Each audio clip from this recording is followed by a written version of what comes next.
Morning, everybody. We're back on the record in the state of Florida versus Ashley Benefield, 2020 CF 3014. It's Friday, July 26th. We're getting ready to start for the morning. When we left yesterday, my understanding that you were off to talk to Ms. Brown. I spoke to her. Right. Are there any matters that need to be brought up before we bring the jury in? Not to my knowledge. Defense? We're ready. You ready? All right.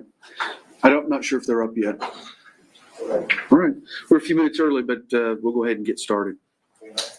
Go ahead and bring them in.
All right, y'all can have a seat.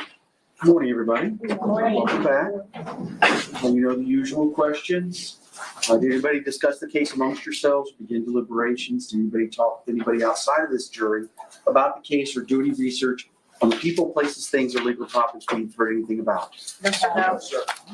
When you left yesterday, the state had rested its case. Mr. Taylor. Thank you, Judge White. We call Faith Brown.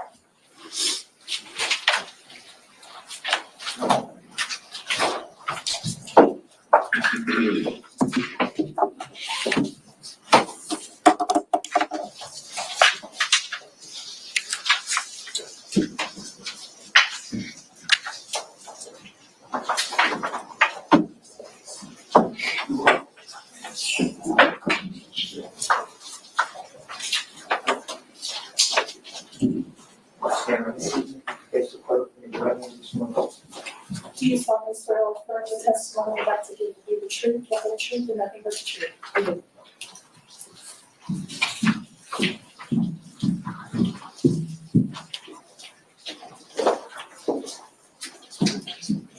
Good morning, ma'am. Good morning, Your Honor. Just please make yourself comfortable in that chair. Pull yourself up to you're about 12 to 15 inches from the microphone. It does adjust up, down, left, right, however you need it.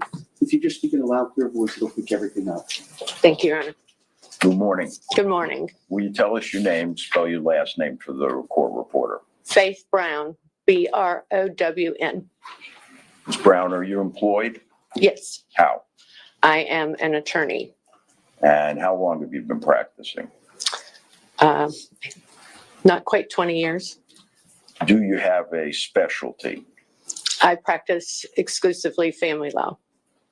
And in your practice of family law, is email communications traditionally used on behalf of you and your firm? On a day, yes. Okay. Do email communications, are they employed in correspondence with the various courts that you have matters pending in? Yes. Is the exchange directly with the judge or representative? The representative, And their title is what? judicial assistant, or JA. Mhm. And these emails, Ms. Brown, are they ordinarily sent and received in the normal course of business for your firm? Yes. And are they kept under your care and custody? Yes. Are the emails preserved at or about the time that they are either received or sent? Yes. I'm going to pass to you, Ms. Brown. May I, Your Honor? Yes, sir. Sorry. I'm going to ask you what I want as defendants to give Exhibit 6 and ask you if you would take a moment and review that.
Just give me a moment. I'm going to show it to the prosecutor.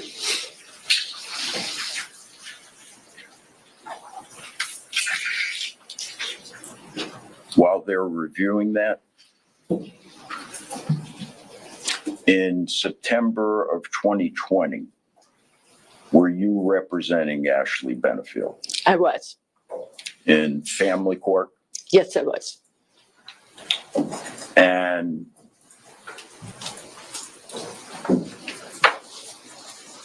what case do the contents of Defendant's Exhibit 6 represent? This was in reference to the petition for injunction for protection against domestic violence that I filed on behalf of Ashley Benefield and her daughter, Emerson Canny. All right.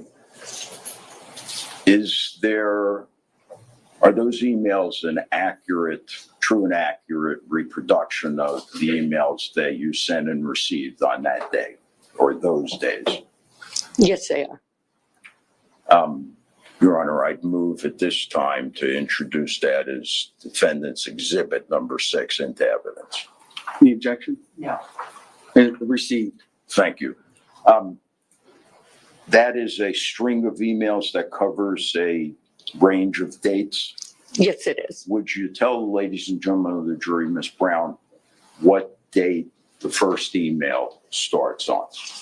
Sure. The first date was September 17th of 2020. And when is the last email?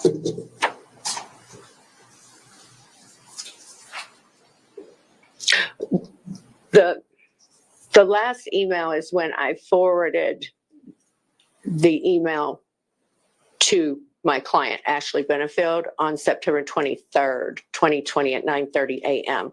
But are you referencing the last email between the three of us in the email? My next question indeed is, would you be kind enough to tell ladies and gentlemen of the jury who were the participants in this string of emails?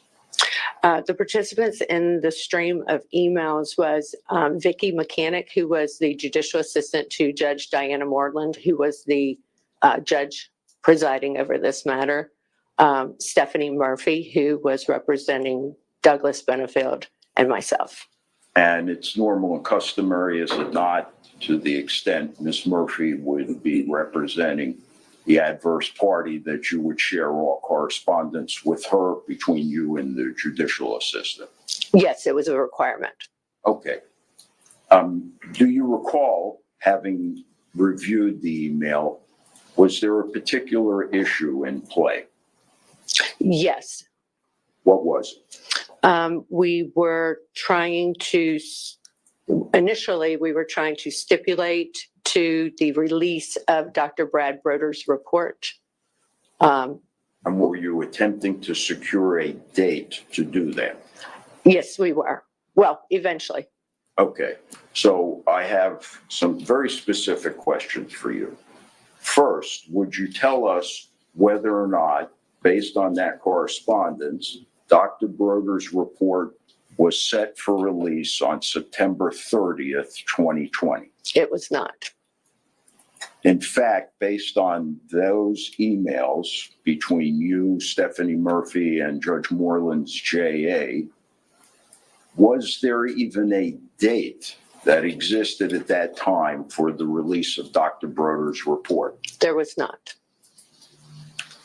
If somebody testified that the release of Dr. Broder's report was set for September Objection. 30th, Improper. would that be accurate? Oh, sustained.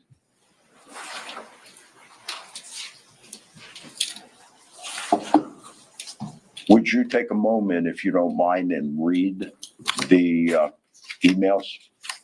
Sure.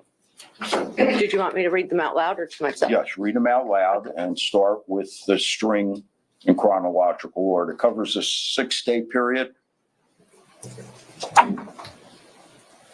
17th to the 23rd. The 17th to the 23rd, yes.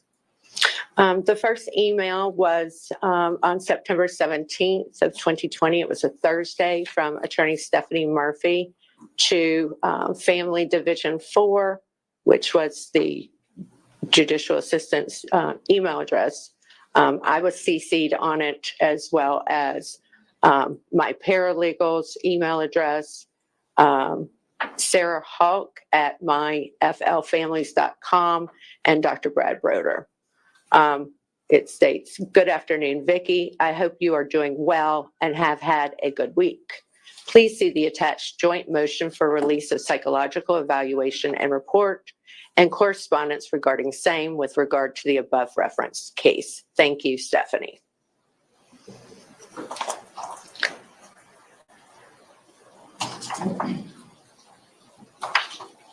Shortly thereafter, same day, the judicial assistant responded, "Received, thank you. Can one of you kindly prepare a proposed order in case the judge wishes to grant your motion?"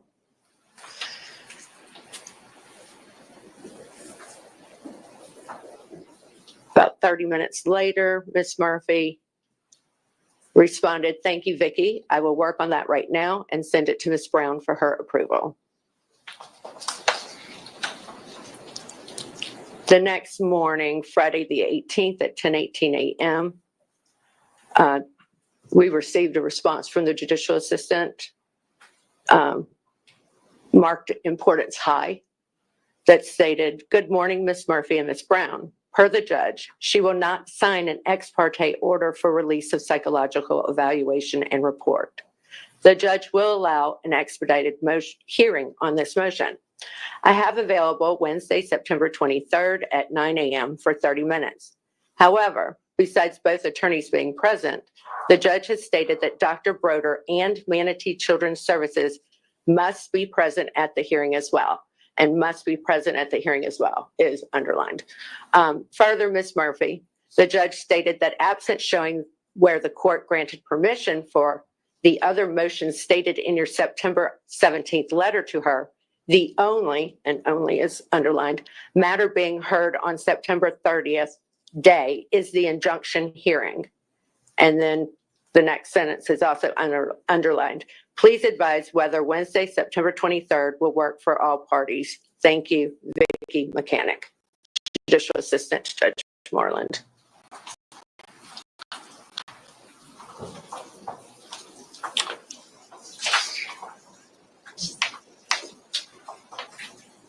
A few minutes later, Attorney Murphy responded with an email that said, "Thank you so much for all of this information, Vicki. I admit that I did not go back to check what is scheduled for that hearing, so please accept my apology. In my mind, these cases have always overlapped so much that I just took it for granted that the upcoming hearing is just the DVI.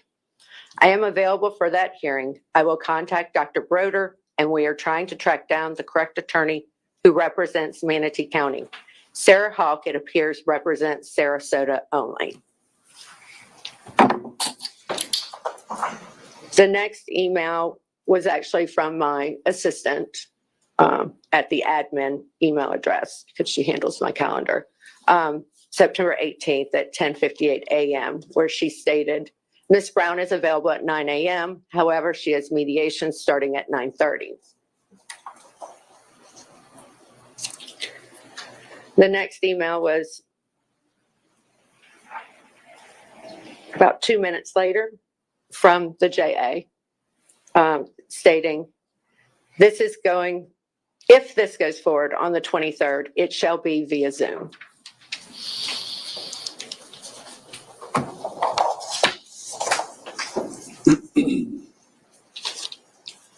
Then at 2:09 p.m., Attorney Murphy emailed, good afternoon, Vicki. Ms. Brown and I are both available next Wednesday at 9 a.m. on Zoom. Dr. Broder is not available as he is out of town on an anniversary vacation with his wife. I have calls into 3 different people with Manatee Children's Legal Services, including the DCF regional headquarters, to find out who needs to be included from the organization in the hearing. We have been directed and redirected to the wrong people several times. Can we go ahead and set the hearing?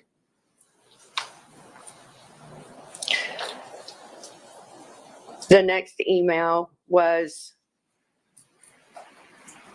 about 15 minutes later from the JA stating, good afternoon. No, per my email to you both this morning, the judge stated that Dr. Broder must be present at the hearing. Vicki.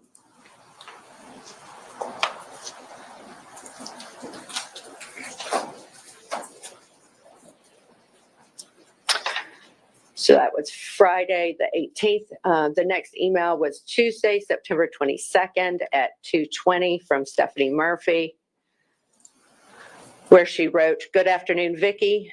Dr. Broder never got back to me regarding whether he could appear at the hearing, even by audio only, while he is on vacation. So I wanted to let you know that per your prior emails, we cannot have the hearing tomorrow morning. When Dr. Broder did speak with Attorney Faith Brown on Friday, he told her that he would be returning Wednesday night. Is there any chance that Judge Moreland could schedule the hearing for Thursday? We will be in mediation in this case, but we can take a break to do the Zoom hearing. What is the JA, Ms. Mechanic's response to that request? Unfortunately, no. The judge has a full docket on Thursday, and even if she didn't, Manatee Children's Services would need to be present as well. All right. That was Tuesday, September 22nd. So then on Wednesday, September 23rd at 1:02 p.m., Ms. Murphy, Attorney Murphy, wrote, good afternoon, Vicki. I've spoken with Attorney Kimberly Griffin, who represents CPS, and who confirmed that she is the attorney who will need to be present for the hearing per Judge Moreland's instructions. Now that we know who the hearing needs to be coordinated with and Dr. Broder is returning tonight, can you please forward additional hearing dates and times for this matter? To which the judicial assistant responded about 30 minutes later, 25 minutes later. Unfortunately, there is no availability before the injunction date of the 30th. All right. Was there anything unclear about the fact that the only thing being heard on September 30th, 2020 was the injunction? No. Was there any chance, under any circumstances, Dr. Broder's report was going to be released on September 30th, 2020? No. I don't believe I have anything further, Your Honor. Cross? Yes. I just went through these emails along with you, and you say it's very clear that the release of the report was not going to be heard on the 30th. In reading this, it's hard to get that. Because the last email says, unfortunately, there's no availability before the injunction date of the 30th. But that still means if the attorney got the doctor and the appropriate people present, that it maybe could be heard on that date, correct? No. Okay, so it was your understanding it was not going to happen. Correct. All right. What was your understanding of what was going to happen on that date, on the 30th? The injunction for protection against domestic violence hearing was going to be held that afternoon. Okay, so you were going to call witnesses, you were prepared to call witnesses? Yes. Okay, and have a full hearing on Ashley Benefield's motion to get an injunction against Doug Benfield? What? I'll overrule. I didn't. I'm sorry, can you repeat the question? So the hearing on 9:30 was, in your opinion, only to hear the motion to get an injunction that was filed by Ashley Benefield against Doug Benefield. And that was the only thing to be heard on that date. Correct. Okay.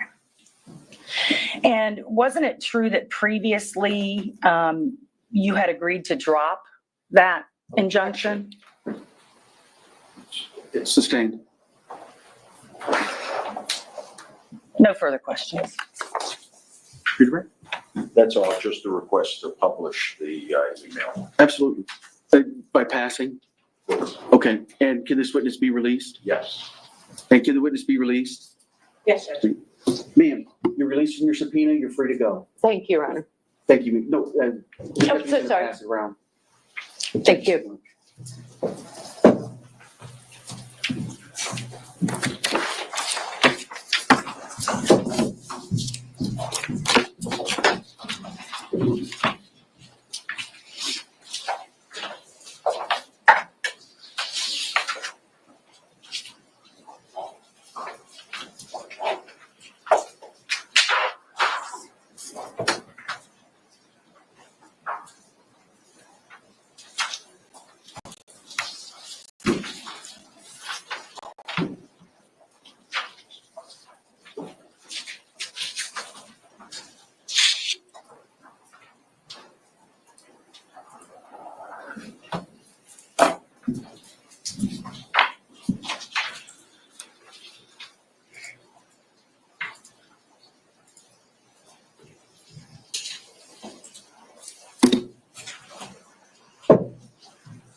While they're finishing up, can the attorneys approach for me?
I just read that phone number.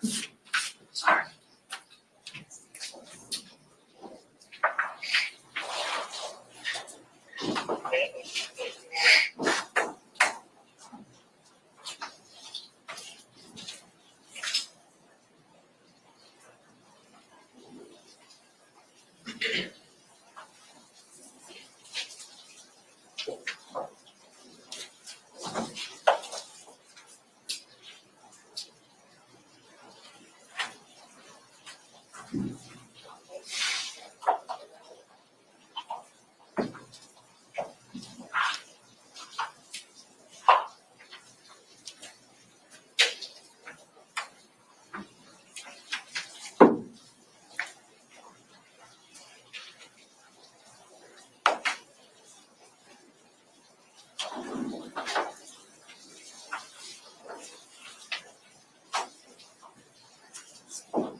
All right, the jury has completed their review of Defendant's Exhibit 6.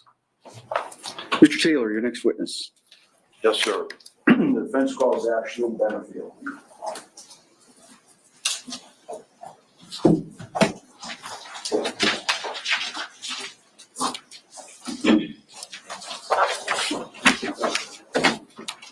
Do you solemnly swear or affirm that the testimony you're about to give will be the truth, the whole truth, and nothing but the truth?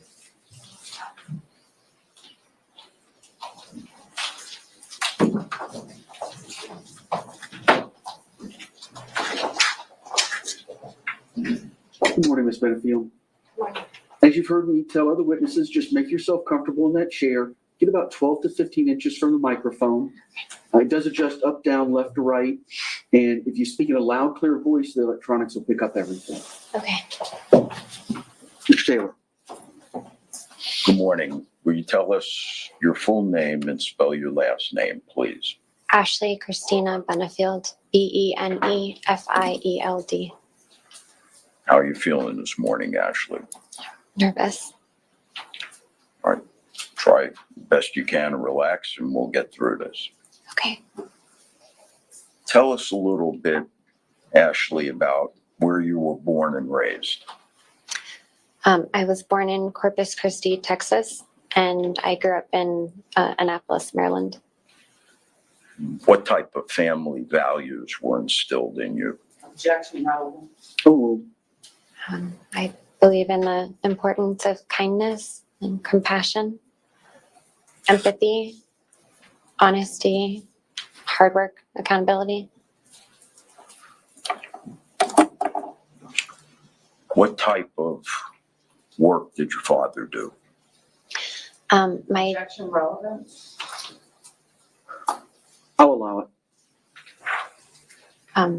My dad was a Naval Academy graduate who was a Navy pilot and then started flying privately for the airlines, which is what he still does. And how about your mom? When I was born, my parents decided that my mom would stay home to take care of me full time since my dad traveled so much. I want to ask you a few questions about your childhood. Did you have any siblings? I grew up an only child. Were your parents active in your development as a child? Yes, they were very active in my schooling and supportive of my pursuit of the arts. Hold on one second, I'm sorry. We need some, get some headsets. Sorry. How many? Oh, I'm sorry. I apologize. I misunderstood. All right, Ms. Benefield, yeah, if you could scoot a little bit closer and speak up so the jury can hear you. Okay, I'm sorry. Do the best I you can. apologize. Go ahead, sir. Sure, do the best you can, Ashley. Okay. Do you have any hobbies? I love art. I like drawing, painting, sculpting, ballet. I enjoy gardening, baking, cooking. Most importantly, I'm a mom. What type of high school did you attend? Objection, can you move on? I'm going to sustain at this point. Um, I'm trying to establish her ballet, Your Honor. All right, if it's related to something specific, then Yes, yes. sir. Thank you. Tell us about your high school, Ashley. I went to a small private Christian school. And did you study anything in particular in high school? I was focused on pursuing ballet. And was ballet a large part of your curriculum when you were in high school? Yes, I danced full time. I actually finished my last few credits my senior year with an accredited homeschool program for athletes, so I could dance during the day. Do you still dance professionally? No. Why not? I retired after I tore my hamstring. I want to ask you about Doug. When did the two of you meet? We met August 25th of 2016. And tell us what your impression of him was when you met. He was very confident in who he was, passionate about what he was doing for work. He was fascinating to talk to. What was it, if you recall in particular, that attracted you to him, Ashley? He was funny, very smart, charming. We just instantly clicked. Was Doug in the military? Yes, just like my dad, he was in naval aviation. Did he turn out to be who you thought he was? No, not at all. I want to direct your attention, Ashley, now, if I can, to the day of the homicide, September 27, 2020. Okay. Specifically late in the afternoon. Would you tell us why Doug was at your home? He came over to help load some of the larger items that my mom and I had kind of pre-staged in the garage into the U-Haul truck. And were there any discussions between the two of you about the order that these things should be placed in the back of the truck? Yes, we had discussed that my things would be going in last, right at the front, so they would be easy to get out first. At one point, he had me help him load one of the larger pieces into the back of the U-Haul truck. And when I was up in the truck with him, I realized that everything had been all like mixed together and it was no longer separated. And I pointed that out to him, and he got really offended and upset. He said, "It shouldn't be your stuff, your house, my house." Was there a particular demand he made at that time? He said I needed to start acting like a wife.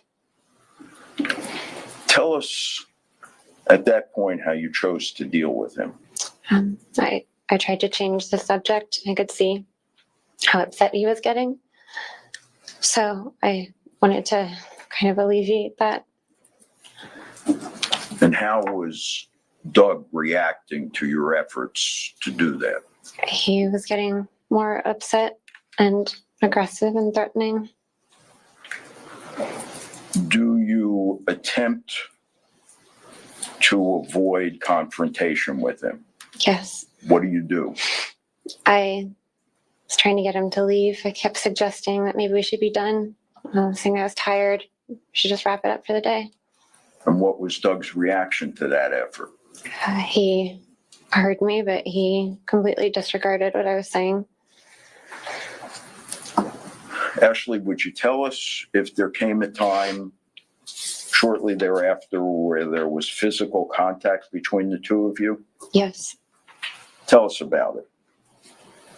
We were in the living room, and as he came up to me, instead of walking past me, he walked like right into me, like a body check. He like thumped me. His shoulder to your shoulder? Yes. And describe for us, if you can, the force of the bump. It caught me off guard. I almost fell. I like stumbled. How was he acting at that point? He was clearly hostile. He was mumbling under his breath and was glaring at me. What was your concern? I could see that it was escalating, and I didn't want him to blow up at me. Was there a second instance of physical contact? Yes. Tell us about that, please. We were in the garage, and it was very much like the living room. I had just suggested strongly that I wanted to be done for the day. And he, as he came up to me, he walked right into me. Again, body checked me.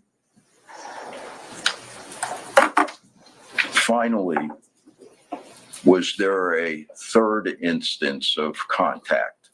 Yes. What happened? We were in the hallway, and we were coming opposite directions towards each other, and he had a box. And as he walked up to me, he looked me in the eye, and he drove the corner of the box up into me. Where? My side. Indicating on your right side. Yes, sir. In the hip area? Yes, sir. What was the result of that? Scratching. It burned. Yes, sir.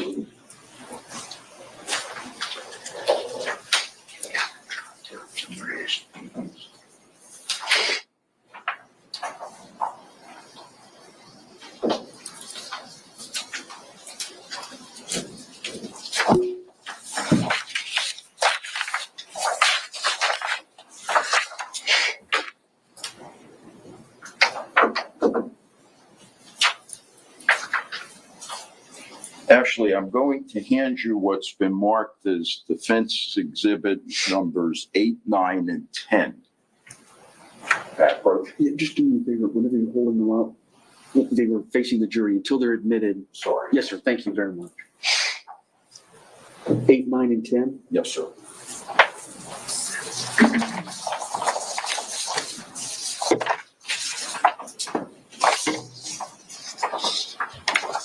Will you tell us what Exhibit 8 represents, Ashley? It's a scratch right here. And was that scratch caused by the cardboard box that you just related? Yes, sir. When was that photograph taken?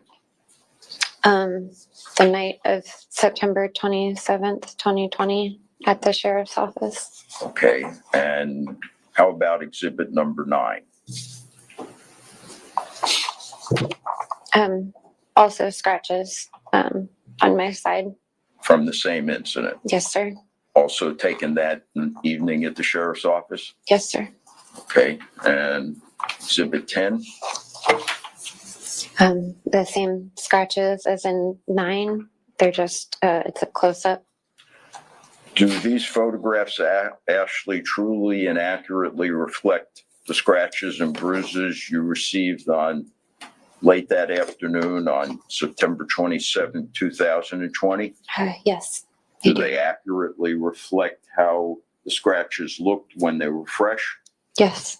Thank you. I move respectfully, Your Honor, defense exhibits 8, 9, and 10 into evidence. Any objection?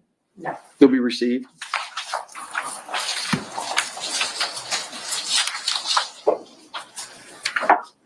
What was your response, Ashley, after being struck by the cardboard box?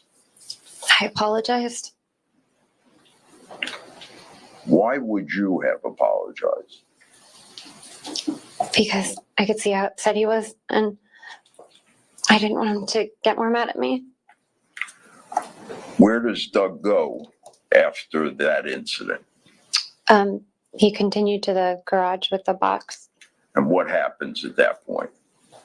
We started getting into a back and forth about being done for the day and what still needed to be packed and that I wanted to be done. And we ended up in our daughter's bedroom, and he started screaming at me. He said, "Shut the fuck up." He started calling me names. And he said, "I can see what you're doing. You're trying to get me to leave." He said, "I don't have to leave. I can stay and spend the night if I want to because I'm your husband."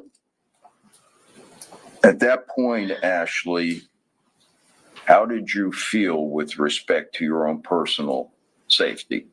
I was scared. Did you take any steps to try to avoid anything further? Yes, I ran to try to leave the house And where did you run to? to the front door. Did you make it? No, Tell us what happened. he stopped me.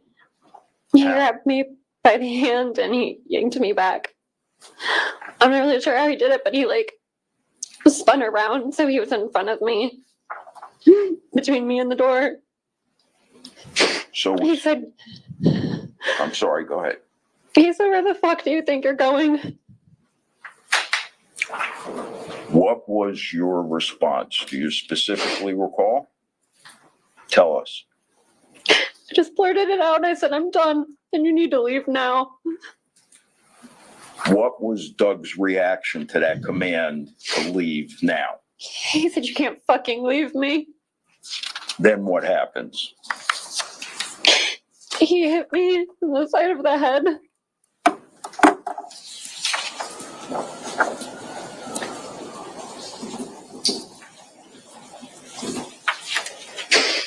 Ashley, I'm going to ask you what's been marked as defendant's exhibit number 7.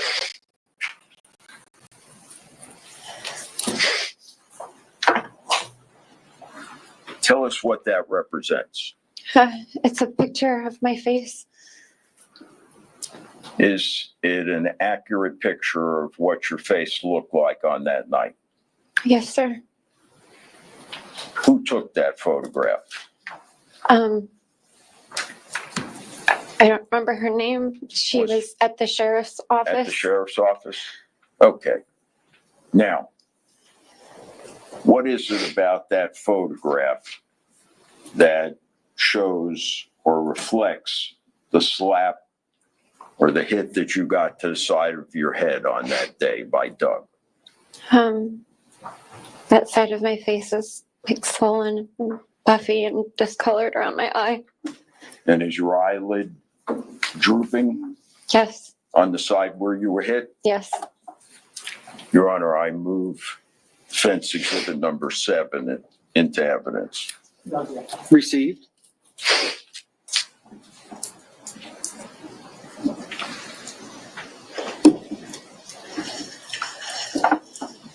What was different at that moment, Ashley, than at any time in your prior relationship with Doug? He had never actually hit me before. What did you do? I ran Where? to my room Why? because I was scared.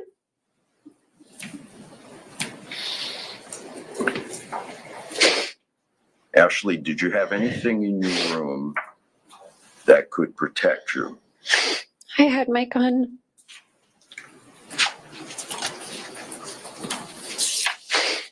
Did you grab the gun? Yes. As you're grabbing the gun, what, if anything, did you hear? I heard the door hitting the doorstop. As if it is flung open? Yes. And what do you see, Ashley, when you look up? Doug was standing in the doorway. His face was red. Like the veins were bulging in his neck. The way he was looking at me, it didn't even look like Doug. His eyes were black.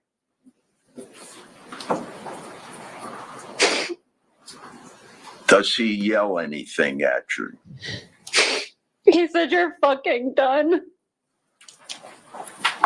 And what does he do at that point? I held the gun like in front of me and I said, "Stop." And he like turned and he got into this like, it was like a fighting stance. I got low and he started like moving his arms and his hands around. He was making these like jerking motions. What were you expecting when you were holding the gun out in front of you and you told him to stop? I thought when he saw it, he would leave. Did he? No. At that point, Ashley, what are you thinking? I thought he was going to kill me.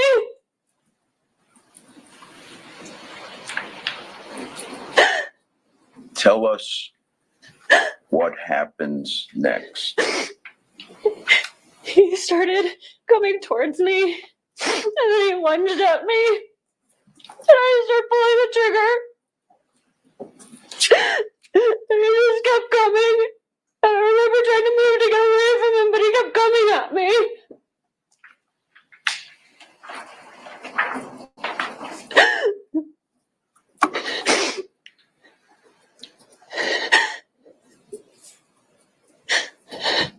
Ashley, would you tell us why, if you're holding a loaded firearm, you were attempting to move away? I was trying to get away from him. I was terrified.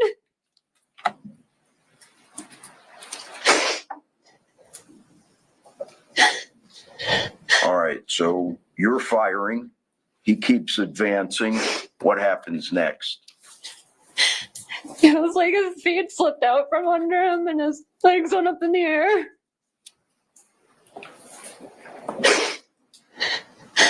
When Doug hits the floor, what's your immediate reaction? I ran to get home.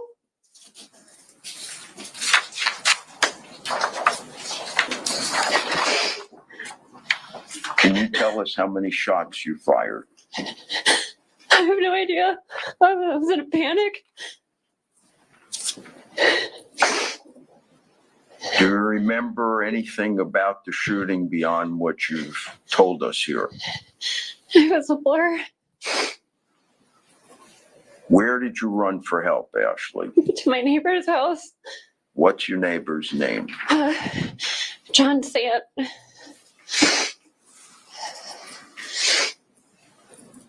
Ashley, I have to ask you a couple of very difficult questions.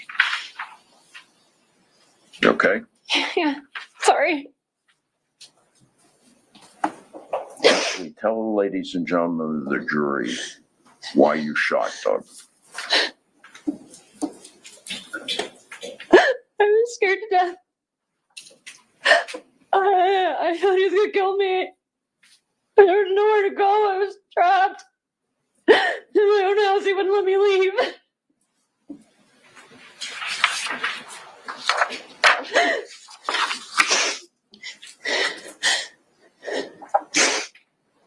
As you sit here today, Ashley, how do you feel about what happened? Horrible. He's the father of my child. So I'm gonna have to explain it all to her. Judge, I wonder, could we have a minute, maybe a brief recess, let have her compose herself? All right. Members of the jury, if you could step out for a couple of minutes, we'll bring you right back. Just leave your notes where they are. You put them face down. Please don't begin your deliberations. You can use your phones, but don't talk with anybody outside the jury about the case. Don't do any research on the people, places, things, or legal topics we're going to talk anything about. Thank you.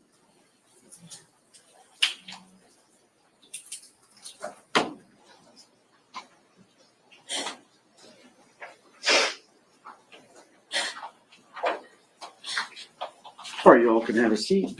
Ms. Benefield, you can have a seat. You need to take a moment to compose yourself? Yeah, would it be all right if she stepped out? No, sir.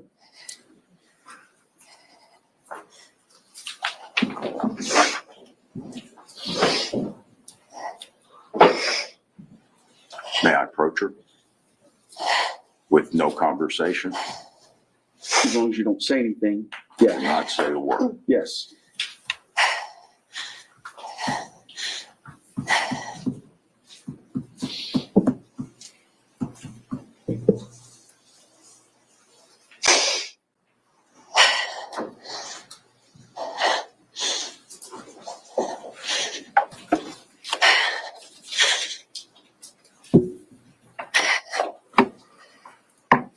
You okay? Yeah, I'm sorry. Ma'am, there's Kleenexes here next to you. Those. Okay, thank you.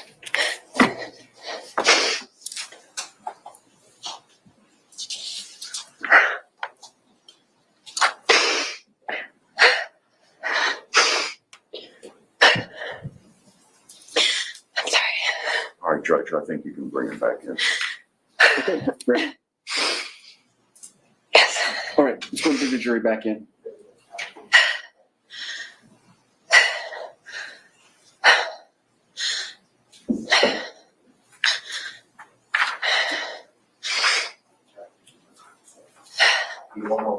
Yes, sir.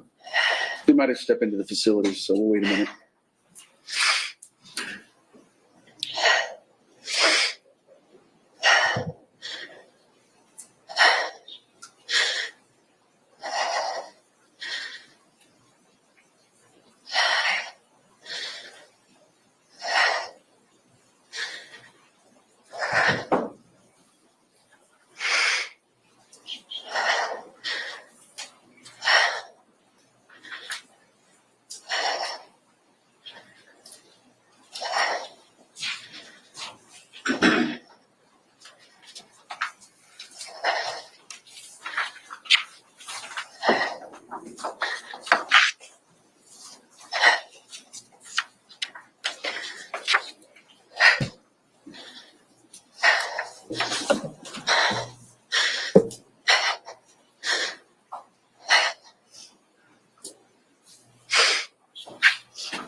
Bless you.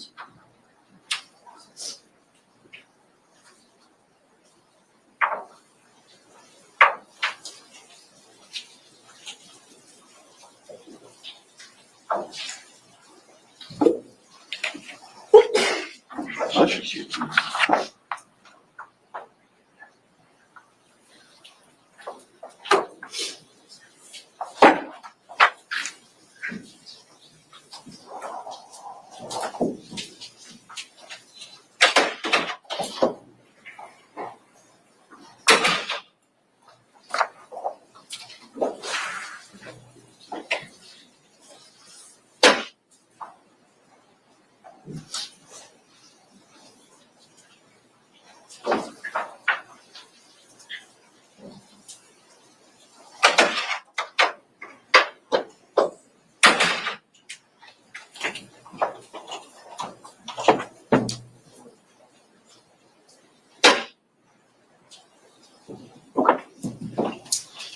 All right, it'll be a couple of more minutes till the jurors are finished with their break.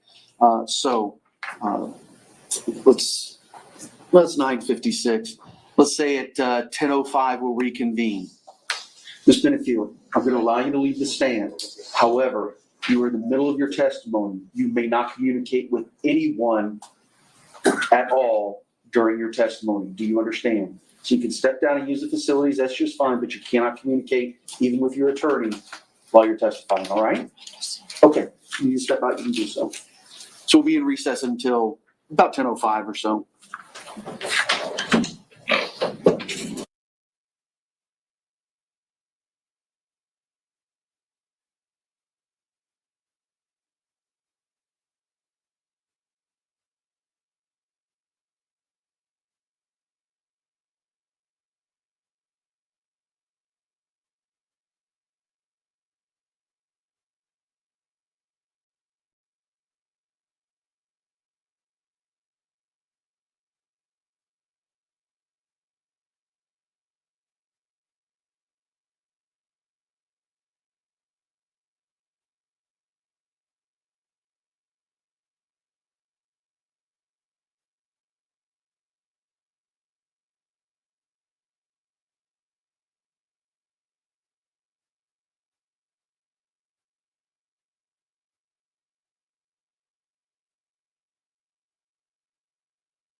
Thank you, be seated. All right, I checked. The jury is all back. They're ready to go. Ready? Come on back. Ready? Yep. State. Yes, I'm sorry.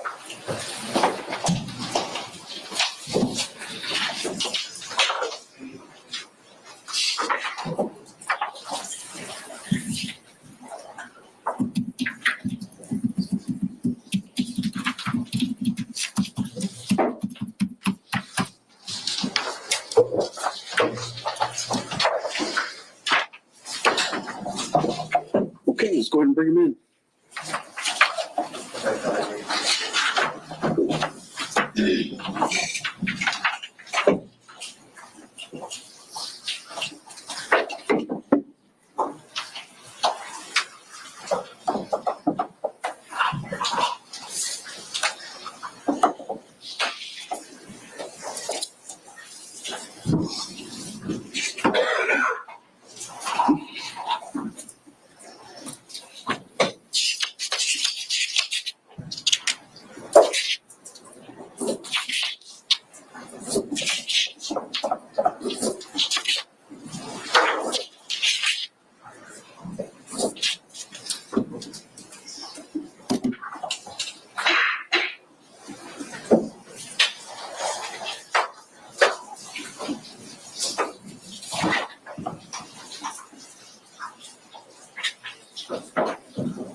All right, you all can have a seat. Welcome back, everybody.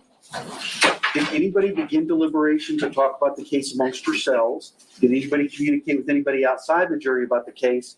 Or did anybody do any research on the people, places, things, or legal topics we've heard anything about? No, sir. Everybody says no. Mr. Taylor, you can resume your direct examination. Thank you, Judge White. Ashley, would you tell us where the pistol was in your bedroom? It was in a storage bin. It was on top of my laundry basket. Will you describe the storage bin? It was like a square bin with hard sides and cloth covering the sides. Do you remember how old Emerson, your child, was at the time of this incident? About 2.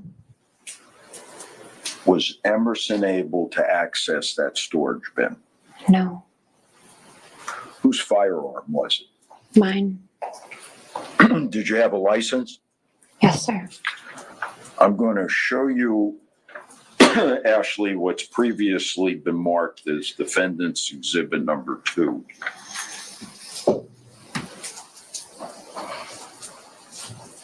And Your Honor, I'd like to, if I could, put that up on the screen. Could we?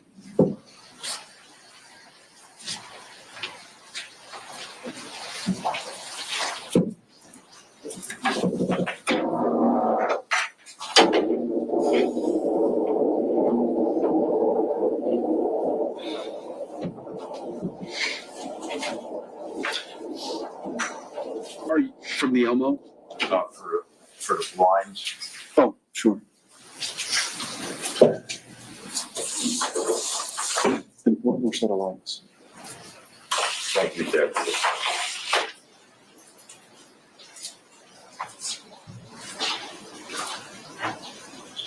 Ashley, take a look at the picture on your concealed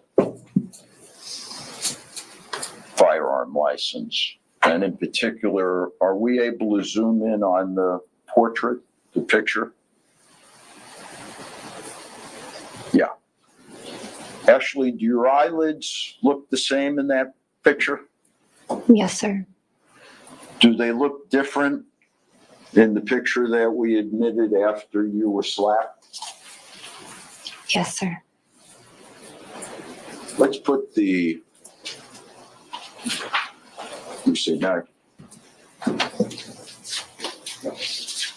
Let's put Defendant's Exhibit Number 7 up on the screen.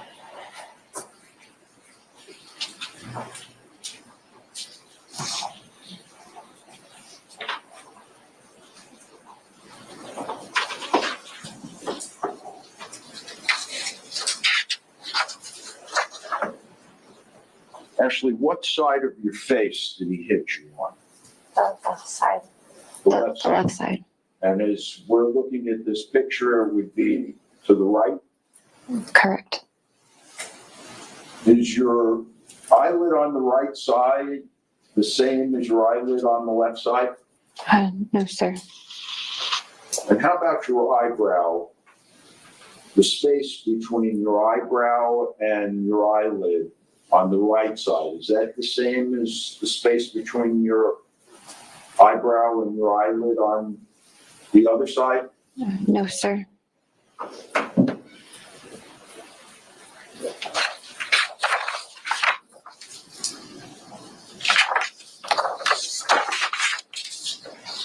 All right, thank you, Judge. I think we can lift the blinds.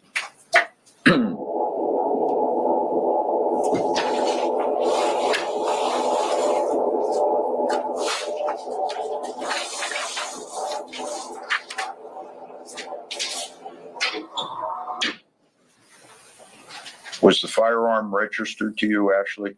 Yes. I'd like to now direct your attention back to your initial introduction to Doug.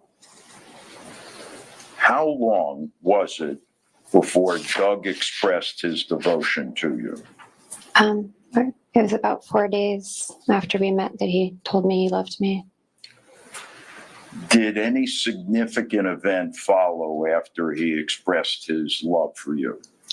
He flew me to South Carolina, where he was living at the time, and asked me to marry him, and I said yes. You remember the date? September 7th, 2016. How old was he at the time on September 7th, 2016? 54, And how old were you? 24. When you finally moved in together, what was it like? It was challenging. Doug hadn't told his daughter Eva that we had gotten married, and so when she found out, she was really upset. Just understandable. Her mom had suddenly passed 8 or 9 months before, and I was a complete stranger to her, and I'm moving into her house. At that point in your relationship, Ashley, describe for us the man you thought you'd marry. He was very loving and attentive. He was always with me. We did everything together. We laughed a lot. And he made me feel very special and loved. He always was looking for ways to be with me and to do things for me.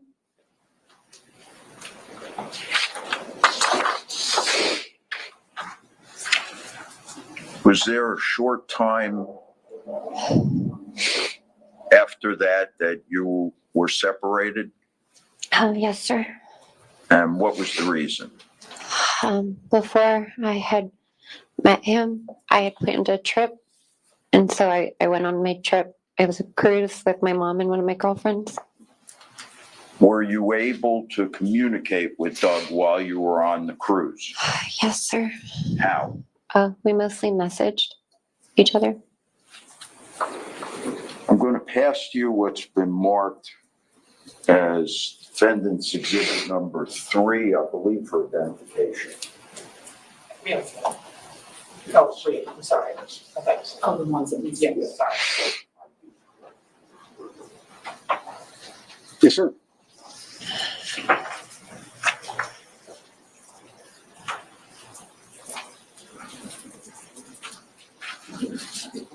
Take a minute and go through those, and I'm going to ask you about them.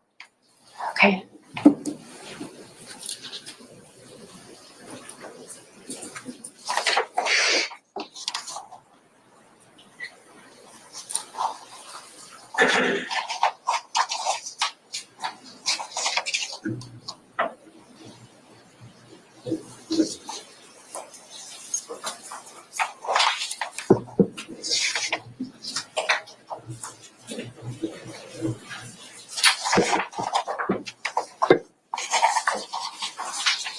Do you want me to read all of them or?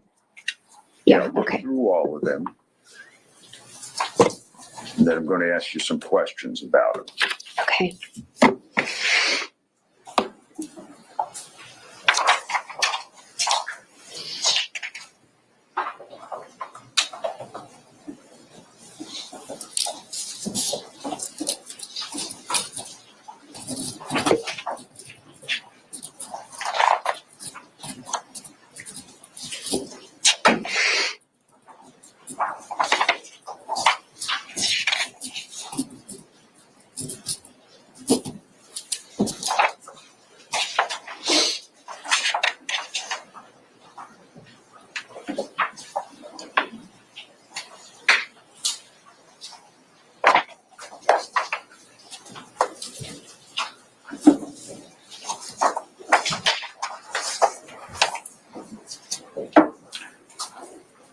Are those text messages actually a true and accurate copy of the messages you received from Doug Benefield while you were on the cruise?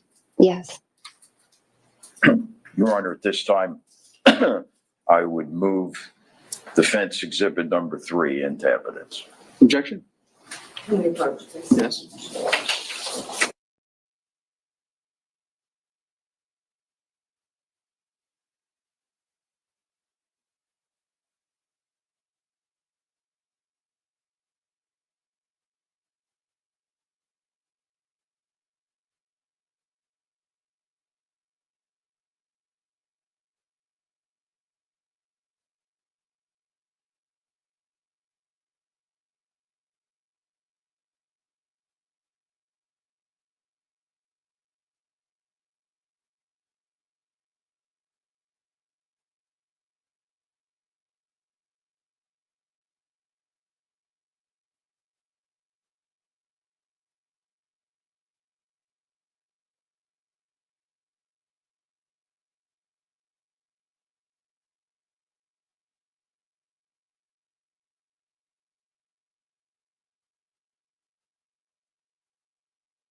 Move to introduce defense exhibit number 3. Any additional objections? Oh, I'm sorry, not other than what we discussed. Okay. Admitted, subject to what we discussed at the bench.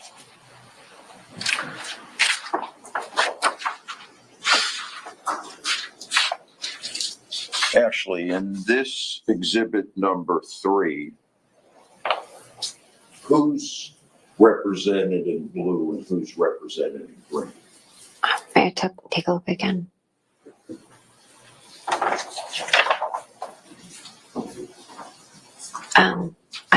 I'm blue and Doug is green. You're blue and Doug's green. Yes, sir. Okay, so I want to ask you what you thought and how you felt after this series of text messages where he said the following to you. And I'll go through them and you can respond. Okay. Like always being armed.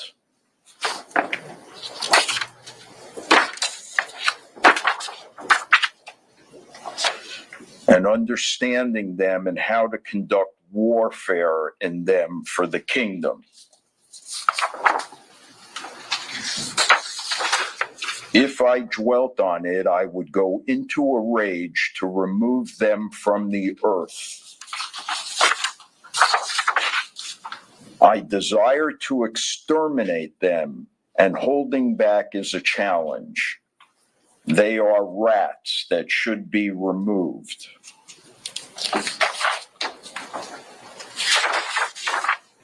Last night, just the jerks arguing near you about put me in sheer murderous mood, but I was stuck.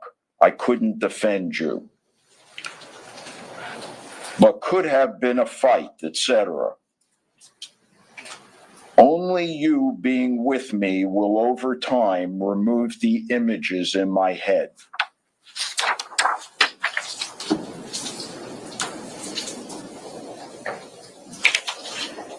It is same, and knowing you were taken advantage of still in my mind makes me explode with anger to take them out. God made you for me.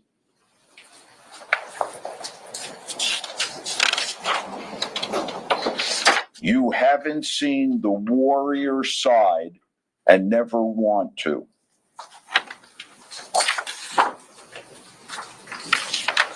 We went from joy and passion to now I'm in a testosterone rage inside.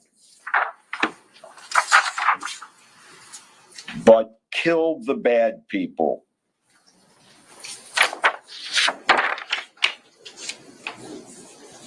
How long had you been married when you received these texts from Doug? I believe it was about a month or so. Probably thereabouts. Do you recall approximately how long you had been married? Well, we got married in the beginning of September, and this would have been the end of November. Okay. So more than that, I'm sorry. What did you think?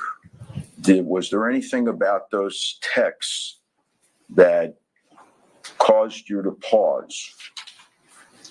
You know, at the time, I kind of tried to write it off that he was my new husband and he was just trying to be kind of manly and, you know, be protective and, you know, was trying to show that he really loved me. I think that was kind of what I Did you thought think at it the was time. flattering? Yeah. Ashley, how long did this facade that you've described of Doug's last? Probably about 3 months. And what signs did you begin to see that he was not who you thought he was? When I got back from the cruise, he started becoming very like controlling and possessive. He started criticizing everything about me, like the way I would wear my hair or did my makeup or the way I dressed. I found myself trying to change everything about me to make him happy. If you had to pinpoint a specific incident, Ashley, early on that stands out to you, what would that be? A friend of his had come to town to visit, and we went out to dinner with him. And when we went to leave, Doug had had a little too much to drink, and so I said that I would drive home. And he instantly got really mad at me. He was offended. He started screaming at me, and it continued all the way home. And when we got inside, I told him that he was drunk and he just needed to go to bed. And that really set him off. And he tried to flip over the dining room table. He threw a chair at me. He kept screaming at me until he stopped, and then he apologized. And he said it would never happen again. He said he's really sorry. And Ashley, did it happen again? Yes. Explain what happened. We had gone to church one Sunday, and after service, after everyone was leaving, we talked to the pastor in like the lobby area in front. And at one point, Doug stormed off, and by the time I caught up with him, I was in the parking lot, and he started cussing at me, calling me names. And when we got in the truck, he accused me of having a thing for the pastor, and he said I was a slut and a whore, and he screamed at me all the way home. Ashley, was he aggressive and threatening like that in other instances? It started happening more and more with me, with our animals. He would hurt our pets. On approximately how many occasions was he cruel to your pets? A handful. How would Doug react following a dark episode? Well, he was either really up or really down. And after, he'd be very sweet and apologetic, and he'd be kind, and things would be good. And it was kind of like a flip of a switch, and something would set him off again. Did you find anything one day, Ashley, that gave you insight into Doug's marriage to his previous wife, Renee? Yes, sir. Tell us what it was. I had been going through and kind of cleaning and organizing, and I was going through a bunch of old devices like phones and iPads, and I found a texting conversation between Doug and Renee, his previous wife.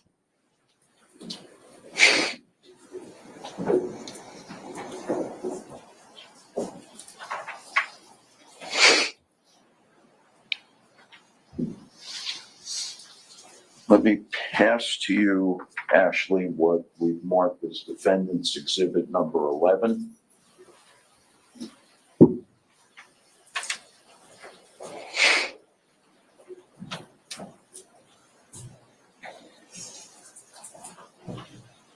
Can you identify that, Ashley? This is part of the texting conversation. This is a text from Renee Benefield to Doug. Is that a true and accurate copy of what you came across that day that you just related to us? Yes, sir. At this point, I'd like to move that into evidence as defense exhibit number 11. No objection. Received.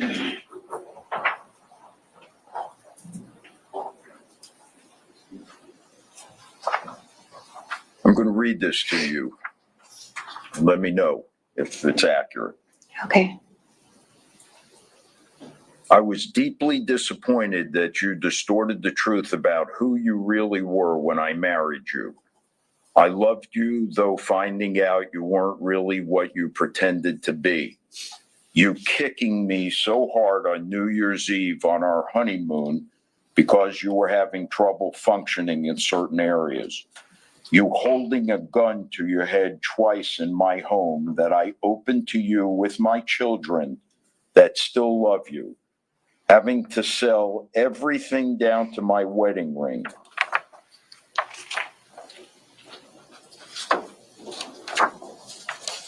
Finding out you were on Viagra, which all of you had to do was tell me, you know I wouldn't care. Trying to film us making love on our honeymoon. Finding out that you wore eye pencil on and on. I loved you so much I didn't care. That's why I was shocked to think you would take pictures of me without asking. Is that accurate? Yes.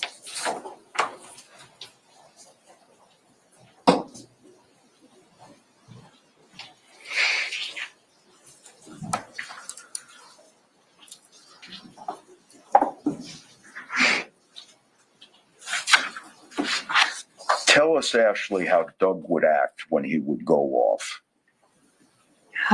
He would call it a fit of rage. Sometimes it was as simple as him just yelling and screaming at me or cussing at me, calling me names. Other times he would throw things or break things or smash things. He would come at me like he was going to hit me. He told me I was lucky that he punched walls instead of me. Are there any incidences in particular, Ashley, that stand out to you? Yes. Tell us, please. We were having an argument and he came at me like he was going to hit me. And our dog, Sully, jumped up in between us and he punched him in the face so hard that he knocked him out. I just remember screaming because I thought he had killed him. Were there other times that Doug hurt the animals? Yes, he had kicked, punched Sully. He threw our cat multiple times. One time he threw Snuffy down the stairs. What kind of impact did this behavior have on you? I was always walking on eggshells, trying to do the right things. Because if I said the wrong thing, he would get mad at me. And so I always tried to do it right. If I wore the wrong thing, he would call me a whore or a slut. I feel like I couldn't do anything right.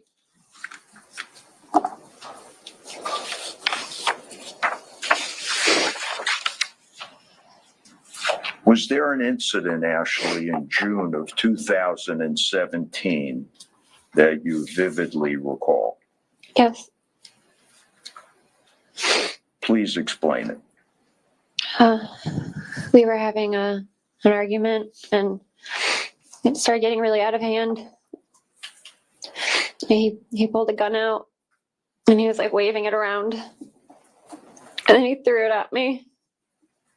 And it hit the wall behind me, punched a hole in the wall. So I went to run to try to leave. He pulled the gun out and held it to his head. He said that he's going to blow his fucking brains out. And I was going to have to watch him. And he pulled the trigger and he shot a hole in the ceiling in the kitchen. Ashley, at that point, what were you thinking about your marriage? He wasn't anything like I thought he was. I feel like I had made a really big mistake marrying him. It was like I was just living in this nightmare. I never knew what I was going to get.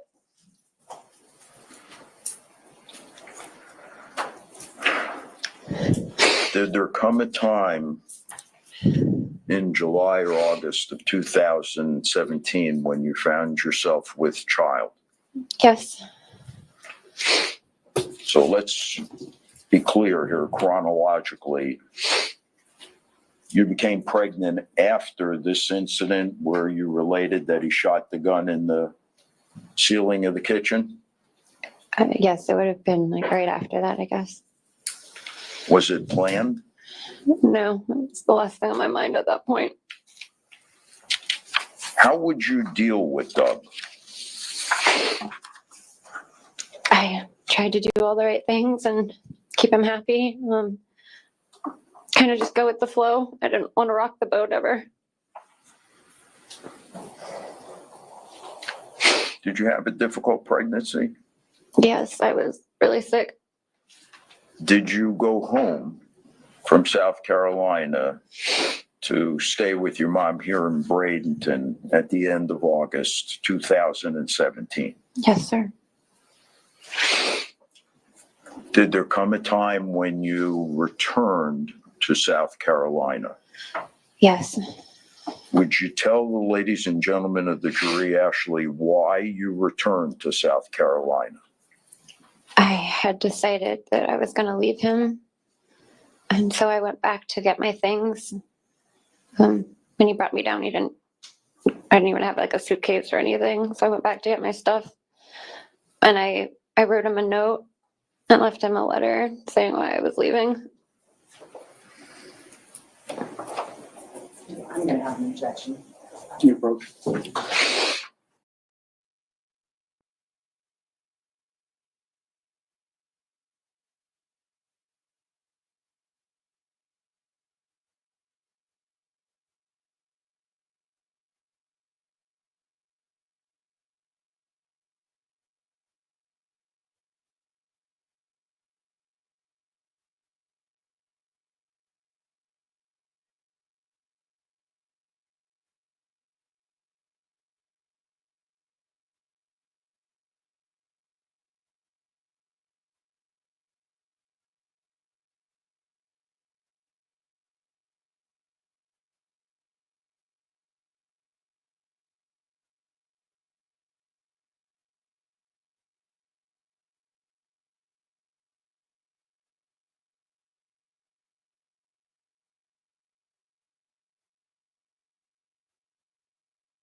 I'd like to make a statement for the record.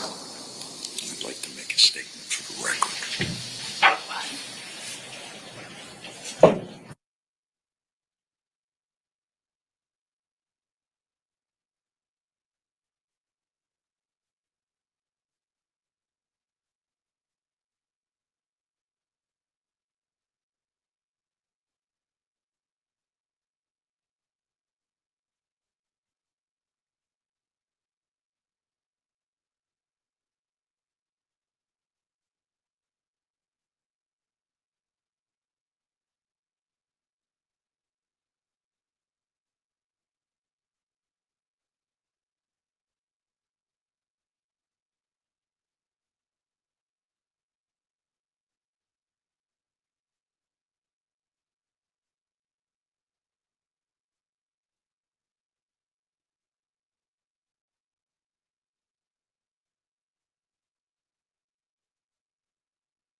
All right, Ashley, can you identify what we marked for identification of defendants exhibit Judge, I'm number? going to object. Sustained. She can't even identify it. No, sir. I made my ruling.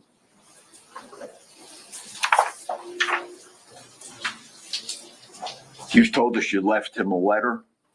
Yes. All right.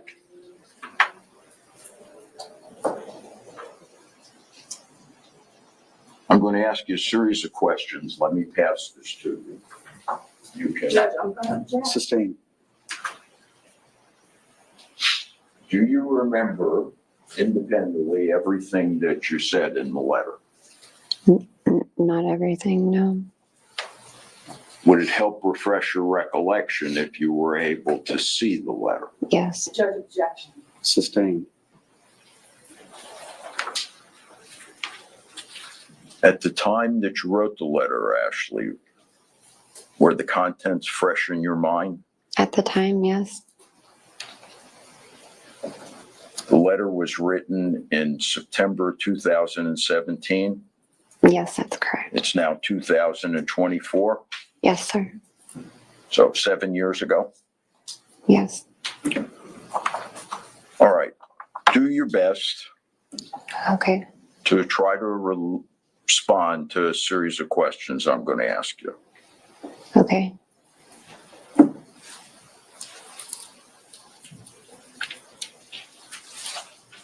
What did you tell Doug? Objection, hearsay.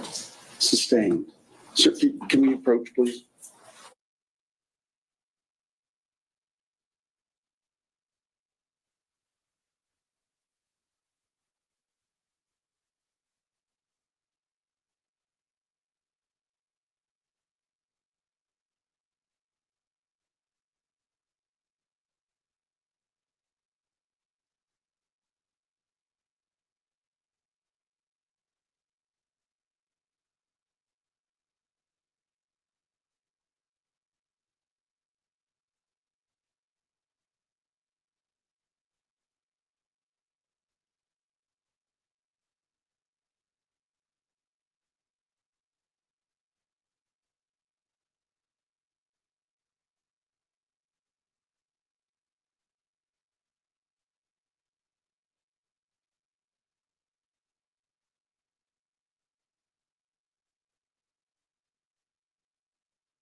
How did you feel about your personal safety when you left Doug? I was scared. What was it that made you uncomfortable? It was a lot of things. Just the things that he'd done, like punching our dog and shooting the gun and different things he would say and do. And were you afraid for just you? I was pregnant at the time. I was scared for the baby.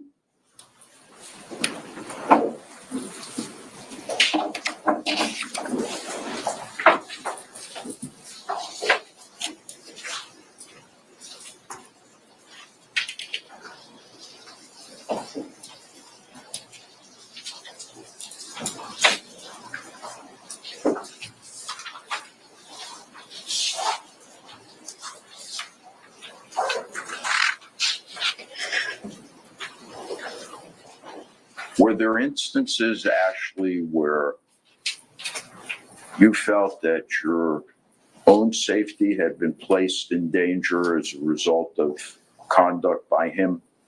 Yes. Can you give us some examples? Oh. I guess one thing that comes to mind is sometimes he would drive really scary, yelling and screaming at me and like running up on curbs. One time he almost hit a tree. Did you strike that?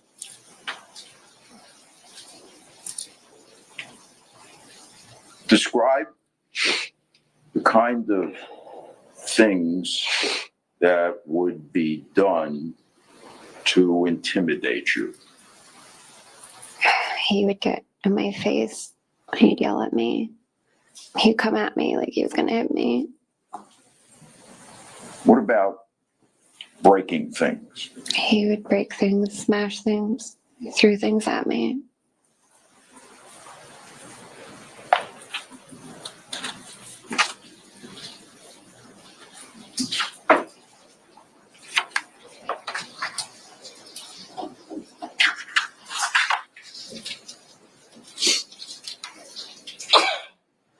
Listen.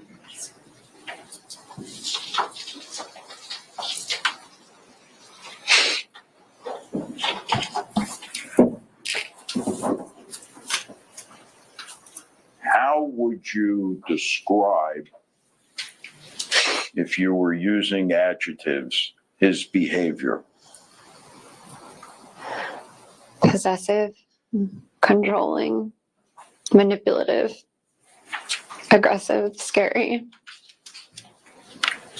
unpredictable.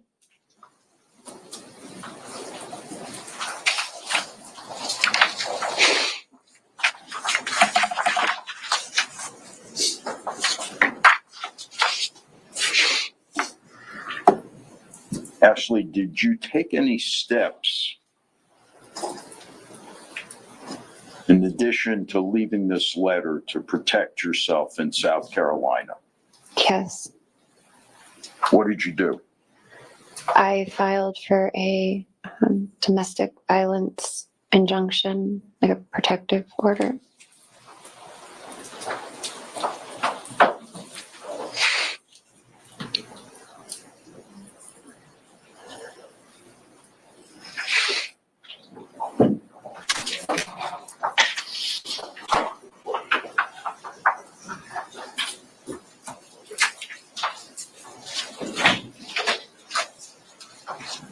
Actually, I'd like to pass to you what we've marked as Defendants Exhibit 13A and 13B and ask you if you can identify them. Okay.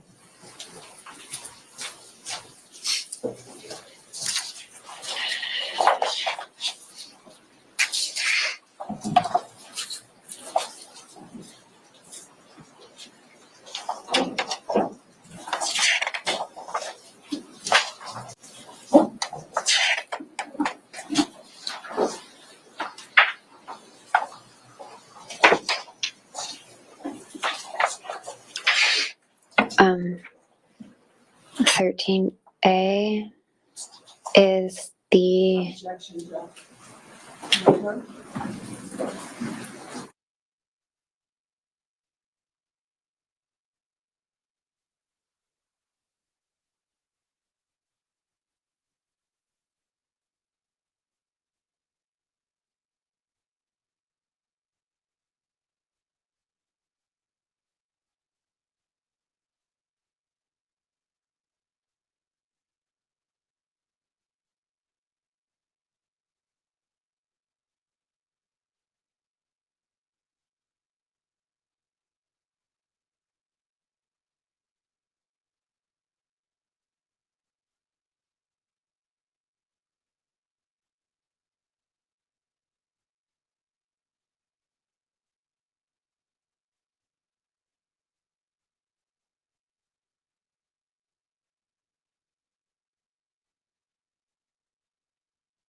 Ashley, what was the date? Did the court grant the injunction? Yes, sir. Was there a hearing? Yes, sir. Were you present at the hearing? Yes. Was Doug present at the hearing? Yes. Did the judge rule at the hearing? From the bench, yes. All right. What was the date of the hearing? November 3rd, 2017. I'm sorry? November 3rd, 2017? Yes.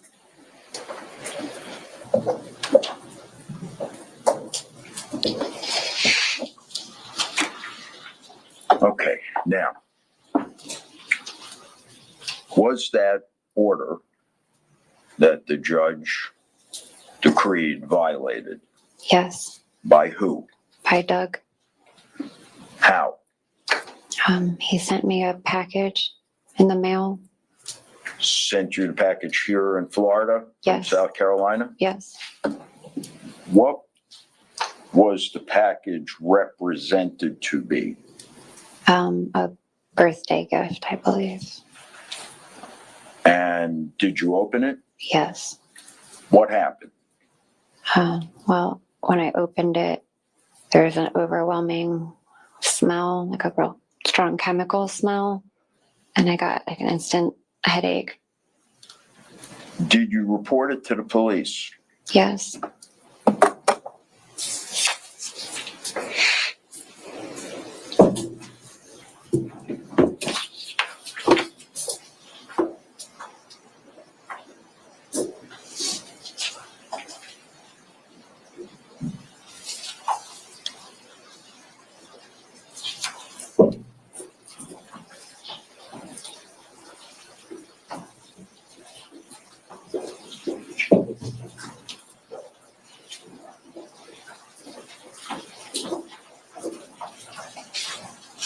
Ashley, I'm going to pass you what we've marked as defendant's exhibit number 14 and ask you if you can identify it. Okay.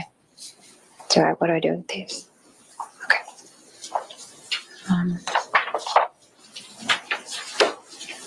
Yes.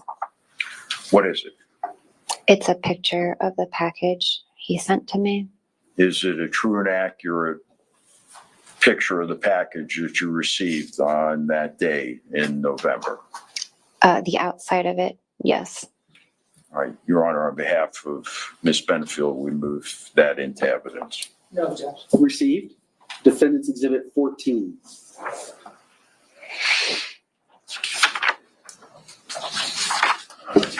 What did you do with the package after you opened it?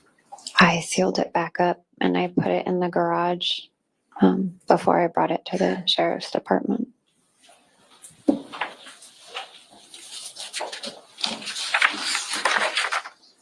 Now, you told us when you received the package, aside from the contents giving you a headache, that it was in violation of the South Carolina restraining order. Yes.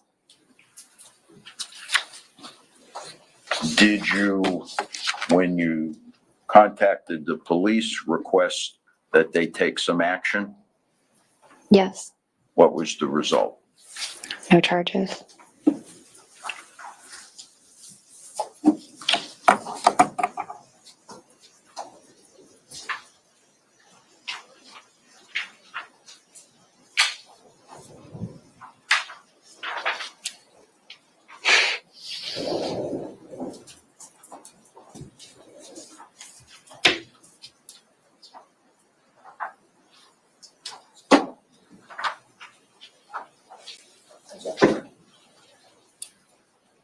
Okay.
you subsequently notified Ashley by the state attorney's office here in Manatee County that no charges were to be filed? Yes. Do you remember the date that you were notified? Not off the top of my Let head. me show this to you and see if it refreshes your recollection. Okay.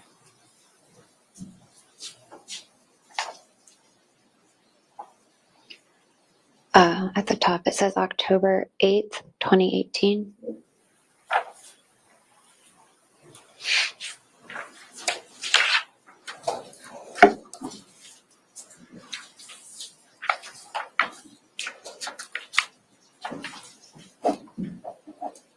Ashley, when did you give birth to Emerson?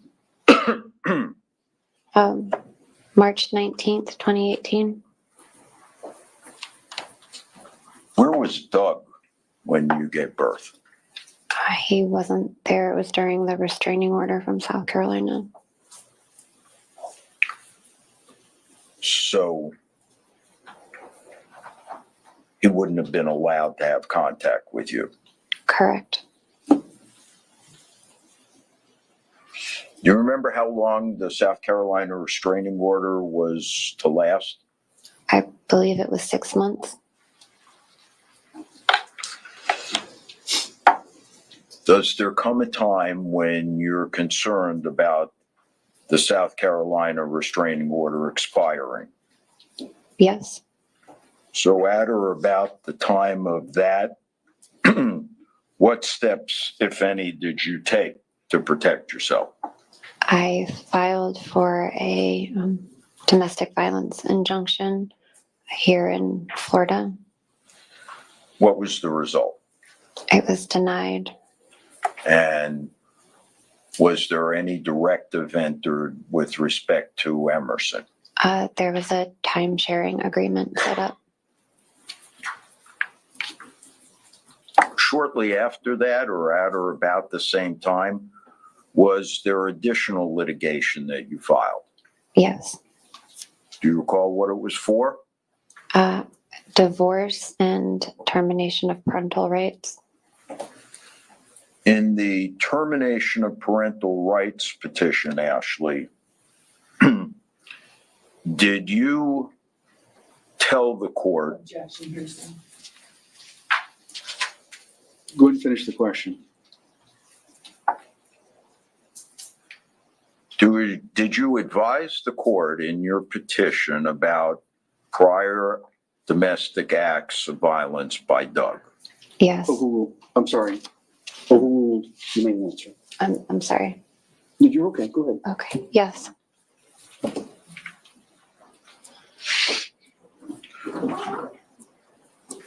Do you remember, or can you tell us today what you told the court? I mean, not all off the top of my head. Overruled. You can answer. I wouldn't be able to tell it all to you off the top of my head from memory now. Okay, let's see if I can refresh your recollection.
Would you like me to read the whole thing, sir?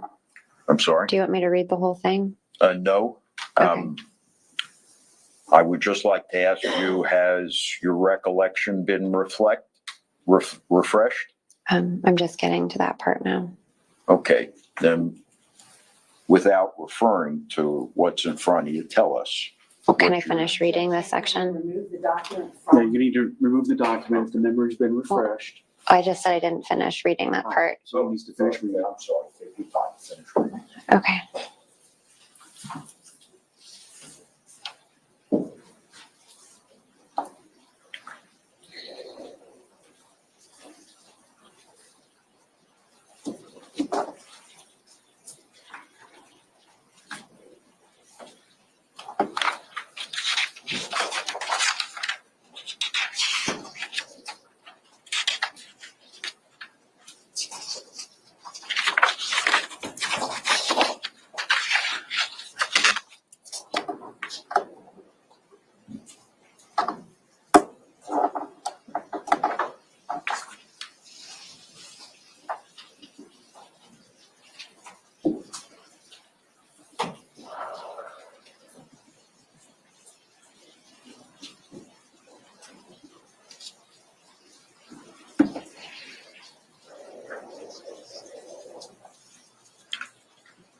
I don't expect you to remember all the details. I'm going to ask you for the high points. Okay, sorry, there's just a lot in here.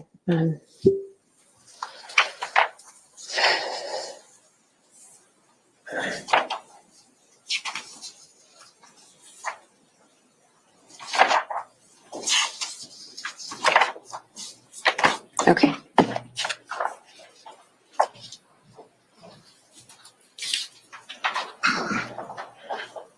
So tell the ladies and gentlemen of the jury, Ashley, the things that you had to say. I talked about him punching Sully and kicking him, throwing our cat Snuffy, about him trapping me, grabbing me, yanking me, tripping me, shooting the gun in the house, punching holes in the walls. He trapped me in the closet, smash things like that.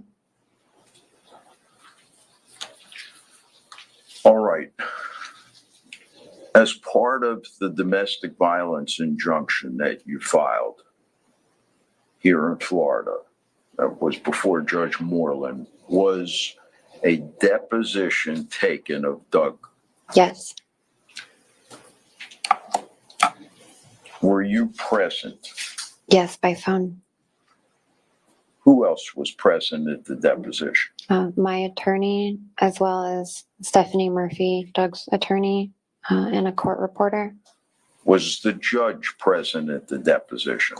No.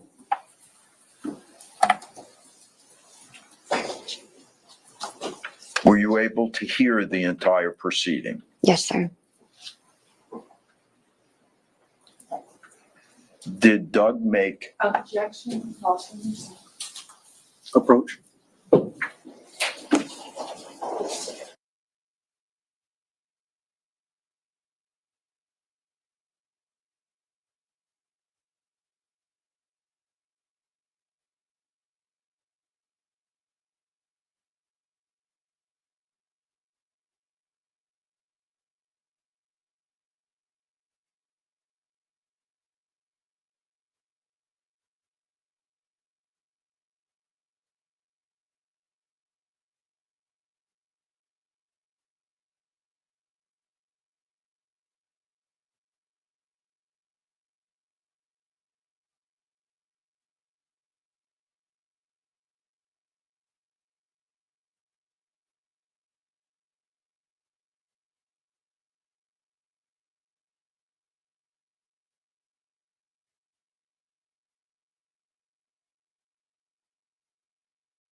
Ashley, Can we approach based on this as well? okay?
Ashley, I'm going to pass to you what's been marked as defense exhibit number 17.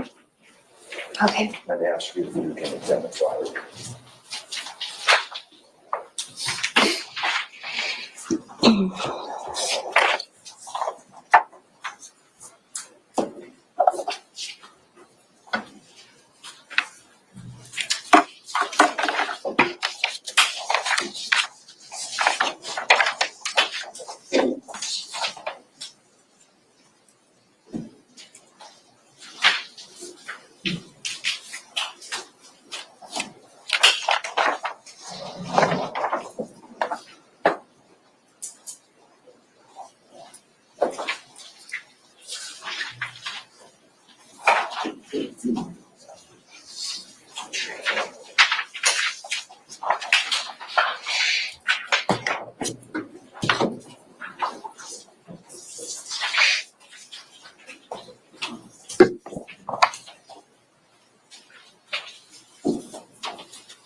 Ashley, do you recognize that? Yes, sir. Tell us what it is. There are text messages between me and Doug. And do they truly and accurately reflect texting back and forth between you and Doug? Yes.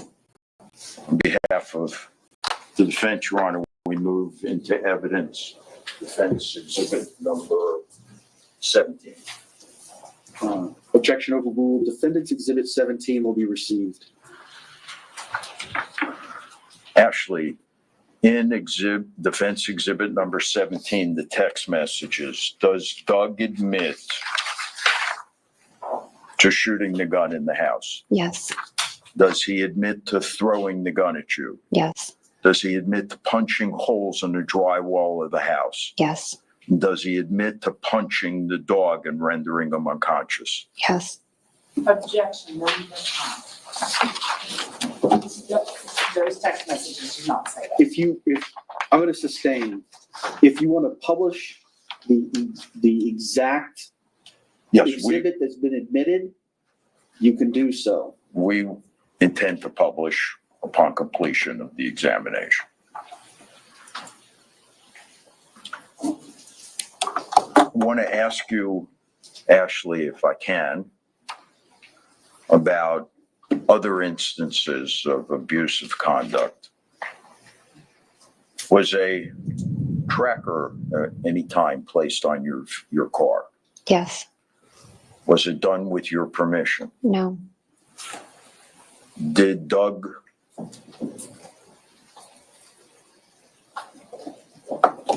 well, hold on.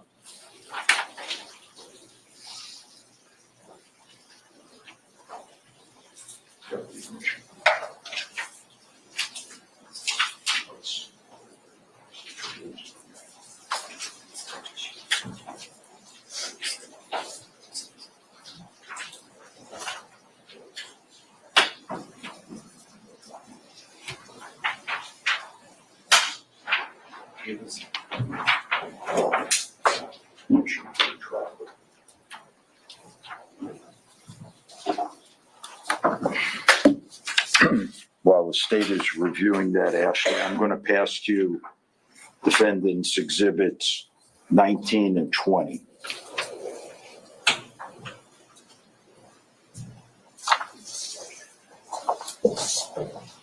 Tell us, if you would, what they depict. Holes in the drywall of the house, our house in South Carolina.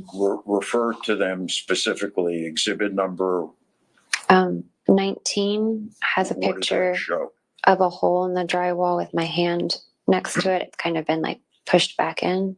Is it a true and accurate production of what existed at that time? Yes. All right, and the next one? 20 has a picture of a hole, like a fist hole through the drywall in our home. Okay, is it a true and accurate photograph of that? Yes. On behalf of the defense, Your Honor, we move them into evidence. State, any objection to defense 19 and 20? No. Received.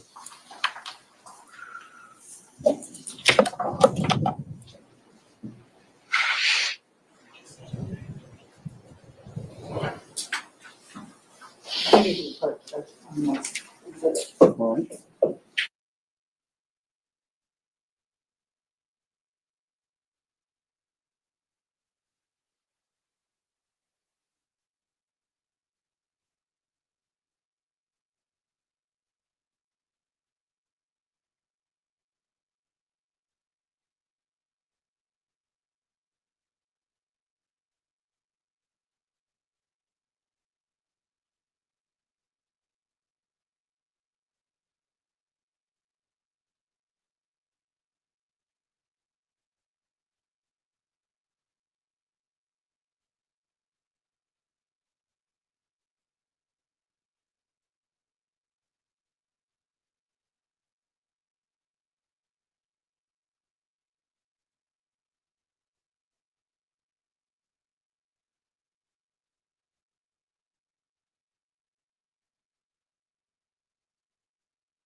Ashley, did Doug admit to placing an illegal tracker on your vehicle? Yes, and a message to me. Did you report that to the police? Yes. What was the result? No charges. Were there incidents, Ashley, where Doug would appear unexpectedly? Yes, a lot. And how would that come about? Can you give us an example? I'd be driving down the road and I'd see him in the rearview mirror, a couple cars behind me, or he'd be right behind me. Or sometimes he would show up at places that I was just unexpected. I'd see him, or like in the parking lot. And was this while you were living here in Manatee? Yes, I was living here And where was Doug living at the time? in South Carolina. How could he do that? He was driving here. Was this also during the time that the South Carolina injunction was in place? Both then and after as well. Did you report those incidents to the police? Yes. What was the result? No charges. Was there an incident with a neighbor, Ashley? Yes. What happened? Ashley, were She, you present yes. for the incident? Yes, he was outside in the yard at night looking in the windows of my house. What is the neighbor's name? Marianne Croft? And was this reported to the police? Yes. Did they respond? Yes, they came out. Was it daytime or nighttime? It was nighttime. In your presence, was an identification made that it was Doug? Yes. What was the result? No charges. Was there an incident, Ashley, where you and your mother came home to find someone in the driveway of your home? Yes. Who was it? It was Doug. What did he do when he saw you? He was on foot in front of the house, and when he saw us, he took off running. Did you call the police? Yes, I had to call several times before they sent someone out. Did they take a report? They did, but by the time they finally got there, he was long gone. What was the result? No charges. I want to introduce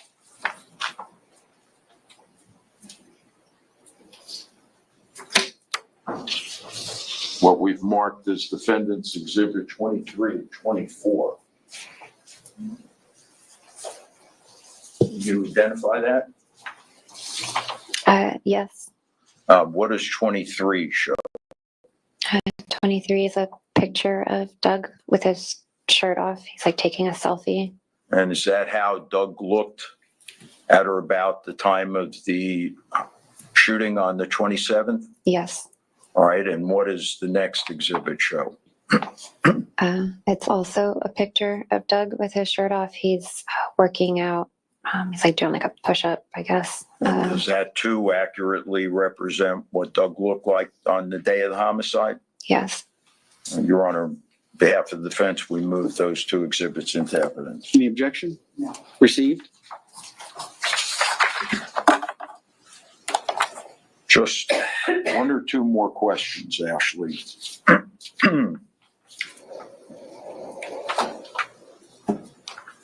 Was there a time back around May of 2020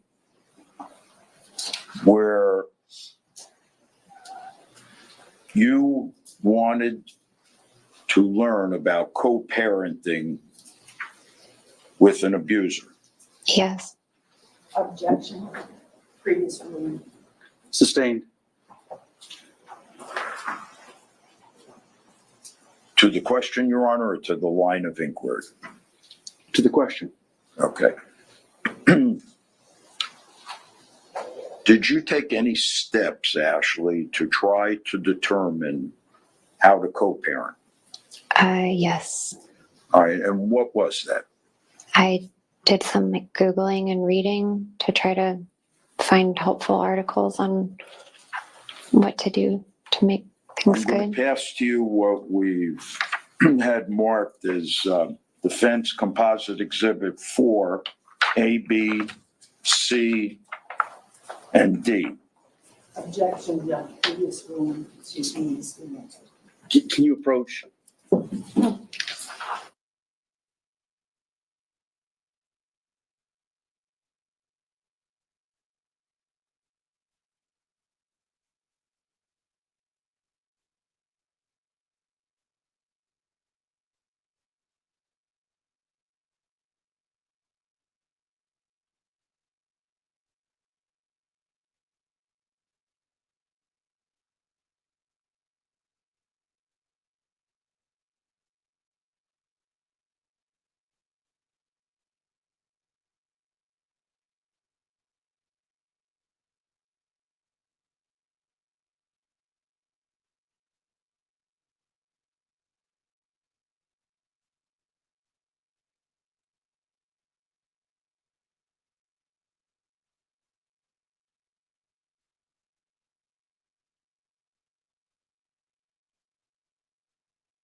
Actually, I'm going to Defendants. Oh, go ahead. Just have you. Thank you.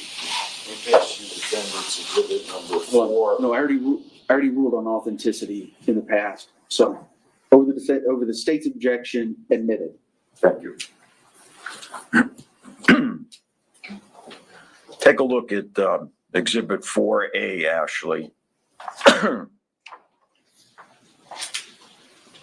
What's the date? 5/11/2020. And did you do an internet search on 5/11/23? 2020. Yes. 2020, rather? Yes. And will you tell us what the subject you researched was? Domestic co-parenting with an abuser. All right, and would you go to Exhibit 4B? What's the date of 4B? 5/11/2020. Did you do an internet search then? Yes. What was the subject you researched? Ask Amanda, how do I co-parent with an abuser? All right, and 4C?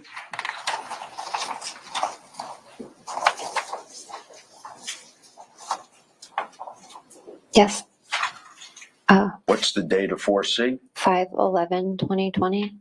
And did you do an internet search then as well? Yes. What was the subject? Co-parenting versus parallel parenting with an abusive ex, the Good Men Project. All right, and lastly, 4D. What's the date of 4D? 5/11/2020. Did you do an internet search? Yes. What was the subject? 6 tips to help you co-parent with an abusive ex. All right, Your Honor, I think I'm finished if you just give me one moment.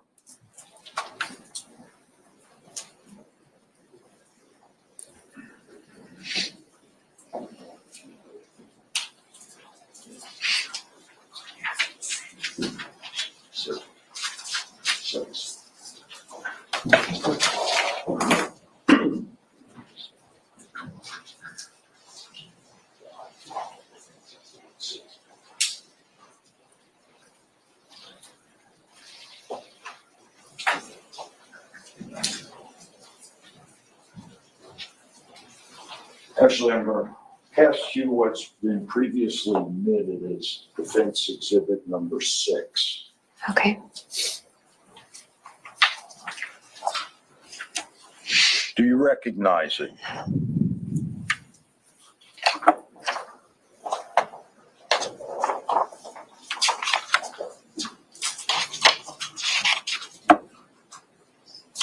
Yes. What is it? It's a whole chain of emails that were forwarded to me by my attorney. And what is the date it was forwarded to you on? It says Wednesday, September 23rd of 2020. Did you read it? Yes. I mean, do you want me to reread it now or? Did you read it when it was forwarded to you? Yes. No further questions, Your Honor. All right, go ahead. Can the attorneys approach, please?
Ms. Benefield, you can step down.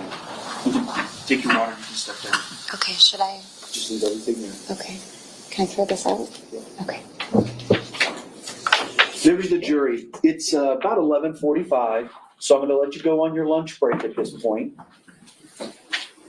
If I could have you guys back downstairs in that jury assembly room by 1 o'clock. And when I say by 1 o'clock, maybe 5 till, because the goal will be to go ahead and get you on up here and get started right around 1 o'clock this afternoon. Please remember, do not discuss this case amongst yourselves in any way, shape, or form. Don't discuss it with anybody outside of this jury, and do not do any research, watch television, read articles, anything at all about the people, places, things, or legal topics we've heard anything about. All right, leave your notes just right there on your chair, and we'll see you back right at 1 o'clock.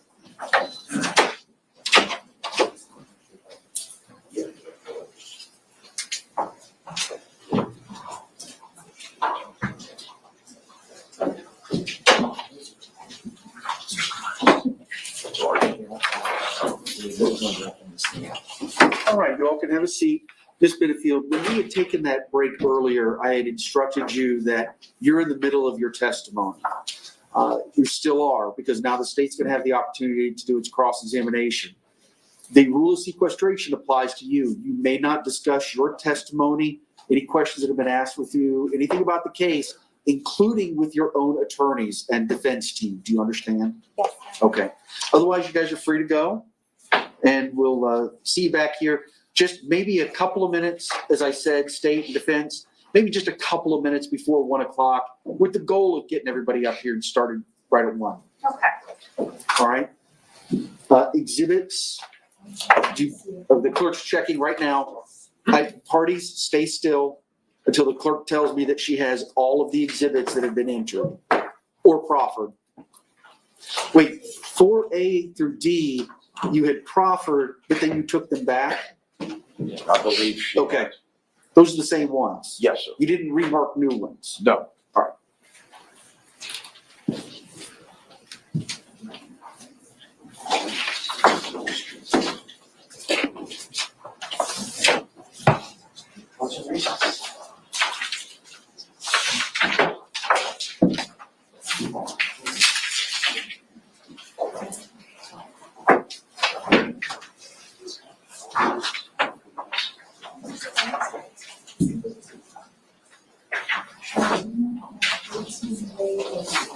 I need 13A, B. Defense 13A and B. Oh, you know what? Those weren't admitted. Right. Not admitted. Right. No, so they weren't admitted. It was referenced and then that was it. Okay, all right, you guys are all set. Have a good lunch. Thank you. Thanks,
Please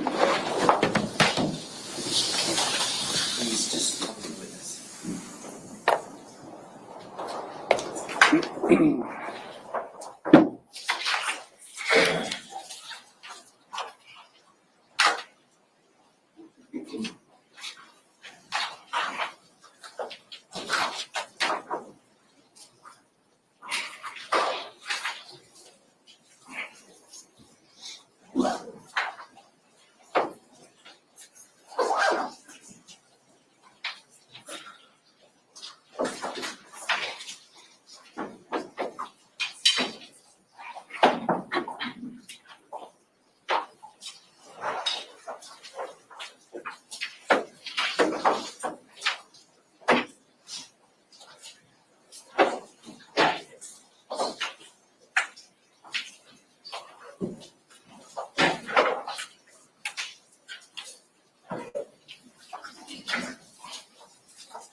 need to show them some things. Can I take them out and show them?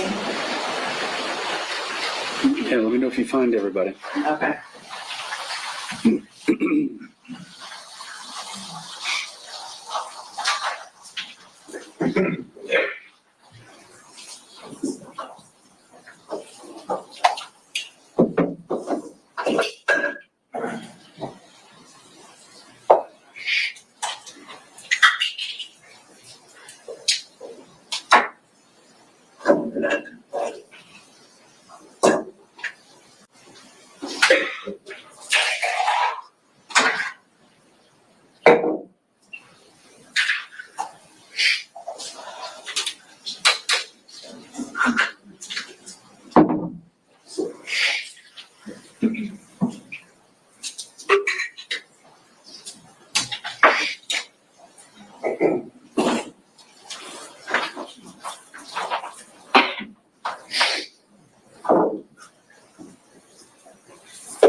Good afternoon. We're back on the record in State versus Ashley Benefield. We've had our lunch break. It's about 1:08 in the afternoon. I have both prosecutors and Mr. Taylor here along with Ms. Benefield. Before we get started, Ms. Benefield, when we took our lunch break, I gave you the full warning that I give to all the witnesses that you've heard multiple times regarding sequestration. I was erroneous, however, because my instruction to the criminal defendant has to be modified slightly. You are allowed to meet and speak with your attorney over the break. I no sooner got upstairs and realized I gave you the full sequestration instruction. Now, there was no objection to it. Case law talks about if there's an objection to it or a deprivation of the right to counsel. But I want to make sure if there was any error, or even arguable error, that I correct that now. I appreciate it, Judge. We'll be able to get it all worked out. Okay, so I'm happy if you want to take time to speak because you're allowed to. I'm happy to take a recess and give you that time if you need. Thank you. We're fine. All right, sir. I think there will be a pre-objection to something I intend to introduce. Okay, yeah, if you know about them now, let's talk about them before we bring the jury in.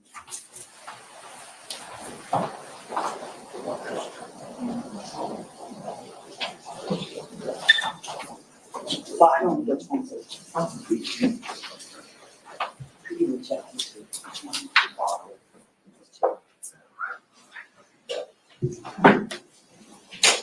All right. Oh, you don't have to approach. Or unless you want to. Is it something we want to keep? No. Okay.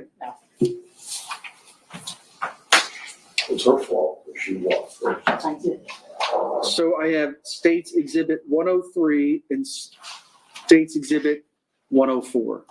Yes. It's their objection, so. Okay, yes, objection. Relevance is to the modeling photo, and mugshot, we submitted a memorandum to the court. It's pretty clear case law, mugshots are not.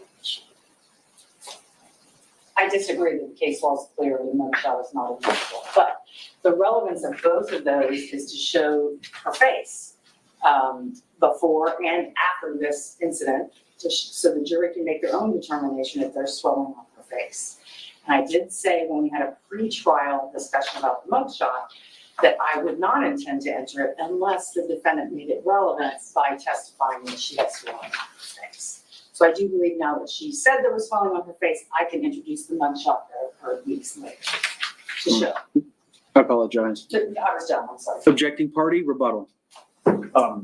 I know I wasn't able to introduce in the state's case in chief. I don't think they should be entitled to introduce at ours either. Well, I think there was some evidence that was introduced. It all depended on what it was. Thank you both very much. 103, what did you refer that to? A modeling picture? Is a modeling picture showing the defendant's front face down to the chest area. And 104 is, I've not compared it, but you say that's the booking photo that was taken when she was arrested.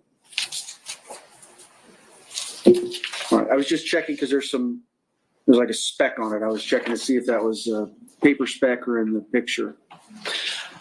So yes, what we originally talked about, I don't agree that there's a blanket prohibition on the entry of a booking photo.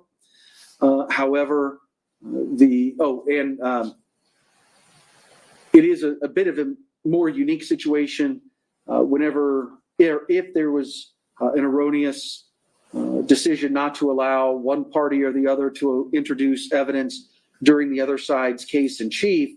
It's a fairly simple remedy that the other party can just call them in their case in chief or in rebuttal, lay the proper predicate and introduce the evidence if it's admissible. In this situation, it's a little bit different. Obviously, these would need to be authenticated by the defendant. So I don't think it's improper. I'll allow it. The only thing I'm going to require, however, is the 104 is just to be referred to by the date. On such and such a date was your photo taken. And Judge, I respectfully disagree. There's no case law that says a jury cannot know that a person was arrested. The only case law is that a person cannot be made to sit at trial in jail clothes. But there is no prohibition. They know she was arrested. Mm-hmm. So I believe that helps substantiate the date that it was taken and the time that it was taken. And I think you can ask her the date and time. So, yeah, no, overruled. All right, can I see the exhibits? Of course. Judge, just for the record, the state has still not received the ordered defense exhibit list that we instructed them to get. Are there any other defense exhibits? Well, let's finish. Let's close this issue out. Yes, sir, I'm sorry.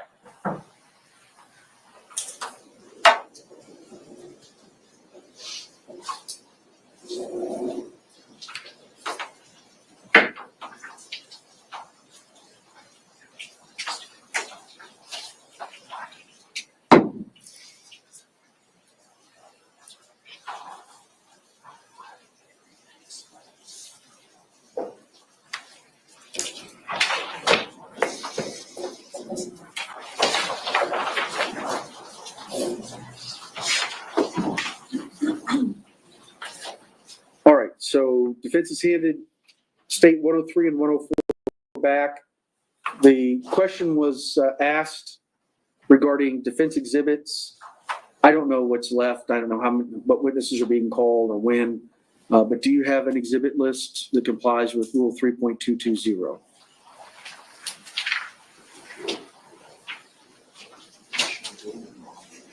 I think we gave them all. No? Judge, they gave us 360 something items, file folders with multiple pages in each one. That does not comport with the rule. They need to tell us what they are going to introduce specifically. Well, the rule calls for what do you intend to introduce? We have them, I'll share them with the prosecution today. Prior to any other witnesses being called? Yes. Okay. Are you ready? State. Judge, I just still would ask for a list because it's hard for us to, when showing us them, I don't have the ability to recopy them and do all those things like I would have if I'd gotten a proper list. And so it's just hard for me to be able to then go find the things to be able to figure out if they're complete. So here's what we're going to do. We're going to have a mid-trial exhibit exchange. And we'll take a break. Maybe it'll be the mid-afternoon break. I have no idea. We'll give them a list. And you're going to get a list. And if not, you can go through them and you can write on a piece of paper exactly what they are. And if you say, I want a copy, they're going to give you a copy. Yes, sir. Thank you so much. Okay. Problem solved. You ready? You ready to go? Yes. All right. When we finish, Ms. Benefield, you were on the stand. So if you could reposition yourself, please. And if we could put the screen down, please. And shut the lines. Thank you. Yeah. clerk is gonna leave the lights. The clerk's gonna leave the lights as is. When you need the lights lowered, then let us know. Okay. What number is that? I don't know what you're talking about. 52.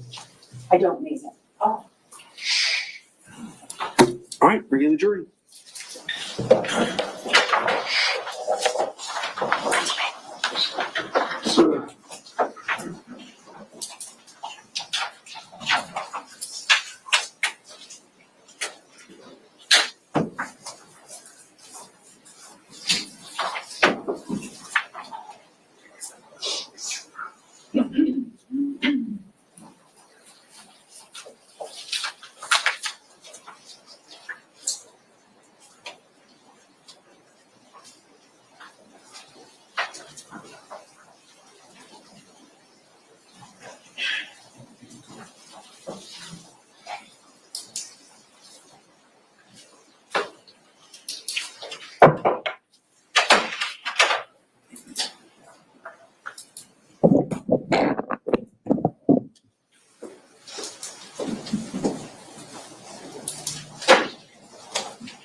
Are you all can have a seat? Welcome back, everybody. Over the lunch break, did anybody talk amongst yourselves or discuss the case in any way? Did anybody talk with anybody outside of the jury about the case? Or did anybody do any research on the people, places, things, or legal topics we've heard anything about? No, sir. Everybody says no. All right, State, you may begin your cross-examination. I would like to just start with a couple of issues. So first, Doug Benefield never punched you ever, correct? Yeah, I think that's correct.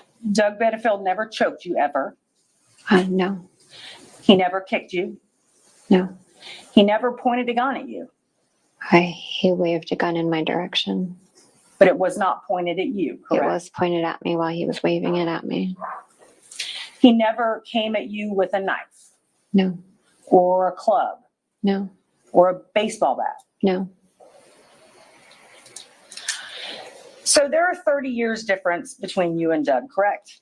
Yes, And you got married after 13 days. yes, And you spoke with him about or organized with him about starting this ballet. yes. And all of the money for the ballet came from him or investors, right? My mom also funded the part of the ballet. You didn't put anything into it. Money. Not from my account, no. In fact, during this time in South Carolina, you never worked, did you? He wouldn't let me work. Okay. When you said in the very beginning he flew you to South Carolina to visit before you were married, he paid for that, correct? Yes. Okay. And the cruise you talked about going on, he paid for that? No, He didn't. he did not pay for the cruise. No. Okay. Yeah, he paid for my friend to go, but I had already paid for my mom and I to go. So Okay. So he paid for your friend to go, yes. and he did not go with you. Oh no. Mm-mm. I want to ask you about the text messages that the defense talked to you about. It's going to be Defense Exhibit 3. I'm going to hand it to you. But I have the entirety of it on a spreadsheet that I'm going to put up, which is State's Exhibit 99.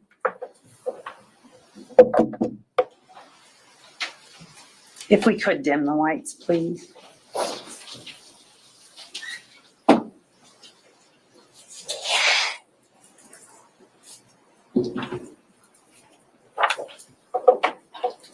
And Judge, based on the rule of completeness, State would enter into evidence State's 99. Did you want to be heard in addition to what we said earlier? I haven't actually seen the specific message.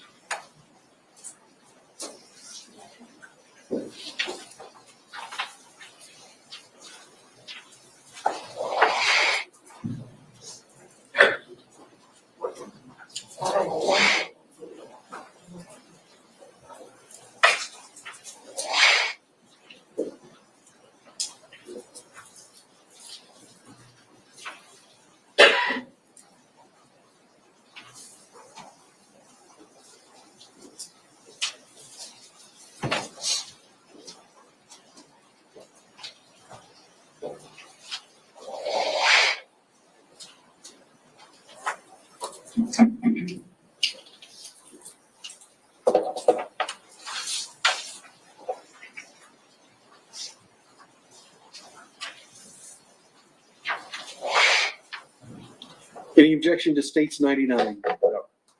Received. So I'm going to put this up on the board behind you, screen.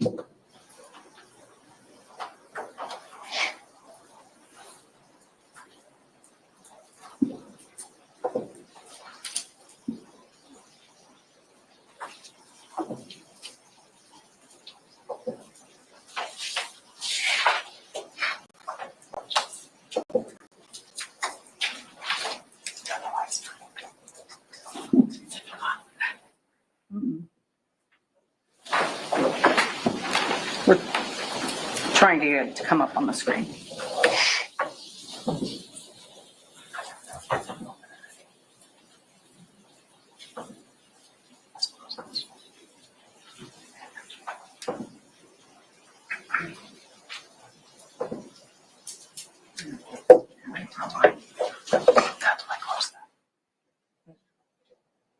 Okay. So I would like to orient you to what we're looking at. So on the top line, it gives whether the messages are outgoing or incoming. That would be the third, fourth column that we're looking at. And what I would like you to do is read the body of these as we go through. I'm going to expand it so you can see it. And if you could just read these for the jury. Okay. One part is just looking at Renee.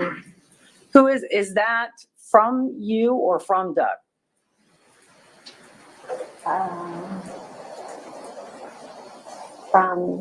It's from Doug to me. Okay. So from Doug, one part is just looking at Renee. Okay, go ahead. I'll tell that part to start. The day I met her, I felt her before I saw her. Oh. My ex-husband lived to argue. Renee and I maybe argued 5 times in 15 years, and even then ended up laughing. Smiley face. I'm a clown at heart and love people being happy. That seems like a hard act to follow. Baby. Like always being armed. Yes, my love. And the outgoing messages are you or Doug?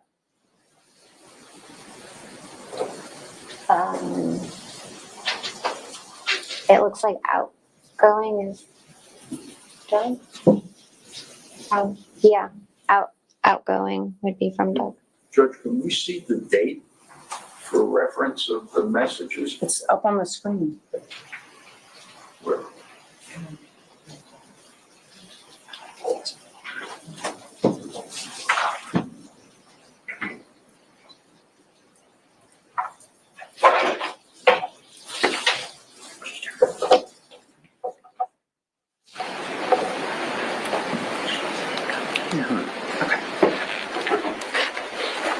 So yes, my love, I think was the last thing you said. And then what's the next thing?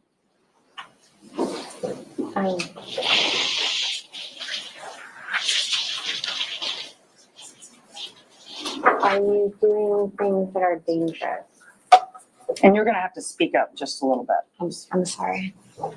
Here. Are you doing things that are dangerous? To think of all the time that you were not with me and understanding them and how to conduct warfare in them for the kingdom. Where was he when he was sending you these messages? While you were on the cruise? I believe he would have been in Charleston. Okay.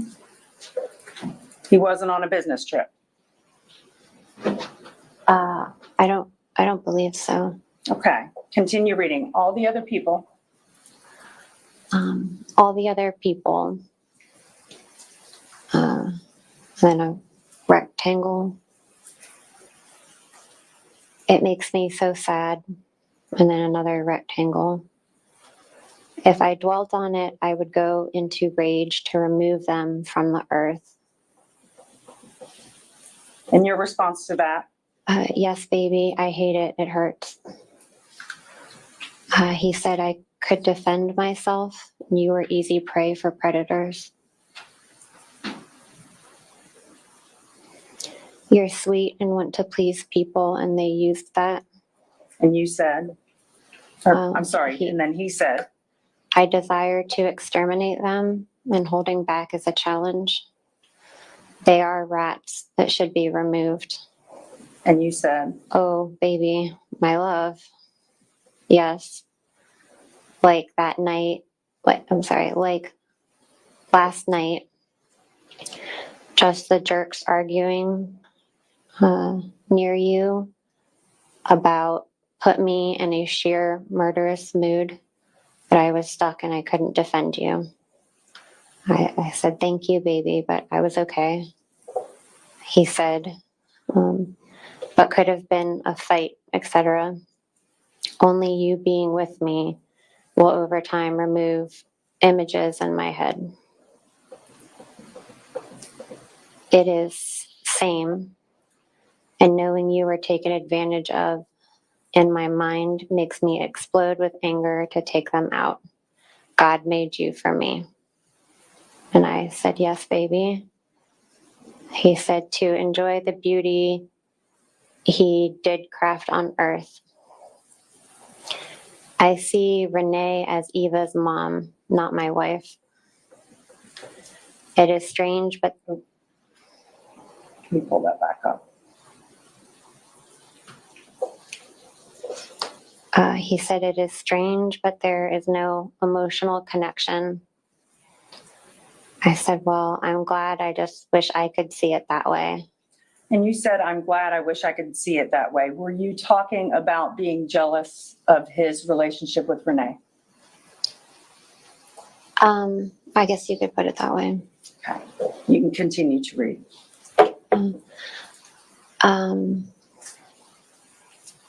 I know we both have a battle to fight in our minds. He was sitting on the mantle in the background. I'm crazy, I know. But it just killed my heart. I know I see you in my mind with a bad person with your legs spread and a shitty person choking you out. That haunts me. I love you and I never want to hurt you. I'm sorry. Rectangle. Now all I see is some douchebag on top of you, fucking you with your legs spread and him choking you out and fucking you more. Right now, I literally want to kill him or them. I said, baby, don't even think like that. He said, you haven't seen the warrior side and you never want to. I said, no one will ever touch me. I am yours. I don't. You are right. I want to see you only as my sweet and loving husband who is gentle to me and kind. He said, we went from joy and passion to now I'm in a testosterone rage inside. And who is always there and safe? That's what I said.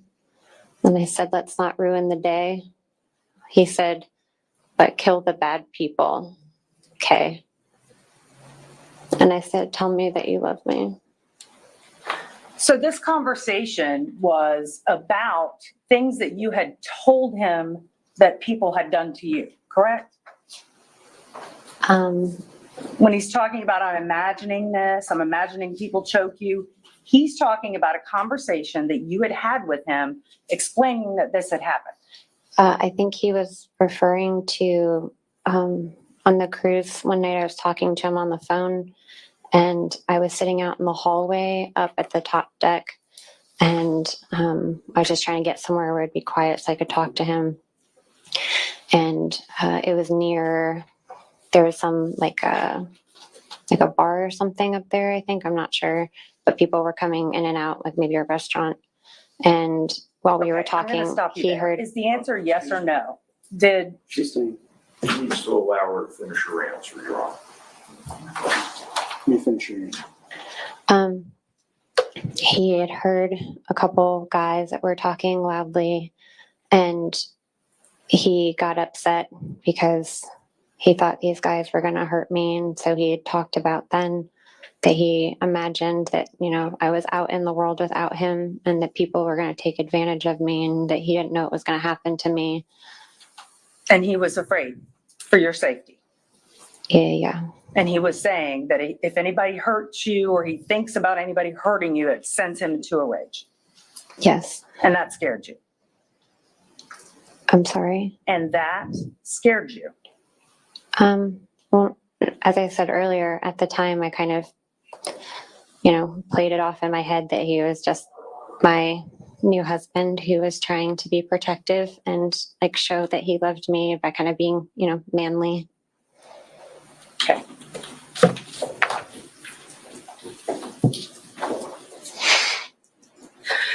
So I want to talk about you having a baby. So Doug had a vasectomy removal in April of 2017, right? Yes. And you paid for that. Part of it went on my debit card or my credit card. And your intention was to get pregnant.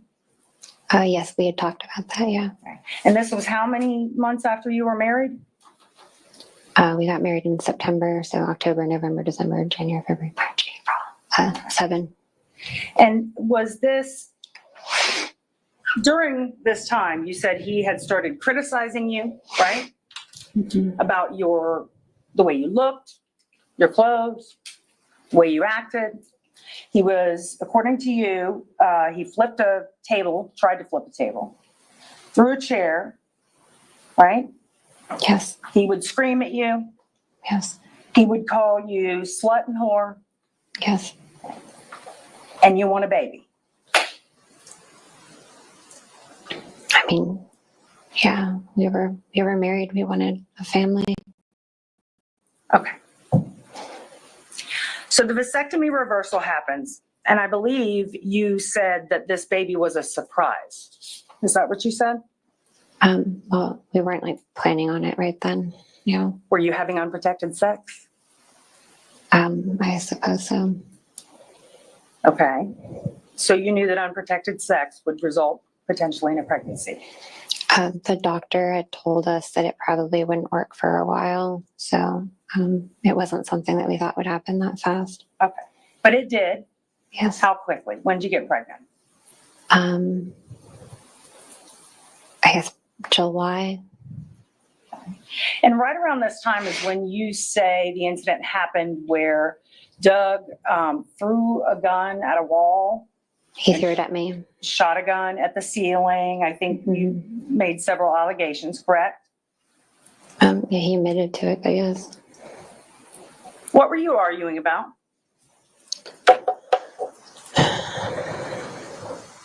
I think Eva was part of it. I don't specifically remember. And wasn't it true that you had a problem with Eva and you thought she was disrespecting you at that time? I wouldn't say I had a problem with Eva. There was a lot of tension in the house, but yeah, there's a lot of things going on that Okay. were not ideal. You knew she was 15. Yeah. And you knew she had just lost her mother tragically to death. Yeah. And you were how much older than her?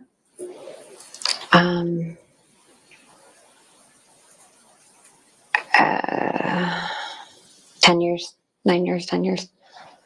And this tension surprised you. No.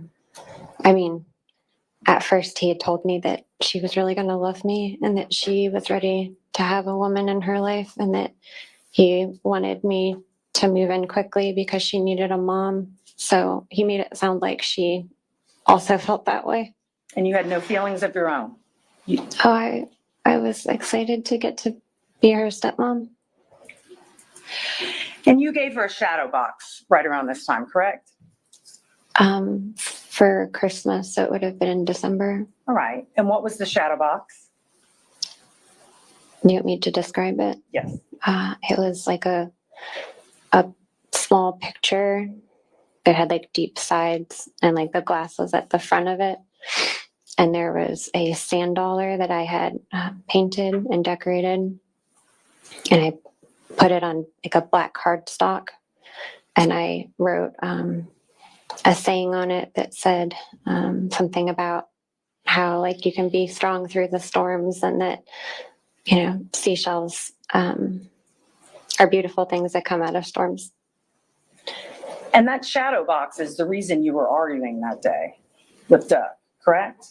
I know it came up at one point. I don't know if that was the reason. And what was the problem with the shadow box? Eva had taken it apart and I guess had thrown out the thing that I made and was using the picture frame for something else. What was she using the picture frame for? She had put a rose from her mom's funeral in it. And that upset you pretty badly, didn't it? It made me really sad. I'd taken a lot of time to make it for her, and I thought it was special. And yeah. You began crying. Yes. And you dropped to the floor and sobbed hysterically. Probably. You were so upset that she put her dead mother's rose in the shadow box. It wasn't that. It was that she took it apart. I mean, I would have bought her another shadow box. You went to Doug and said it was disrespectful that she took this apart. According to Doug? No, according to you. You went to Okay. Doug and said, she's acting disrespectfully. You need to handle her. She upset me. I'm crying. I don't remember saying that about that. Isn't it, in fact, what you were arguing about before this whole incident with the gun and the ceiling? Is this relevant as it relates to the daughter? Can you approach, please?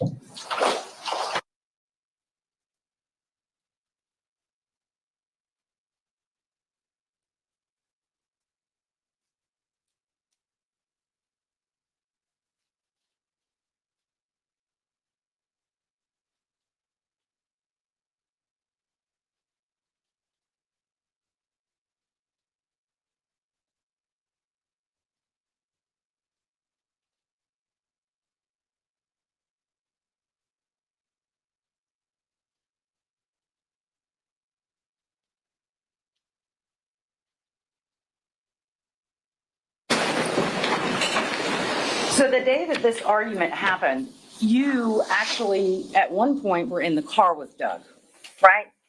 Yes, Okay, you were going to the bank and going to do some other errands. I believe so. And the entire time you're upset about this shadow box. I don't distinctly remember that, but the argument kind of came from there, I guess. And in fact, it wasn't an argument, right? It was you being upset. Well, he said that like life was out of control and he couldn't deal with the people at home and he couldn't deal with the people at the ballet. And he felt like everything was just too stressful and he was upset with everybody. And didn't he ask you to stop? I'm sure at some point. And you didn't stop I guess not. for the car ride? No? Yes or no? I don't remember. And you kept telling him you need to discipline Eva. I don't remember saying that. Okay. And he said, let's just stop talking about this for a while. I need to think. He was yelling at me.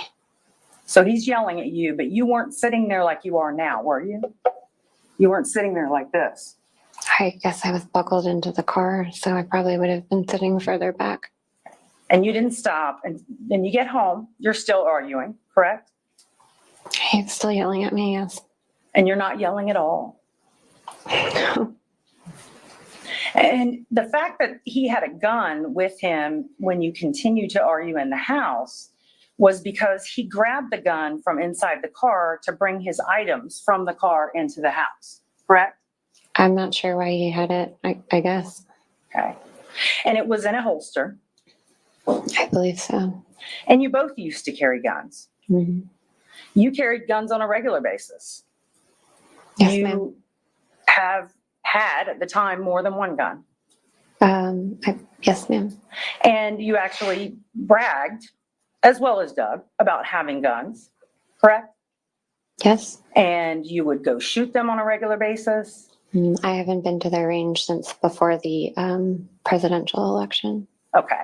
But during the time that you met Doug at a political event, you had one of the guns in your bra. Yes, that's where I concealed carried. Okay.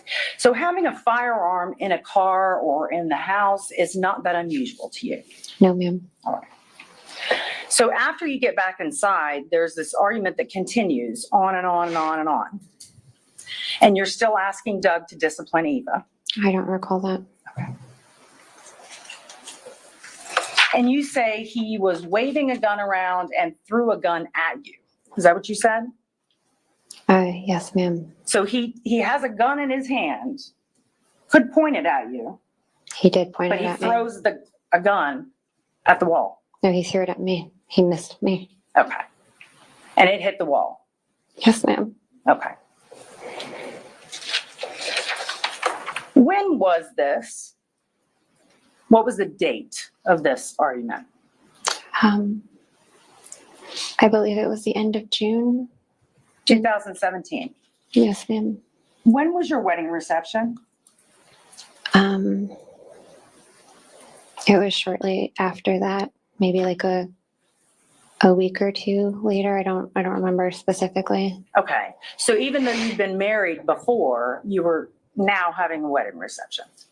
Yes, when we got married, it was just the two of us. And at this wedding reception, you had a lot of guests come. I'd say maybe a dozen. My friends and family came. And they're dressed up. Yes. You're in your wedding dress. Yes. Okay. And I'm going to show you State's Exhibit 10. I want you to tell me what this is. Or I'm sorry, it's 100. I want you to tell me what this is. It's going to come up behind you. What is this a picture of?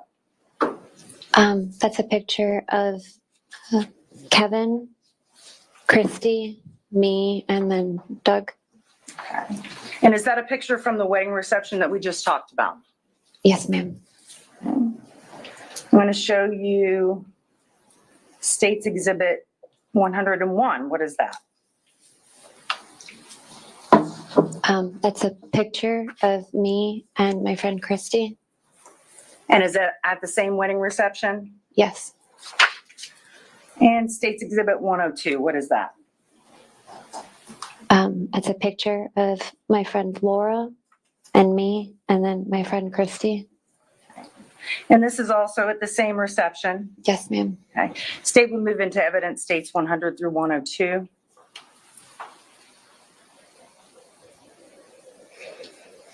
Any objection? I'm sorry, I missed it. Any objection to states No. 100, 101, 102? No. Received. Thank you. And in States 100, are you scared here of Doug?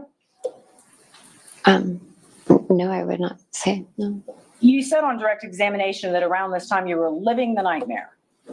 Those were your words, correct? Yes, ma'am. Okay. Were you living the nightmare here? Oh, no, not at that moment. No, that was a very nice day. How about at this moment? Oh, it was a good day. And States 102 at this moment? Same. It was a good day.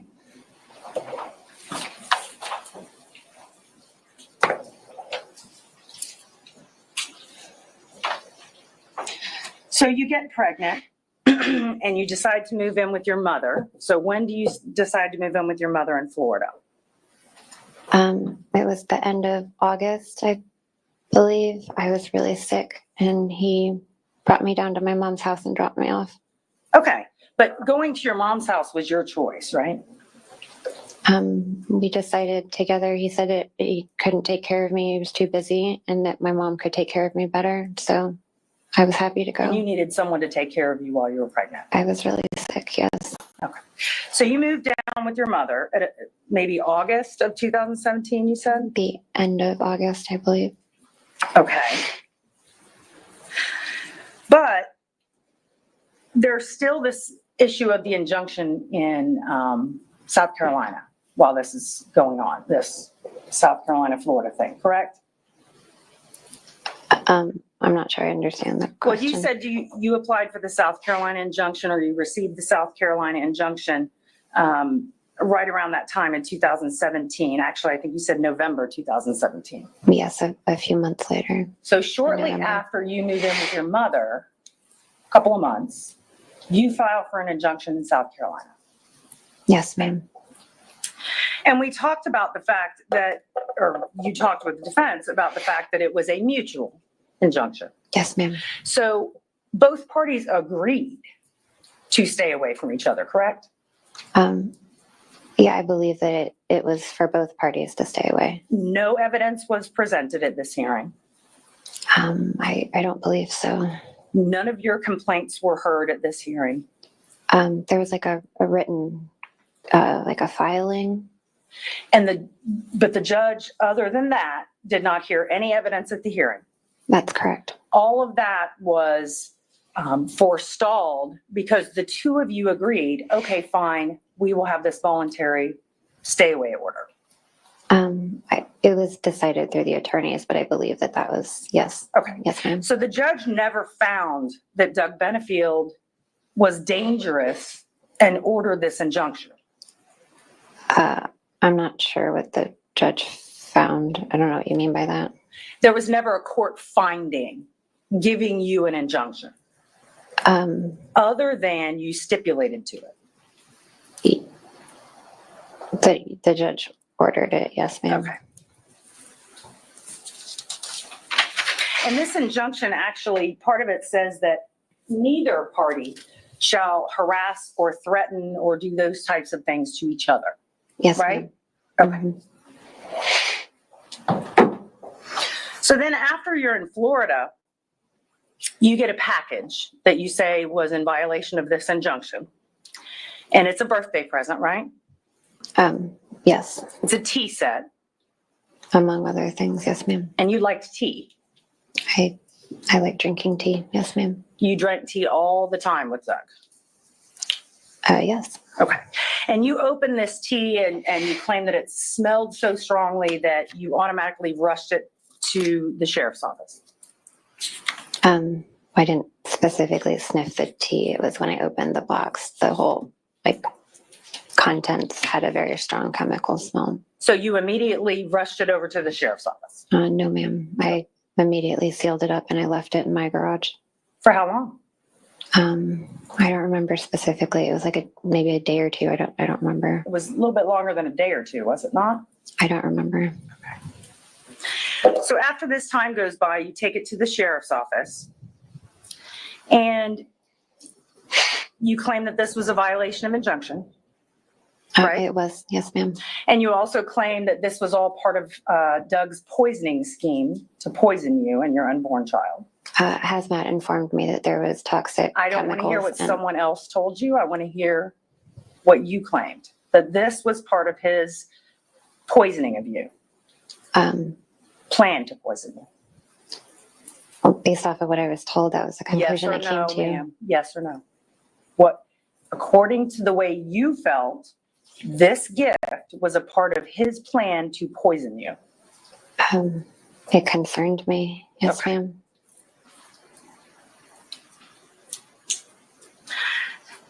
So no charges were filed for that, correct? Correct. So you filed for an injunction based on the same allegations, right? When my injunction in South Carolina was getting ready to expire, yes, I filed for one in Florida. Okay. So when you filed in Florida, about what time was this? What date?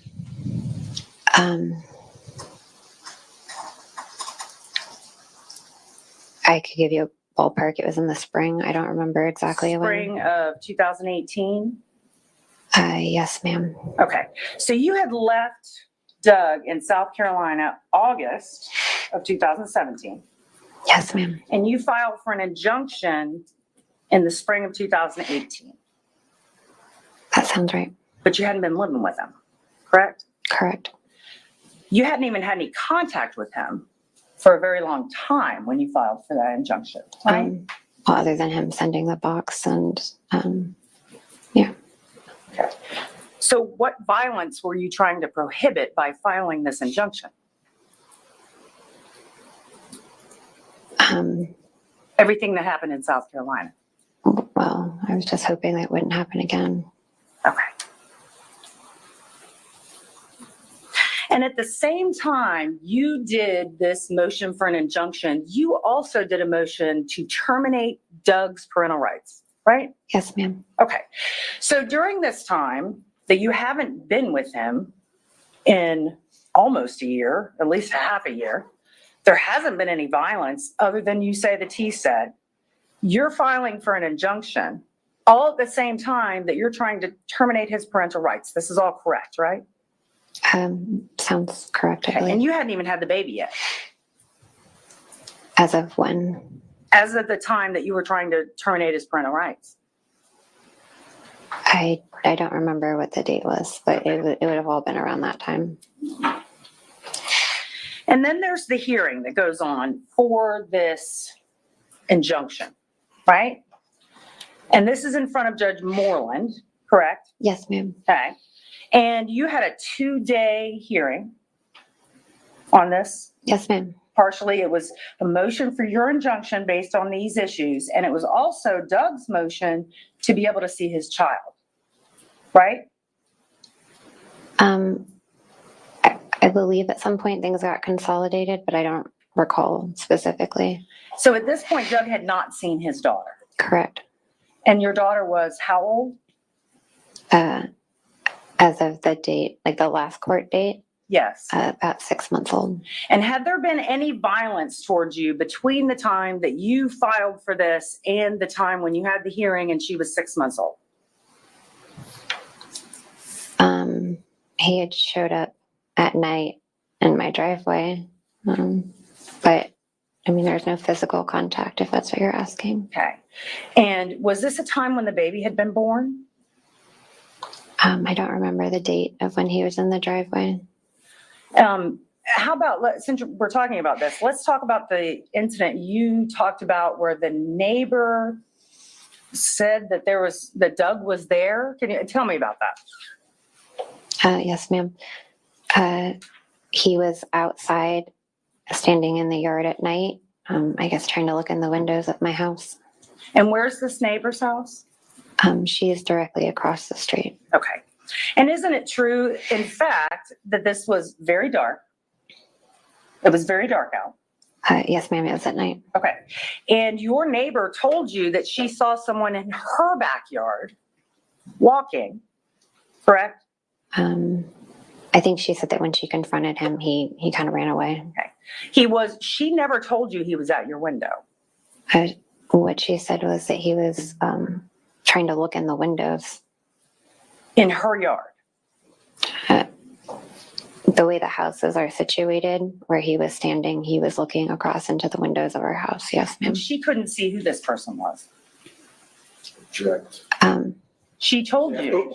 She's asking Ms. Benefield about what the neighbor knew. She told you she could not identify this person. She said by just looking, as dark as it was, she had a hard time identifying him by his face, but that she identified his voice. That's interesting. So let's talk about that. So when she tells you that there's somebody in her backyard, you go to her house, right? You end up together with her. Yes. All right. Not at her house, but yes. And you play a recording that you've recorded, like a voicemail from Doug for her, right? She believed it was Doug, and she said that she could probably identify his voice because he had a unique voice. And so I played a voicemail I had from him, and she identified him The from fact is, that. she didn't tell you she thought it was Doug. You just asked her if it was Doug. I believe she contacted us and said that there was a strange man looking across into our windows, and she was freaked out, and she wasn't sure if it was him. Okay. I don't remember specifically. I'm sorry. This is a long time ago. And you play a recording of Doug's voice for her. Yes, ma'am. And she goes, oh, that's him. Yes, That's ma'am. the one that was there. Yes, ma'am. So that is the ID that Doug was in her backyard. I believe she also described his body type, his stature. She said he was wearing a baseball cap, which he often did. So I think that was probably Don't a part lot of of it. people wear baseball caps? But she needs to allow Ms. I'm Benfield sure. to clear answer before she cuts her off. I've been able to follow along, so I'll overrule at this point. There's a lot of people that are 5'9", right?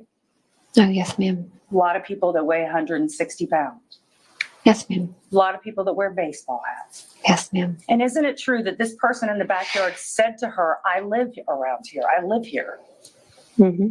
Okay, I believe so. I wasn't there for that part, but that's what I believe she told me. thank you. Yeah. Now I want to move forward to 2019. Around this time, Judge Moreland had already ruled that you could not have your injunction, right? She denied it. Yes, ma'am. And that Doug could have immediate visitation with his daughter. She ordered time sharing. Yes. Did you start visitation with Doug and Emerson very shortly after that hearing? Yes, according to the court order. Yes, ma'am. And you decided you were going to go with him on this visitation? I offered and he said he would be glad for me to come. So yes, I went. This person that you lived in a nightmare with, you decided to go with him on this visitation? Yes. Now, the Judge Moreland hearing, when she ruled, she made it very clear that she did not see your side. Sustained.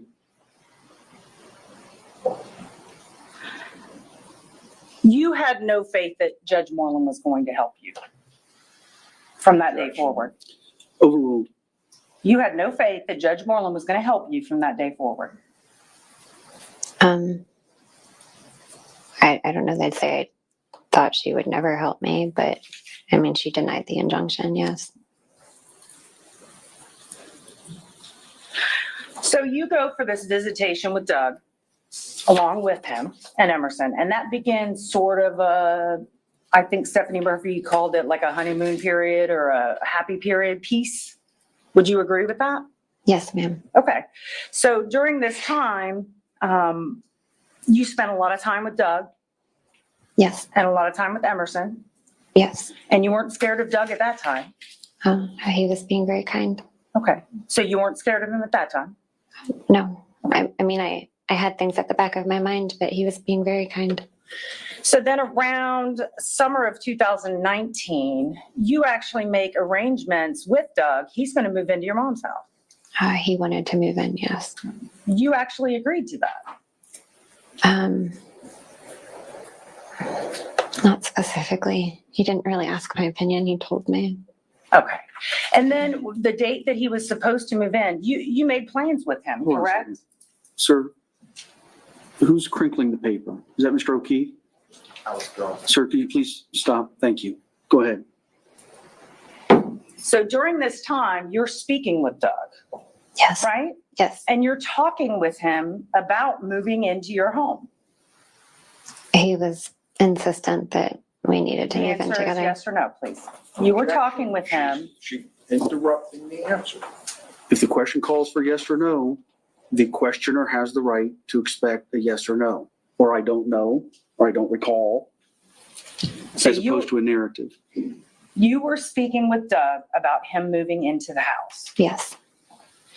and about his things being moved and when they were going to be moved. Yes, I'm sure. And at any time during this, did you say to Doug, no, you're not moving in? Yes. You said no. I'm sorry. You told him, no, he cannot move in? Yes, that's why he ultimately didn't move in, as I said, Okay. I can't do this. Isn't it true that in fact, you didn't tell him no, you just weren't available the day he was supposed to move in? No, that's not correct. Okay. So you're saying the day he was supposed to move in, he knew he wasn't supposed to move in? Is that what you're saying? We had a conversation that day and I told him that I didn't want him moving in. Okay. And then you did not take his phone calls. You would not speak with him.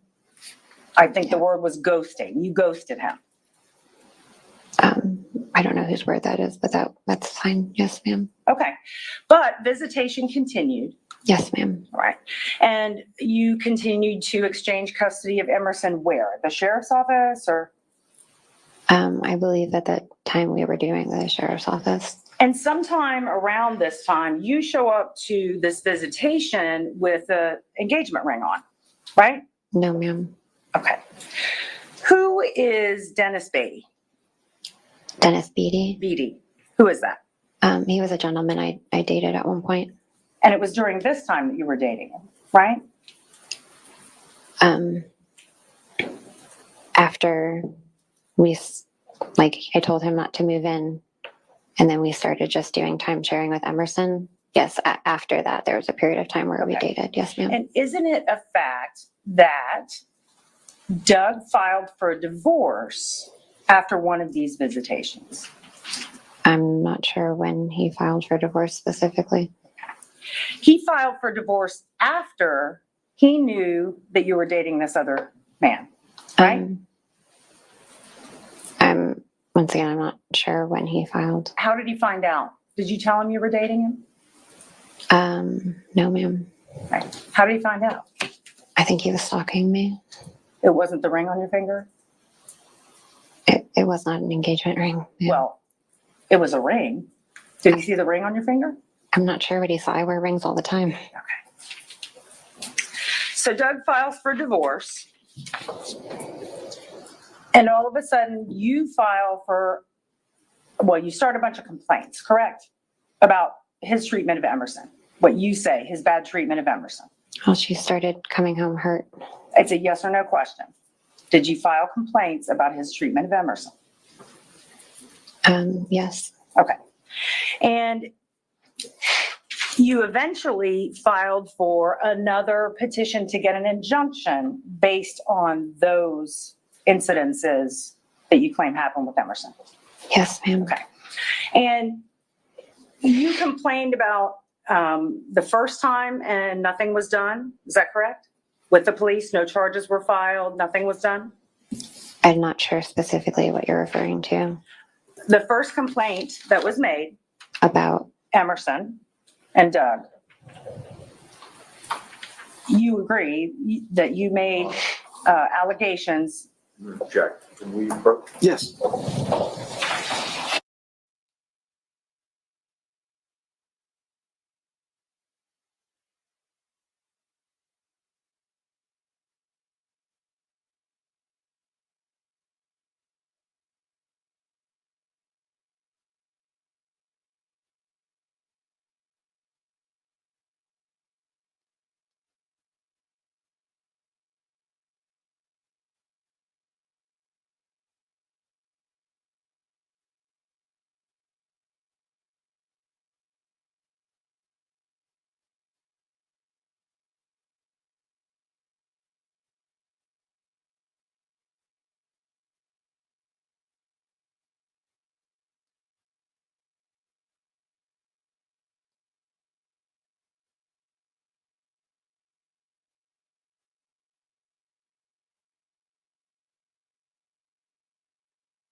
During this time, did you speak with members of the sheriff's office?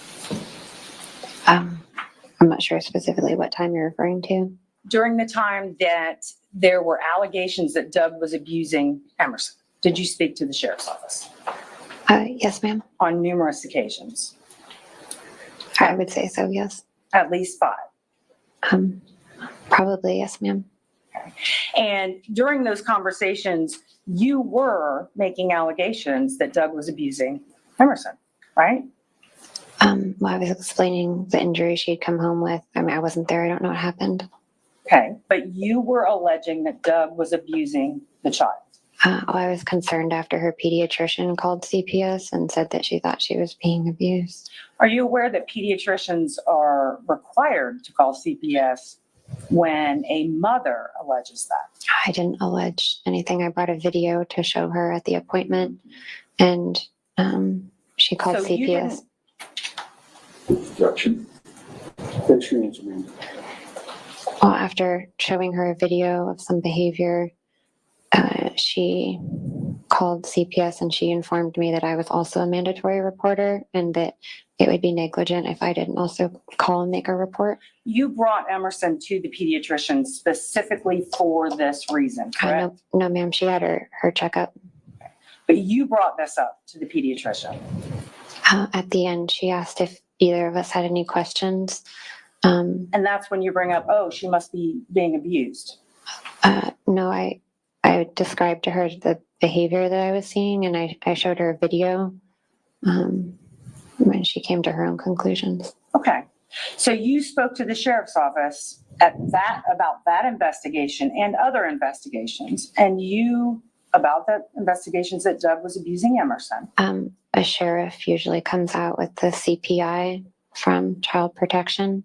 And you spoke to them.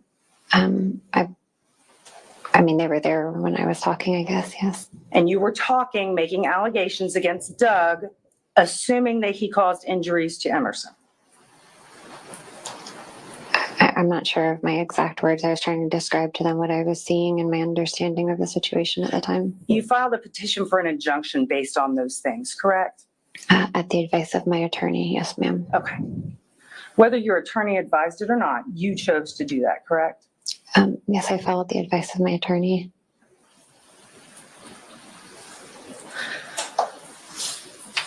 And you were aware that if you went forward on this injunction, that it was going to be in front of Judge Moreland.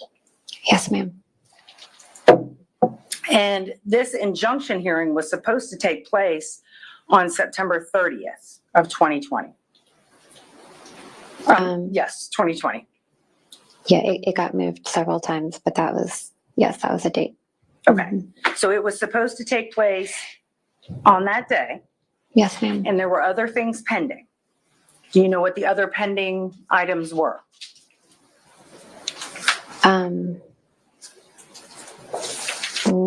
Not specifically. Okay. I'm not sure what you're asking. One of them was Doug's request for a divorce, correct?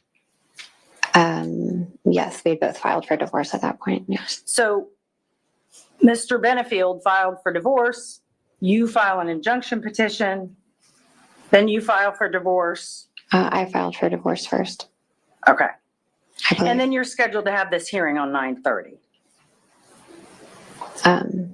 Yes, the hearing was scheduled for 9:30. Yes.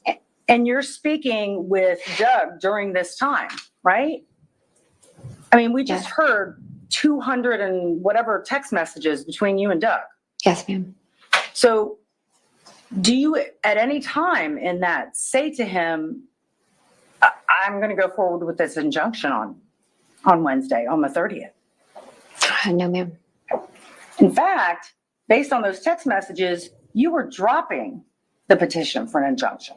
Yes, we talked about dropping everything. Yes. No, you talked about it, but you said you were going to. Yes, ma'am. And that is what the result of the mediation was. That there was not going to be any mediation really because you were reconciling. Yeah, we agreed, I guess, in order to move to Maryland. My understanding, the attorneys were advising us to, if we close things down, that it would make it easier, like legal wise, for us to relocate. So you were telling Doug that's what you were going to do Yes, we were trying to work things out so we could all go to Maryland, yes. and drop the injunction. That was one of the things. And you wanted him to drop everything, right? The motion to release the report, the dissolution of marriage, you wanted him to drop everything.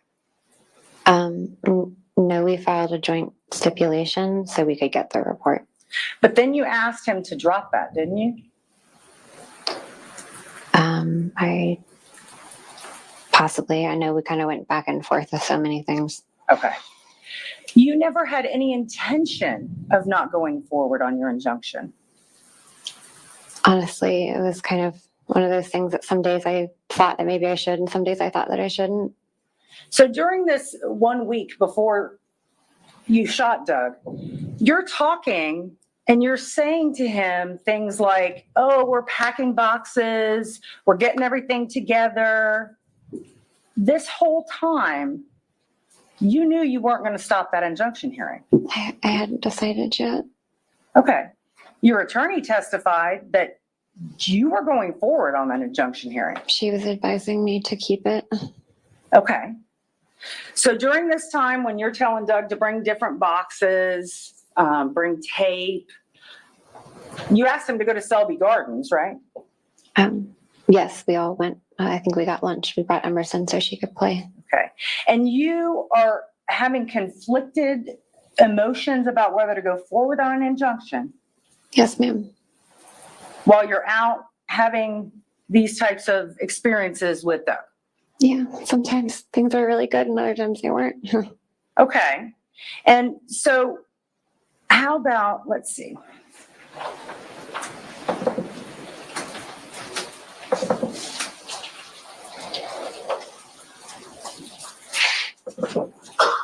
This is part of State's Exhibit 98.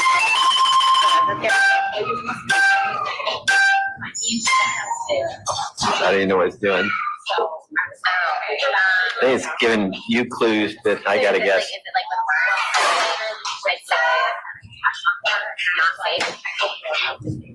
Get real? Real?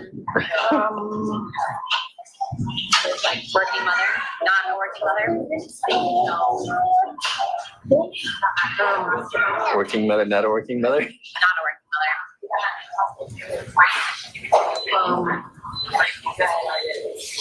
I live in a Slum.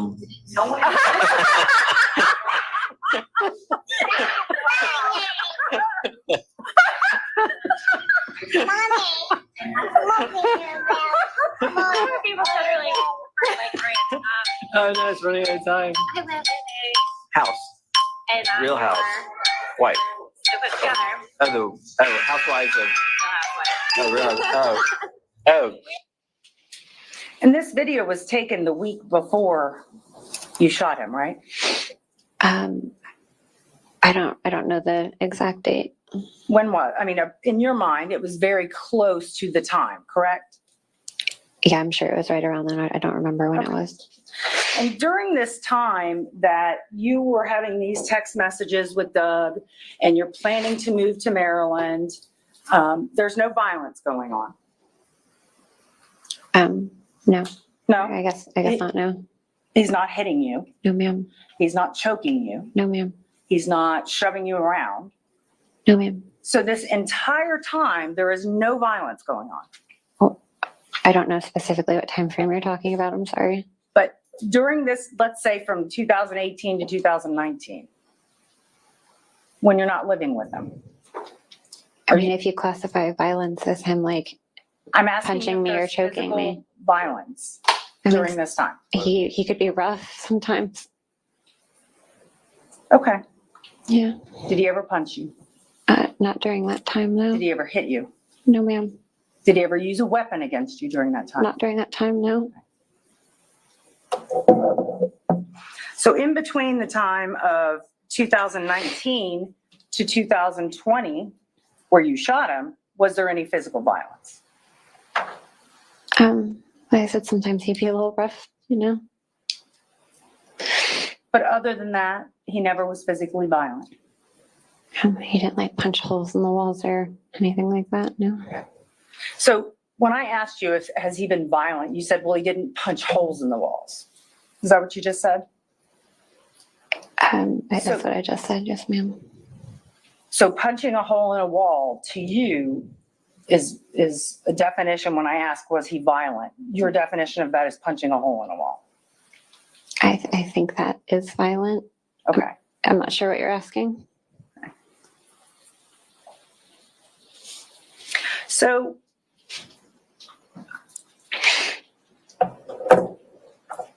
hang on just a second.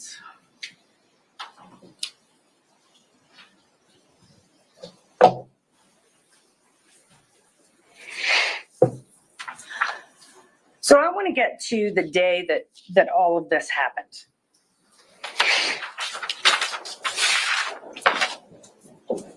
This happened on a Sunday, right? Yes, ma'am. And you're moving on, or you have a hearing on Wednesday, I believe that's correct, and yes, you're ma'am. moving right after that.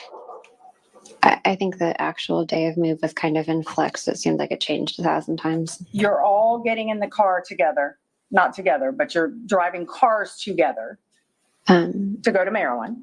Yeah, I believe he was going to be driving the U-Haul and pulling his truck. And I think that my mom was driving her car and I was driving mine. And you were telling him during that time that you were going to move to Maryland and attempt to reconcile. No, ma'am. You weren't telling him that. No, not in those words, no. Did you hear Dr. Broder testify about that? That he said that when you were with Doug. Objection here. Sustained. So you're denying that you ever told Doug that you were wanting to reconcile with him.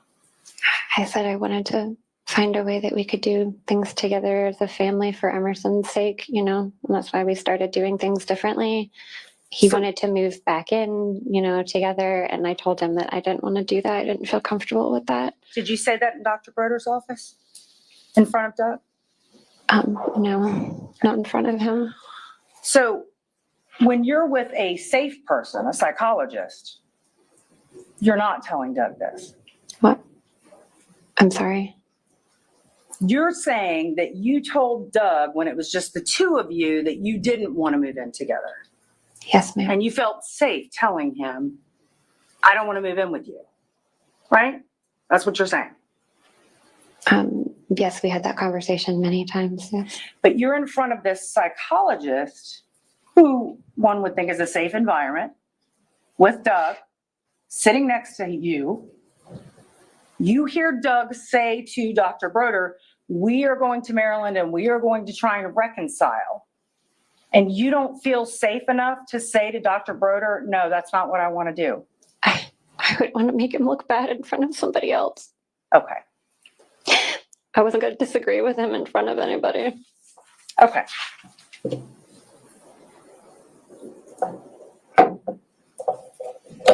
So the plan was to load up the truck, get everything done, and then move very shortly after the court hearing, right?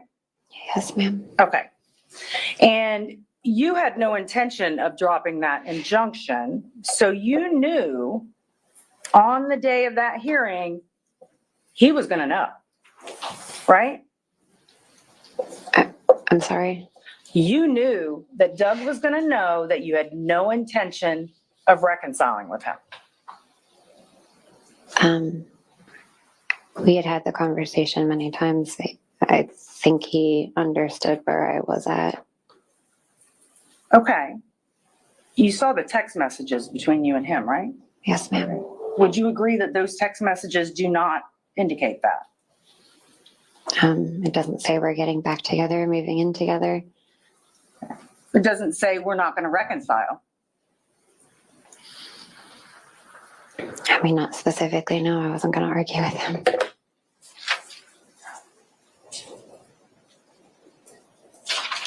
If you got your injunction on that day, September 30th, how would you have moved together? Speculative. I'll sustain. What was your plan if that injunction was Speculative. Granted. Different question, overruled. Objection, speculative. No, you can approach.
So if the injunction were granted on that day, what was your plan about moving to Maryland with them?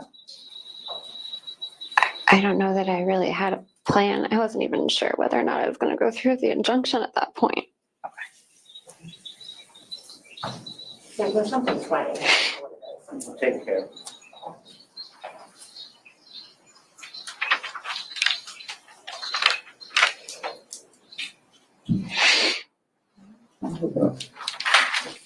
Okay, so I want to get to the night that all this happened. So you knew Doug was coming over. Yes, You invited him over yes. to help you move stuff in the house, Well, specifically stuff in the garage, but yes. stuff in the garage to the truck. hmm Right. And he came to your house a couple of times. He came and then left and then came back again. Yeah, I believe he came twice that day. And there is a gate to your community. hmm And when he's at the gate, you had to let him in. Sometimes, because he was frequent in and out, sometimes the gate remembers license plates and sometimes it opens and sometimes it doesn't. Sometimes he would just follow people in. The gate kind of stays open for a while. But yeah, sorry. But on this day, you weren't concerned about him coming over. No, I knew he was coming. Okay. And when he came over, your mother and Emerson went to the park. I believe they were headed there. I'm not sure. I think they were down the driveway or on the sidewalk, something like that. They were on their way there. You weren't so afraid that you wanted your mother to stay there and watch. No, we were just packing to move. Okay, so you weren't afraid. I definitely didn't expect this to happen. So it was okay with you that your mother left. Yeah, at that time. Okay. So if I heard you right during your direct, you said he bumped your shoulder twice. Body check, I don't know if that's what you called it. He walked into you with a box, right? Yes. And then at the end, you say he slapped you? He hit me. I wouldn't know how to classify it. He struck me, he hit me. Was his hand open or closed?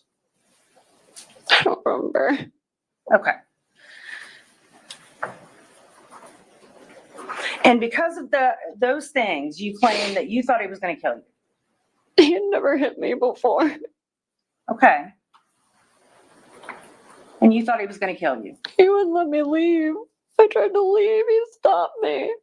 The question is, you thought he was going to kill you. Yeah. Okay. Now, when you were in the bedroom, you decided to get your firearm. And it was where? It was in a storage bin. On top of the laundry basket. Okay. So I'm going to show you State's Exhibit 52. If you could turn around and look at that. Where was your firearm? It was in the bin on top of the basket. Here? That's the basket. The laundry Where was the basket. bin? It's that right on top. Okay, so it was in here. Yes, ma'am. Why would you have a firearm in there? I had just emptied all the furniture and everything out of my room, and it was kind of like what was left from my drawers, and so it got put into a bin. Okay, and that was not your only firearm in that room, correct? Correct. You had a firearm in the closet. My carry gun was in my backpack, which was my purse at the time. So in this room, with a mattress and a broom and a hamper, you had 2 firearms. Yes. So you go into the room and you grab your firearm. Is it in a holster? I don't remember. Okay. And you claim that Doug does what? He came and slammed the door open. He was standing in the doorway. He said, "You're fucking done." He said, "You're fucking done." And that made you fear for your life. Yeah. Can we turn the lights up, please? Thank you. So he says you're fucking done, and you point the gun and you shoot. I held it out in front of me first so he could see it. And I said, "Stop." Judge, if I could have her step down so she can demonstrate. You may. If you could just come down.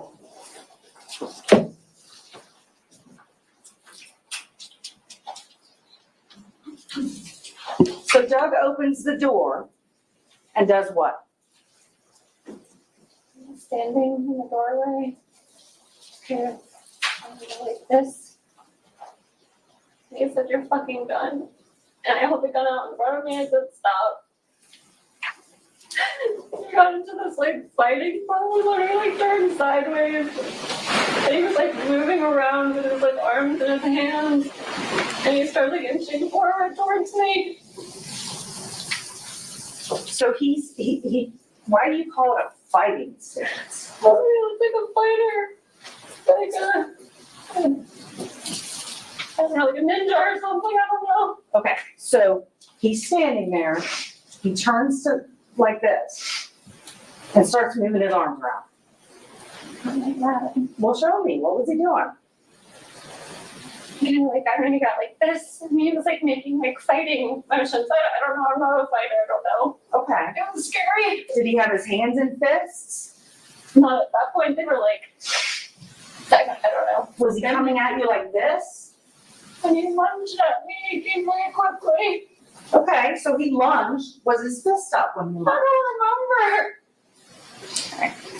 So you start shooting, and he does what? He kept coming at me. Okay, so then you keep shooting again. And he falls down on his back.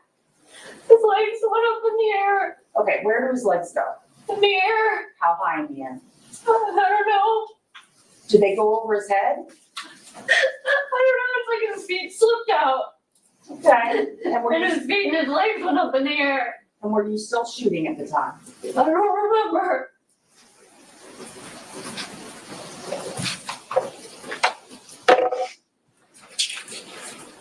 You can have a seat.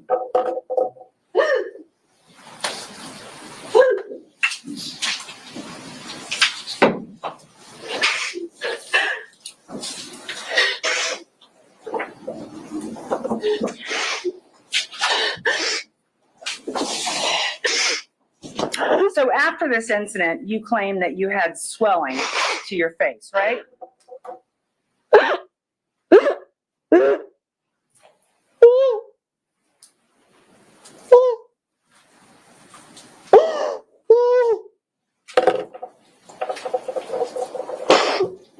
going to take a minute. All right, members of the jury, can you please close up your notes, put them on your chairs. I'm going to ask you to step out for a minute. You can use the facilities. It's not quite our mid-afternoon break, but we'll treat it as such. Please don't discuss the case amongst yourselves. Don't discuss it with anybody outside the jury.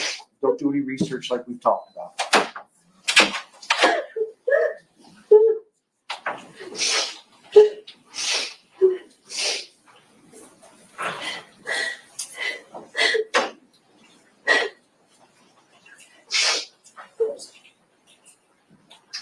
All right, the jury's out. You can have a seat. I'm sorry. All right, we'll take 5 minutes. Thank you.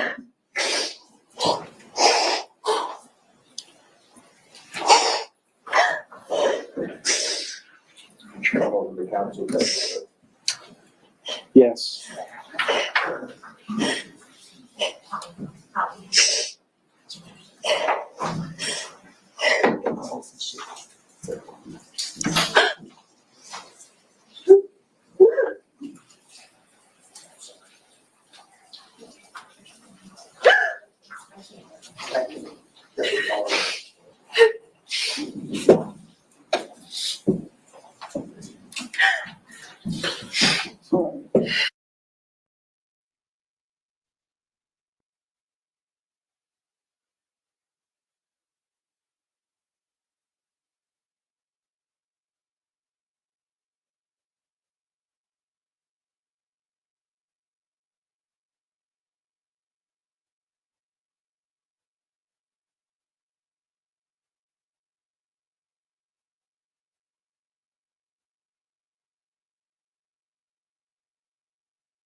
You may resume your cross-examination. Thank you. Can we dim the lights again, please?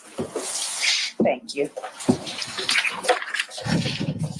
So after this incident, you said you had swelling, Yes, ma'am. and that would be to the left side of your face? Yes, ma'am.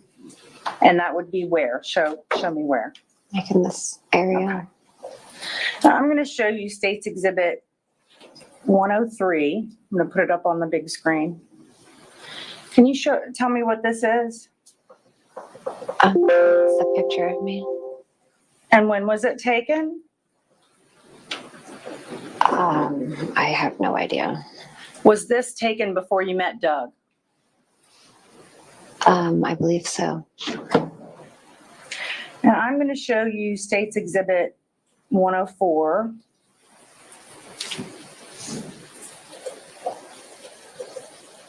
And I'll move it up a little bit. When was this picture taken? I believe in October of 2020. Wasn't it taken on November 4th of 2020? I believe that's correct. I'm sorry. Thank you. I have no further questions.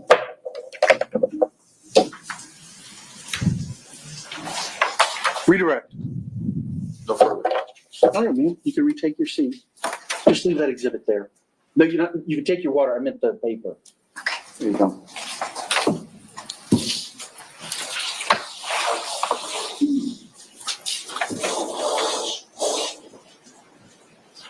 Just, yeah, the clerk. Thank you.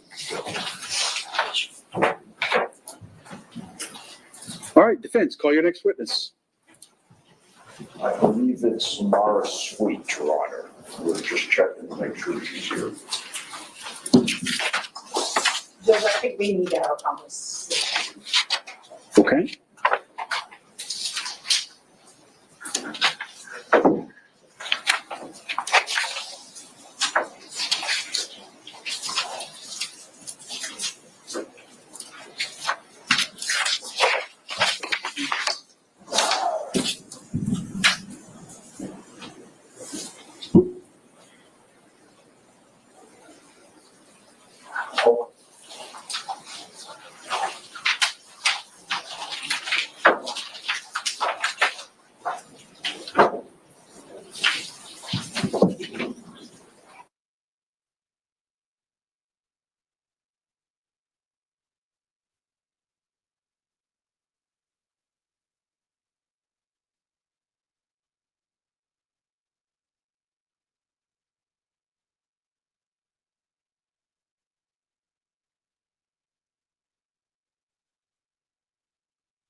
sorry. So I'm gonna let you step in the back so we can have our legal conversations. I'll get you back out as soon as I can.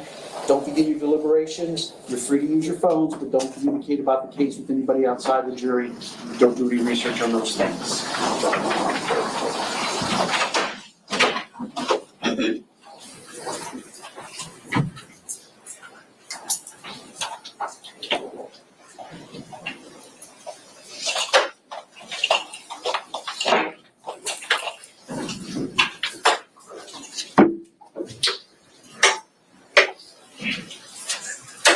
Before you start on that, can the clerk just confirm she got all those exhibits back? I just, But you can all have a seat. okay, She thank count- you. She counts them on a regular basis. Thank you. I just didn't want to have any over here.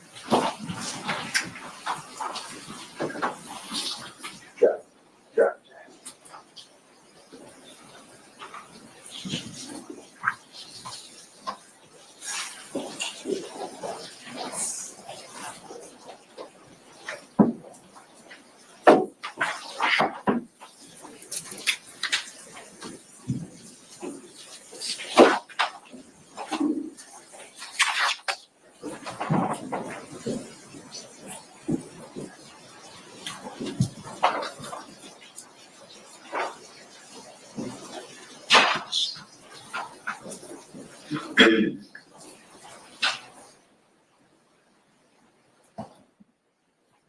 I'm sorry.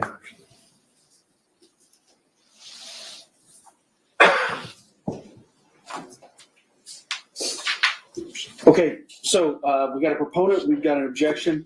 Is the witness in here? She's right outside. Okay, good. I want to make sure she stepped out. Okay, so the defense has called a Miss Sweet, who apparently is a former prosecutor in the 12th Circuit. Yes. And she, if I understand correctly, she was assigned in the misdemeanor division, the domestic violence division, and the case, the alleged violation of domestic injunction regarding the T-set was assigned to her. Correct. And you expect her testimony to be that she intended to file the charge, she was waiting on some receipt, Receipt of the package.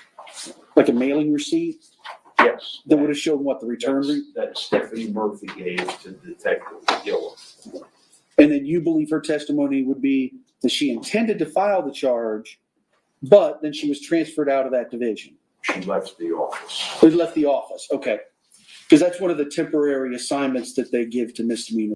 Training based on domestic violence training. She believed Ashley to be a victim of domestic abuse, and that Ashley exhibited all the symptoms of domestic abuse, in particular, remaining quiet as a result of intimidation and going, for example, the state's case is predicated on Miss Benefield going along with Douglas Benefield, for example, on the first parent sharing exchange, and the week leading up to the shooting, they put in those 263 text messages and the video at the restaurant, all showing Miss Benefield and Mr. Benefield's company as apparently happy and not afraid. And abused, those are the classic symptoms exhibited by abused women. They are afraid to reject the abuser for fear of reprisal. And what happens is after a while, they reach a state of compliance where physical threats are no longer necessary because they know what the potential is. So they become compliant. That's also what Bruce Ferris is going to enlighten the jury on. And I remind the court that this is the state's theory. They have put into play, they injected it, they raised it, initiated it, that because Miss Benefield didn't look scared in the company of Douglas Benefield, and that she was exchanging these text messages with him for the week leading up to the shooting with smiling faces and basically compliant behavior, that shows that her claim to fear of Douglas Benefield on the 27th is a fraud. And we now need to explain to the jurors why an abused woman would act like that and would, for example, not agree to be present at the first parent sharing exchange. When a child is involved, it magnifies the situation so that the mom, if she's afraid of, in this case, Mr. Benefield, because of prior acts of domestic violence, she's even more afraid for her child. So the mother's going to make it a point to accompany the abuser in an effort to protect her child. That's what we are now obligated to show to properly defend this case. And we can do that through the training and expertise of Samara Sweet, as well as Bruce Ferris. Judge, first of all, this witness was not listed as an expert, because if she had been listed as an expert, I would challenge the qualifications to be an expert. Just for your honor's knowledge, we did not have a domestic violence unit at the time. I know our office has in the past. We did not have a domestic violence unit, so she was not in any domestic violence unit. Even if she were an expert, there is absolutely no way that she could testify that she felt that Ms. Benefield was exhibiting behaviors of an abused person. I think it's completely improper. And the issue of the decline of the injunction, or the fact that Ms. Sweet intended to file, is irrelevant. I can tell your honor, and for the court's knowledge, it's because when we got the receipt of when that package was sent, that receipt showed a date that was a problem for us. And that is why that case was declined. So the decision was made after Ms. Sweet left the office and we received the receipt. So the fact that she would be testifying, I believed her and I wanted to file it, is completely and totally irrelevant.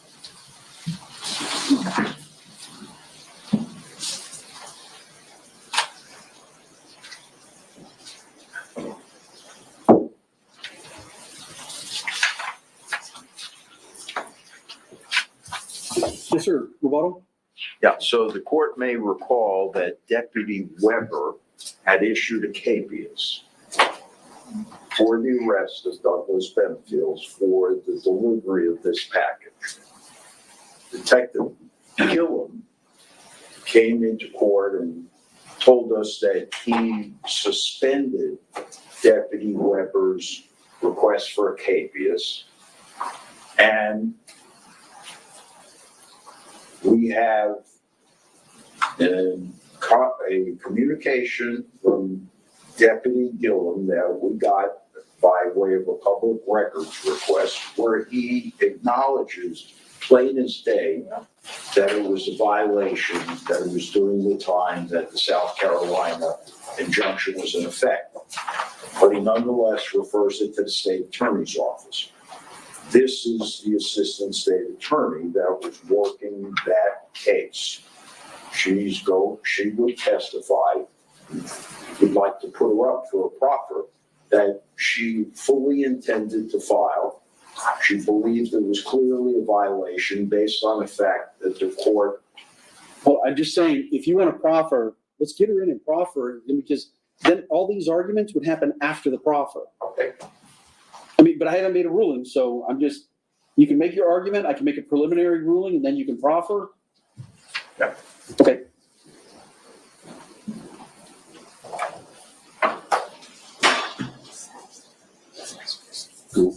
Mr. Taylor, you didn't go outside. So, listen, how about I do this? The jury's out. It's about 3 o'clock. I'm thinking maybe give them a 20-minute, a longer afternoon break. When I do that in the afternoons, I will typically have a deputy escort them down to the jury assembly room where they can kind of spread out. The machines are there, the restrooms, but deputies are with them. Okay? All right, Deputy, can you excuse them till about 3:20? We'll get them back up as soon as we can. Thank you.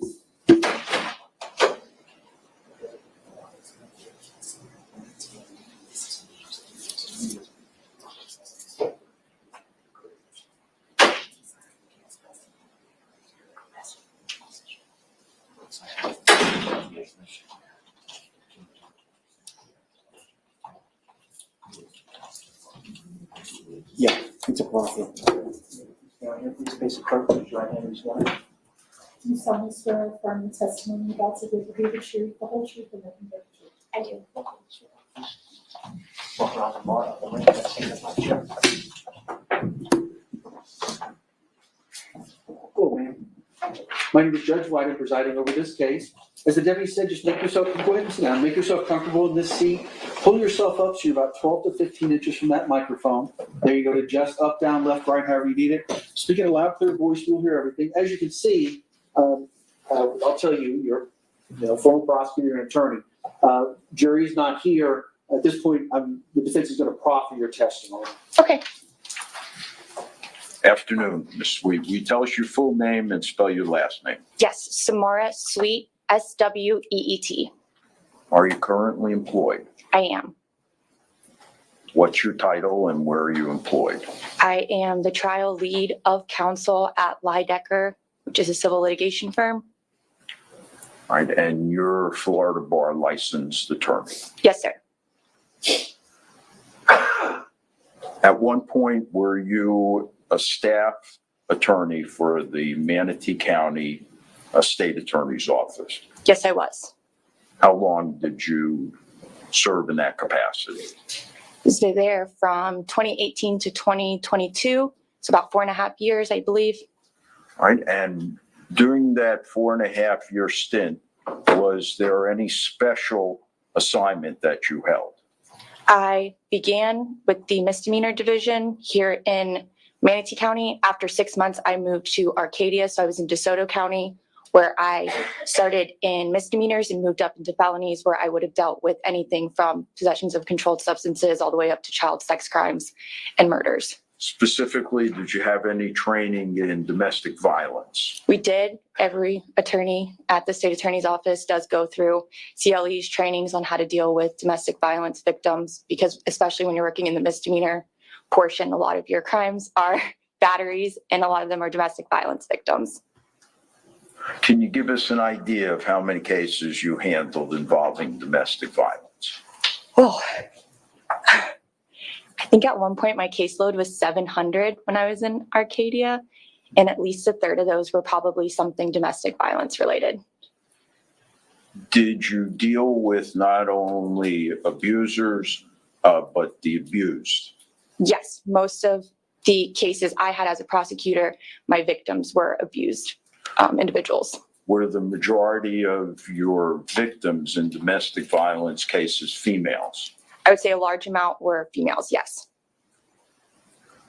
Were you assigned, while in your capacity as an assistant state attorney for the 12th Judicial Circuit, were you assigned to a matter involving Ashley Benefield? I was, yes.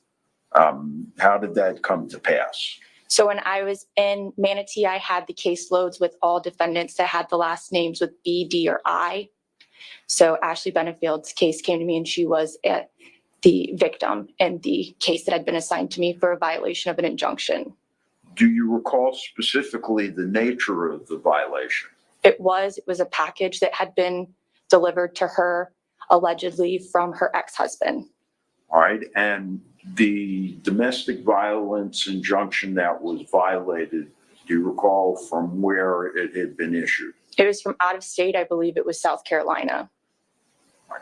And did you meet with Ms. Benefield? I did. Do you remember on how many occasions? I believe it was twice, because when the case first came, there's elements to a violation of injunction that have to be met. We had not yet had all the information, so I did meet with Ms. Benefield, got some more information, and then had to follow up on the investigation. I had to meet with her again after that. Did there come a point in time when you made a filing decision?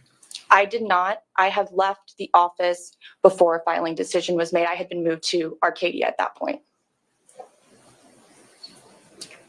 I should have articulated that question better. Had you, as part of your investigation, individually reached a conclusion as to whether or not you felt it justified going forward and charging?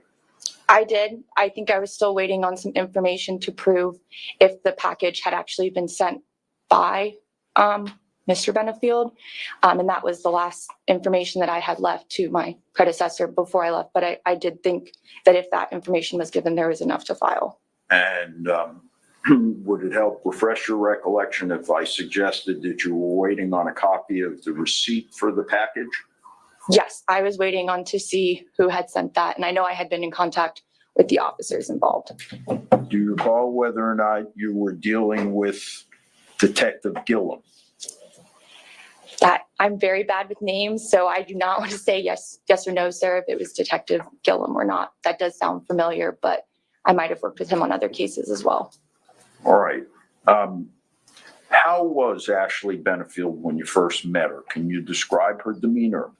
Yes, she was very upset. She seemed scared, worried. She had come to my office and she was crying when she was sitting in my office with me. I did think that she was worried about the package that had been received. Now, was it your practice generally to always meet with the victims in the cases that you were prosecuting? Yes, it's office policy. Had you formed an opinion about the genuineness of the fear that Ms. Benefield expressed? I did believe that she was in fear and worried about that. And from the investigation that you conducted, did it vindicate, other than the actual label for the package, the factual representations that Ms. Benefield had made to you? Want me to restate that? Yes, please. Yeah, that didn't come out too good. Did your investigation corroborate the facts that Ms. Benefield related to you? It did, yes. There had been a package received. The package, I know she believed had some weird smell coming from it. And my recollection was that had been investigated, but the package had been delivered to her. I think she said it was close to her birthday around that date. I can't remember exactly, but it did. The facts that I had investigated did lead up. South Carolina, when I reached out to them, had said they had given an injunction for her. All right. And do you recall contacting the toxicologist with respect to the contents of that package? I did. She had brought me a toxicology report on that meeting, and I did call the doctor. Now, in all candor, I can't confirm if that's exactly the doctor, but I did speak to someone on the phone who said that Ashley did have weird things in her blood system at the time that did not correlate to someone's normal toxicology. But she couldn't say from where that had come from, but that there were abnormalities in that report. And you say you have considerable experience with women who have been victims of domestic violence? Yes. Is there a certain pattern in your training and experience that you see in these women? Yes. So a lot of times we'll have a lot of these meetings involve an abuser. We have the abuser who has abused someone. By the time they're coming to us, a lot of time has passed. So we always want to explain to them that normally we see a cycle. You have an abuser, he does something wrong. Then it's, I'm sorry, I'm very, very nice. They come back, and then we end up again in this situation with more abuse. Kind of like a hamster wheel. Yes.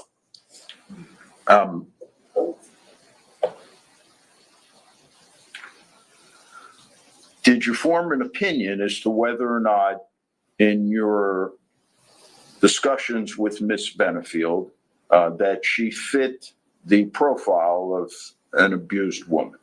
I did. When we discussed, she did seem that she had been isolated at that time. She was very scared. The way she had spoken to me did give rise. She had mentioned some minor physical issues that had been occurring. but abuse doesn't always have to be physical. Sometimes it's psychological, mental, emotional. And she was in my office when she was sitting, she did seem to be presenting like that. Is it a pattern and practice of abusers to employ psychological intimidation? I mean, normally a lot of the times in the reports I would have, we would have something of threats or some sort of information leading up, text messages, Facebook messages, things of that sort. And let me ask you this. Are these abused women, despite their fear, often in the company of the abuser?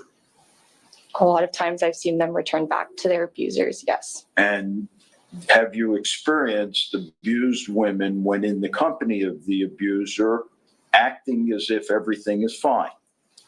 I wouldn't be able to say I've seen them with their abusers, but a lot of times if we were in court trying to present, I would see them come in to defend the defendant that we had or to withdraw claims and that kind of thing.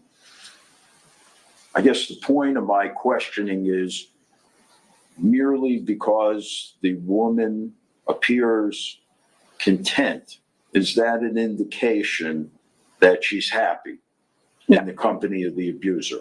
No. Why is that? Just, I mean, I have more facts by the time I've seen the investigations, I've seen interviews, things of that sort in our caseload. They might be presenting, telling the judge something, but clearly we've seen, photos of abuse. They've sat and given us recollections of abuse, that kind of thing.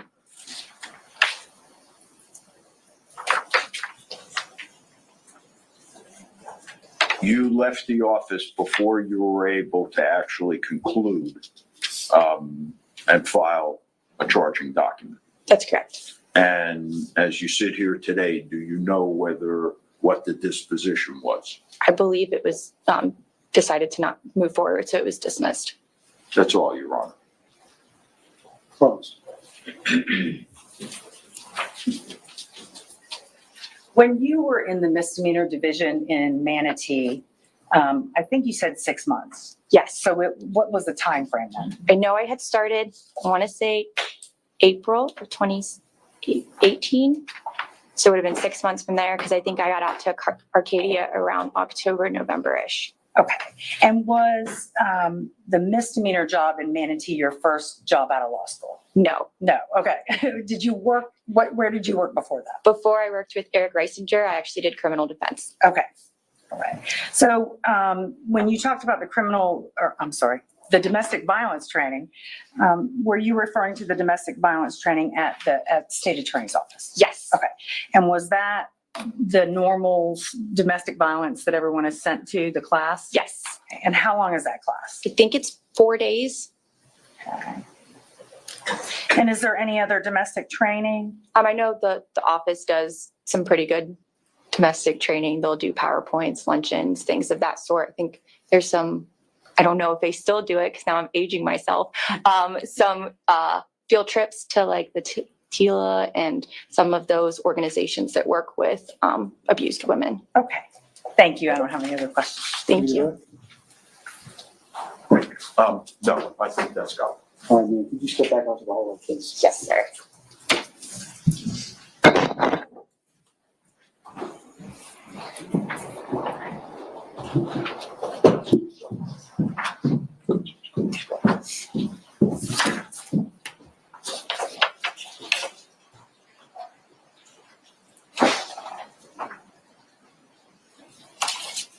All right.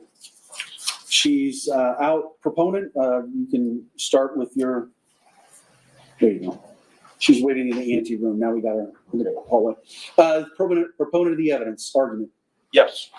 So, Your Honor may remember that Detective Gillum made the allegations 2.5 years later, despite the fact that there was no earlier report documenting what he alleged 2.5 years later in any of his 2 or 3 prior supplements, that Miss Benefield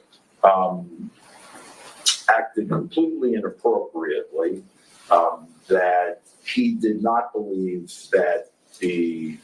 South Carolina domestic violence injunction was in effect because even though the hearing was on November 3rd, the judge hadn't signed the order till the end of the month. And therefore, he countermanded Deputy Weber's request for a capias. This witness impeaches the statement by Detective Gillum because she was the assistant assigned to the case at the time, and she had made a decision that in fact she was going to file, but for the fact that she left the office beforehand. She had conducted the investigation, completed it. All she was waiting on was the label of the package, which interestingly enough, the court may recall, Detective Gillum recovered from Stephanie Murphy. But it apparently didn't make its way to Samara's suite until after she left the office. All right. And the objecting party? Judge, I would object. I don't think she can testify as to anything. She just testified to. I think most of it is opinion, and she is not an expert. And even if she was an expert, she wasn't listed as an expert. So she cannot give opinions. And any opinion about whether someone, as a prosecutor, whether someone violated the law or not is inappropriate testimony for court. A lot goes into filing decisions. The prosecutor has discretion the same way police officers have discretion. To add any significance to that, I think would be completely improper. And so I would object to anything to do with her decision-making with the state attorney's office. And also, as I said, I think there was some information that was gained after she left that played into that decision. But additionally, I think she would not qualify as an expert of domestic violence, and I think even if she could, a lot of those things would be inadmissible anyway, what she would say. All right. Mr. Taylor, do you have any final thoughts you wanted to put on the record? Any final thoughts? Rebuttal? That's good. All right, thank you. So one of the very interesting things about this case as we have gone along is there have been some very interesting, and I think I said the other day, unique legal arguments that have been made. Certainly, I would like to think it's in honor of the Olympics starting tonight that you guys have put me through my mental gymnastics for the last couple of months. You know, another judge that's here in Manatee County, I hear him say this a lot, and I think it rings true. There are some very difficult decisions that we make as judges, emotionally difficult, legally difficult, factually difficult. This is not one of them. This is a very, very clear and easy decision. I'm going to put the part about Ms. Sweet offering any sorts of opinion as an expert kind of to the side, because I resolved this matter well before I consider that she wasn't listed as an expert and the Richardson aspects of that. And what I want to focus on is the purpose of allowing these other incidents of violence or threats is, as we all know, it's one of the carve-outs of obviously case law provides an exception in stand your ground and self-defense cases for battered spouse syndrome. Normally, any peculiarities for a particular defendant, PTSD, low IQ, mental health, are the ones that come to mind quickly, are not relevant and not admissible in a self-defense case because it's a reasonable person standard. So battered spouse syndrome is the carve-out, and the idea by once the defendant has laid the predicate of the overt act, allowing either reputation, and if it's reputation in a relevant community, we've all agreed, should agree, the case law says that the defendant doesn't have to know about that. It's just reputation evidence. On the flip side, whenever you want to get into specific acts of violence threats, intimidation, and I know our net that we've casted here is beyond just prior acts of violence. There's also been issues of threats and intimidation. It's come in, it's in. The case law talks specifically about why that evidence is allowed and why all of that is not hearsay, because it's not offered for the truth. It's offered to show the jury, what did the defendant know at the time that the self-defense was used? And unlike the mental ailments I mentioned earlier or other peculiarities of the particular defendant, this is just to show why the defendant would have stayed, and even if there wasn't an imminent violence at the moment, why that person would feel terrified, and all the other bad spells. I won't go into the whole thing. So the issue is not, did this assistant state attorney believe the defendant? Did this police officer take a report and submit a capias, or not issue a capias and send it to the state as a non-arrest? Did this ASA file it or not file it? Did this ASA believe that the defendant was the victim of domestic violence or not? All of those things are completely irrelevant, not to mention prohibited from the witness commenting on ultimate facts or invading the province of the jury. The issue is not the truth or falsity of the violation of injunction or the shooting into the ceiling or any of those issues. That's not the issue. The issue is, was the defendant aware of these prior acts? Example being that the evidence came in regarding domestic violence by Mr. Benefield against his first wife. The way the defendant learned about that was some sort of text message by or between Mr. Benefield and the former Mrs. Benefield. Clearly hearsay. But why does it come in? Because she was aware of it, and it shows some violent tendencies, so she can testify about it, she can talk about it, the jury hears about it to help understand what she knew, and this is in the jury instructions as the attorneys know, what she knew at the moment that this incident was happening. So Ms. Sweet's testimony about whether she believed the defendant or not, whether she was going to file or not, the conversation, that whether she thought that the defendant was genuine and legitimately a victim, the testimony that she had some report and she called someone and there were some sort of abnormalities, unspecified abnormalities in some lab test, that she, characteristics of domestic violence victims and so forth, is just of no moment. So it's irrelevant. It's commenting on the testimony of and the credibility and veracity of other witnesses. It's commenting on ultimate facts. If you want to talk about the expert portion of it, as the defense said, this is all the same things that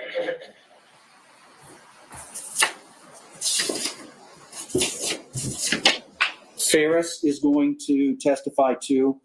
So in essence, I haven't heard his testimony, but what I understood was everything, I believe it was something along the lines of what she's going to testify to is the same as what Mr. Ferris is, and I only say Mr. because I don't know his professional designation. So Mr. Ferris is going to testify to. Finally, on the issue of 403, Ms. Sweet's testimony, the probative value of that is substantially outweighed by the danger of confusion of the issues and misleading of the jury, because it does not matter whether that particular person believes it was a violation of injunction or not. The point is, the testimony is out. It's been demonstrated that the defendant knew about that. She's alleged it was a violation of injunction. There's a dispute. That'll be a factual issue for the jury to determine. But she's alleged it was a violation, which she took as intimidating. And the smell that caused her headache was some sort of physical ailment that would have been caused by the present that was provided. I understand that's her position. State may have a different argument on all that. But this is not even a difficult question. Ms. Sweet is not admissible as a witness. I am glad you proffered, though, because now it's all on there. But no, she's not going to be allowed to testify to what I heard today. Do you have another witness we can call? Yes. All right. Ferris. We have an objection to him as well, Judge. Oh, now, Mr. Ferris is the expert, Yes. and the state wanted to have a, Judge, I'm sorry. We do have a lay witness that we want to get on. Amy Carlton. She's going to be quick. We need to get her back to work. oh, hold on, Amy Carlton. And then I assume, I know that's bad, that Mr. Ferris, tell me, does he have a professional designation? Is he a doctor or? He's a licensed mental health counselor. So he's Mr. Ferris. Former deputy sheriff. His practice and his law enforcement experience has been combined exclusively to domestic violence. He teaches batteries. I just want to know if he was had he a professional designation that I should use. All right, so Mr. Ferris, looking at the time, I would think that after we finish with Ms. Carlton, the Dabert hearing is very likely going to take us to the end of the day. So I expect that we would probably start with Mr. Ferris on Monday. Mr. Taylor? Well, Your Honor, actually, we have some case law that I was hoping would obviate the necessity for a Dabert hearing. All right, well, do you want to handle Ms. Carlton first? Please. All right. Ms. O'Donnell just needed to go to the ladies' room, so. Oh. All right. I mean, if you want to bring her back in, that's fine. If you Well, want. yeah, we can start working them back up. Yeah. I think that'll be good. So let me give you guys 5 minutes. If you need to step out, Mr. Taylor, Ms. Benefield, if you need to step out and use the facilities, that'll be fine as well. We're going to start working on getting the jury up. It usually takes about 5-10 minutes. Yeah. Okay. Thanks, George.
As I'm telling him that, I'm sorry, I'm backing back behind the house because you don't know what's coming next. All right, let me ask you a couple of specific questions if I can. Yes, You say you heard some gunshots. it sounded like gunshots. All right. Now, after you heard the gunshots, did you observe anybody exit a house? Quickly, as we were trying to make sure of our safety, we saw someone leave the house, a lady leave the house. It was, I mean, I don't know exactly like timing wise, because it's like I said, my mind was going through a lot of things. Let me just keep you on the questions, okay? I'll help you. I'll lead you through it. You hear the gunshots. The next thing you see is what? A lady came from the house and Describe. I remember screaming, and that's just the vivid recollection and memory that I have. Just the screaming, and came from the house running to the neighbor's house. I don't remember too much other than the screaming and pounding on the neighbor's front door. Is it a safe bet for us to say that this lady that you saw exit the house screaming was hysterical? Yes, yes. I want you to tell us, Miss Carlton, after the gunshots, approximately how long it took for that woman to come running out of the house. Oh. So I'm not sure I recall. It was within seconds though. It was, I don't know. It just, I mean, I didn't even have time, like I said, to pursue any hiding places. It was so quickly. Do you remember speaking to the police about the incident? We had an interview, yeah. It was probably 30 seconds, a minute. I don't know, 30 seconds. Okay. So you hear the shots, and within 30 seconds, a screaming, hysterical woman comes running out of the house and goes to the neighbor's house. Yes. Did you hear banging on the door at the neighbor's house? I don't recall if I remember stating that or not, but I remember the hysteria of the screaming. Okay. That's all I have, Your Honor. Can the witness be released? Yes. Yes. Thank you, Ms. Carlton. Thank you. Ma'am, you've been released from your subpoena, so you're free to go. Thank you.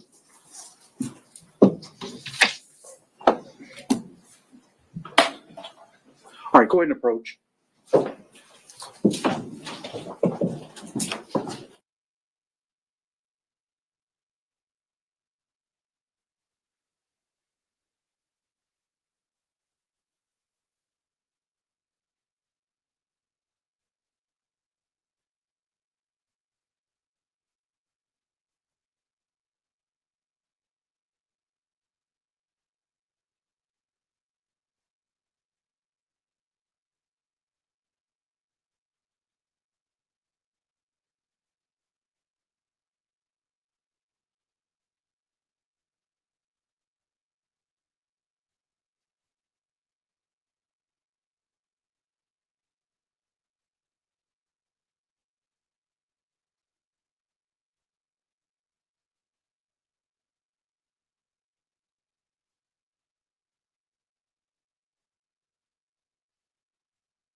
Thanks for the jury.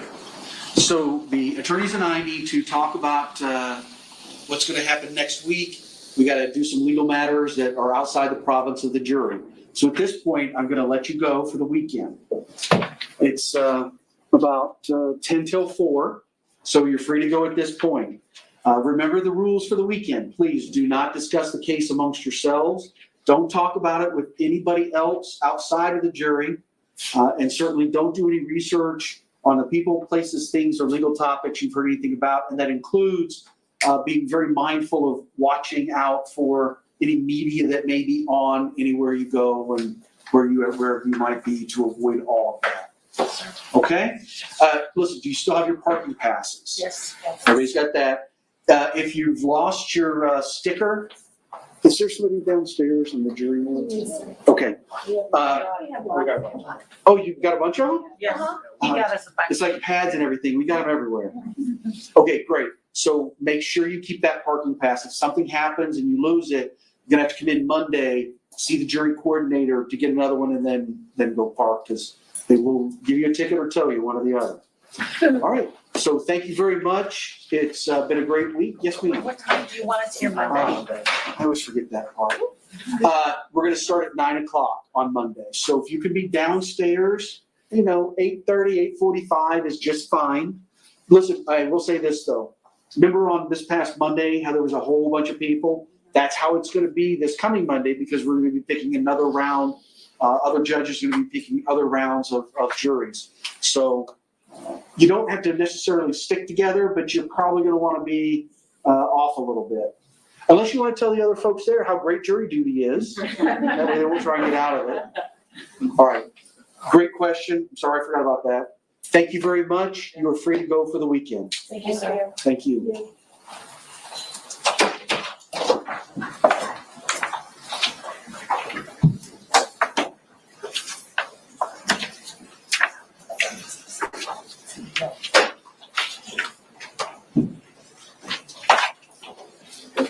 All right, you all can have a seat.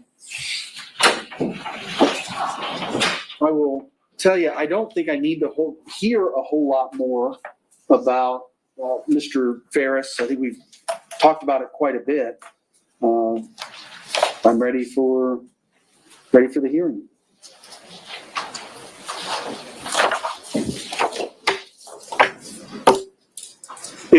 I will say this, it is a hearing, so if you want to make an opening, don't feel like you can't. You're absolutely free to make an opening if you want, Mr. Taylor. So please don't let me dissuade you. If you want to make an opening, make an opening. Not necessarily. State? No, Judge. Thank you. I think we've talked about it.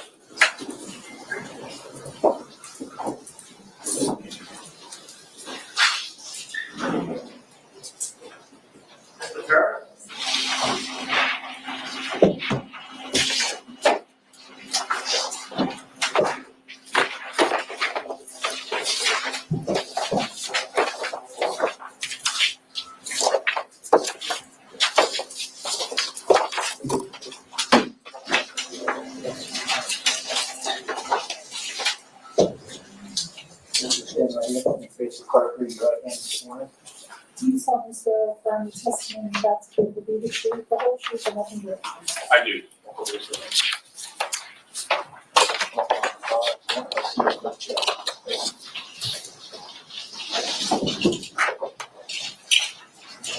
Hello, sir. My name is Judge White. I'm presiding over the case. We're going to have a Dabert hearing. I'm sure you're familiar with that. Yes, sir. So just put yourself about 12 to 15 inches from that microphone. Make yourself comfortable in that chair. Okay. And we'll get started with the hearing. All right.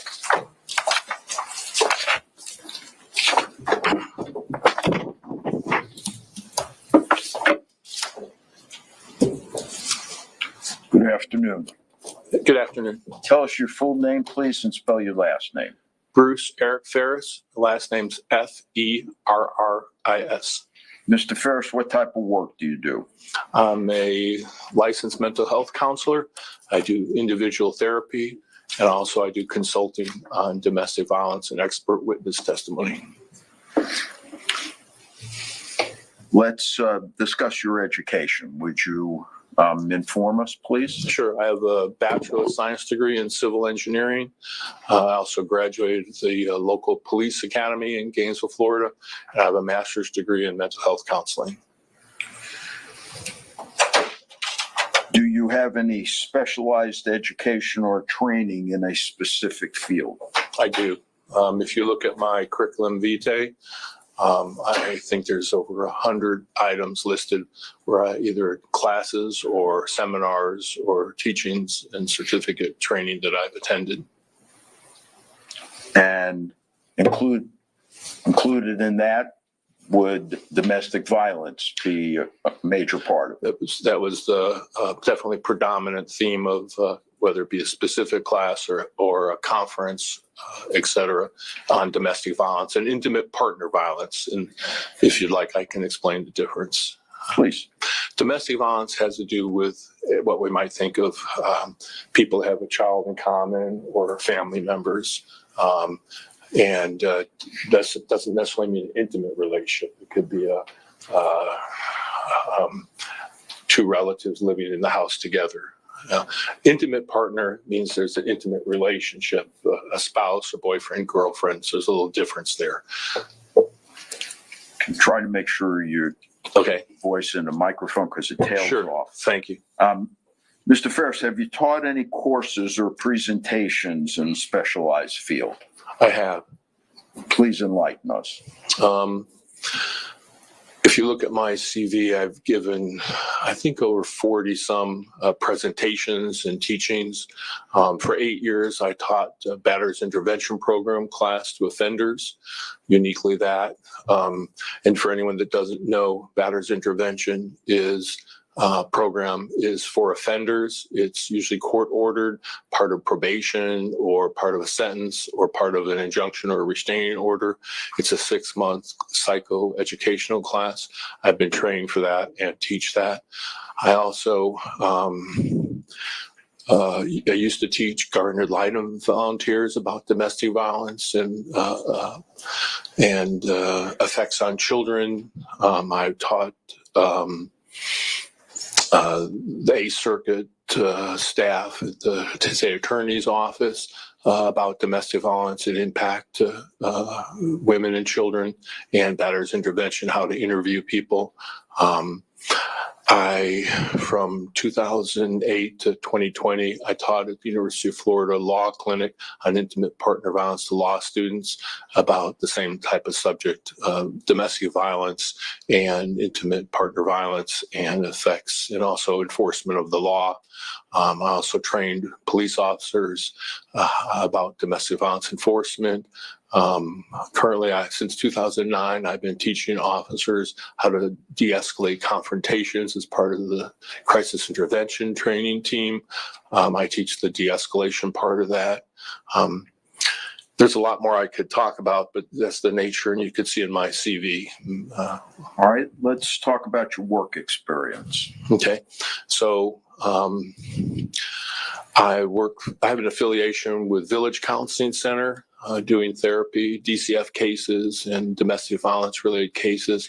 I used to also work with Creative Counseling in Gainesville, doing teaching batter's intervention program classes and doing individual therapy. I also have my own practice now, and I do individual counseling. Recently, I just looked up since 2014, I've treated almost 1,000 individual clients or patients as an individual therapist. Work experience we're still talking about. Yes, sir. Okay, of course, I mentioned the doing consulting for attorneys on domestic violence and being an expert witness. You're gonna want to know my current work or my past work? Well, let's stay in the past. How about any experience with the Gainesville, Florida Police Department? Yes. I went through the police academy in 1993. I was sworn in 1994. I retired from there in 2013. The last 10 years of my career there, I was the lead detective in the domestic violence unit, part of the Investigations Bureau, uniquely just looking at the domestic violence cases, enforcing the law, training officers, doing some public outreach, and being under his forces. Can you give us an idea over the course of that time, approximately how many cases you would have handled? Yeah, I was a lead detective on close to at least 500 cases I looked up were resulting in arrest or charges being filed. And what kind of professional credentials do you hold?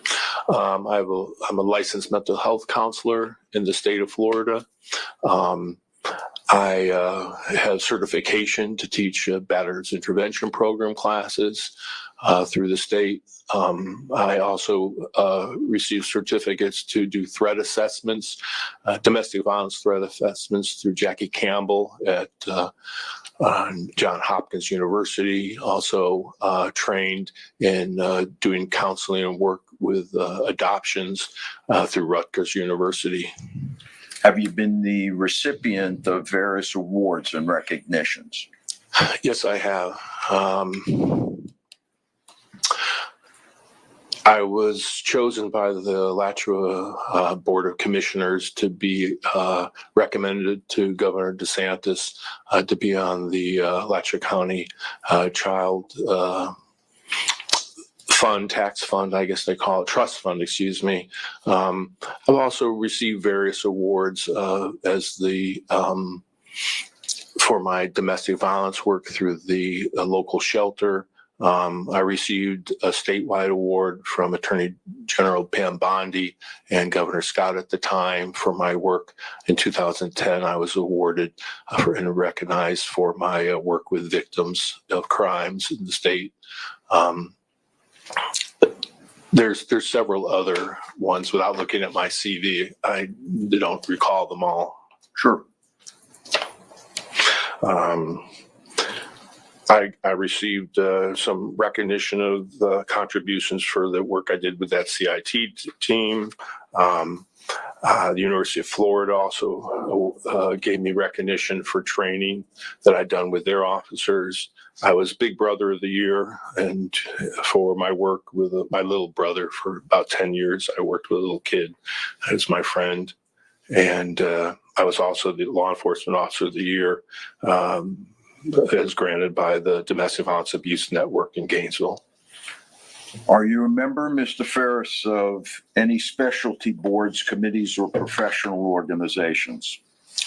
Sure. Again, relying a little bit on my CV because of the nature of the question. That's fine. So in 2022 to 2024, I was a member of the Rape Crisis Center Advisory Council. I was a member of the American Mental Health Counselors Association, a retired member of the Fraternal Order of Police. I was a member of the 8th Judicial Circuit, Florida Family Law Advisory Group, member of the Gainesville Domestic Violence Task Force. I was a member of the 8th Judicial Circuit of Florida Domestic Violence Fatality Review Team. I was a board member of the Gainesville Commission on the Status of Women, member of the Alachua County High Risk Domestic Violence Team. I got some recognition for my work as a volunteer with University of Florida College of Medicine. I was doing mobile outreach part-time as a volunteer. I was a member of the University of Florida Male Leadership Committee, again, dealing with domestic violence. I was also on the planning committee for the sexual battery conference in Gainesville for many years. I was a member of the Gainesville Mental Health Consortium, the United Way Community-Wide Strategic Planning Safety Committee. I was part of the working group for leader for domestic violence coordinated community response for local law enforcement and best practices procedure. And I was a member of the statewide domestic violence needs assessment group organized by the Office of State Courts Administrator, Office of Court Improvements. Have you been recognized as an expert by courts in the state of Florida? An expert in domestic violence? Yes. Just as a footnote, I've been recognized as an expert in domestic violence in batterers intervention program class, effects of domestic violence on children, and generalized mental health work. I've been involved with about 60 cases, consulting or testifying. Not all of those did I testify. I did testify in over 50 of those cases. Both civil and criminal? Yes, both civil and criminal.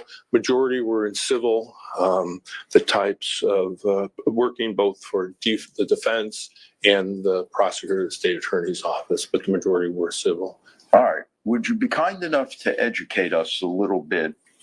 What is domestic violence? Okay, domestic violence, excuse me? Domestic violence, according to Florida state criminal law, is acts of like battery and assault, ag battery, ag assault, false imprisonment, sexual battery, all these different person crimes from one family or household member to another family or household member. So that now the definition is what's a family or household member, and that's people that are married, living together, maybe had a child together, but have never lived together. People living together as a family in a house. It doesn't include, let's say, cousins that never lived together. So it's unique in that way. And is there another definition of domestic violence? Yes, and in my practice and in my training, this is a pretty accepted concept that domestic violence is actually a pattern of power and control. And the key word here is pattern, that's repetitive. And the criminal definitions, the physical things, those are used by perpetrators or abusers to control their victims. But along with that also is used control tactics. We often think about emotional abuse or those sorts of things, and they're defined in the Duluth Power and Control Wheel. Would you explain to us what the Duluth Power and Control Wheel is? Okay.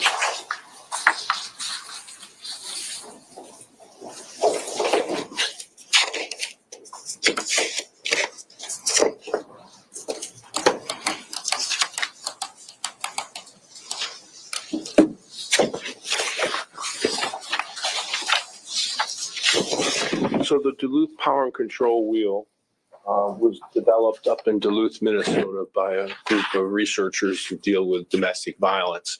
And what they did is they looked specifically at domestic violence cases that have been criminal cases, that victims who came through shelters, DV shelters, and they were looking for what were the tendencies or the tactics used by abusers against their victims. And they developed this power and control wheel. It's used around the country. It's the Duluth Power and Control Wheel is the basis for the Batterers Intervention Program class I mentioned. DCF, Department of Children and Families, has accepted that as a reality, a fact, and they that was the criteria or the curriculum for the BIP class used statewide and actually used around the country and internationally. So there's these 8 inner items, and on the outside of the depiction, I don't know if... All right, yeah, let's see if, Judge, with the court's permission, we put the screen down.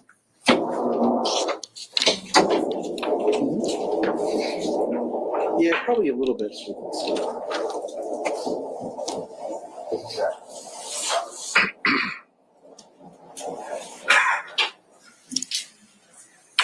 That's perfect. Yeah, thank you.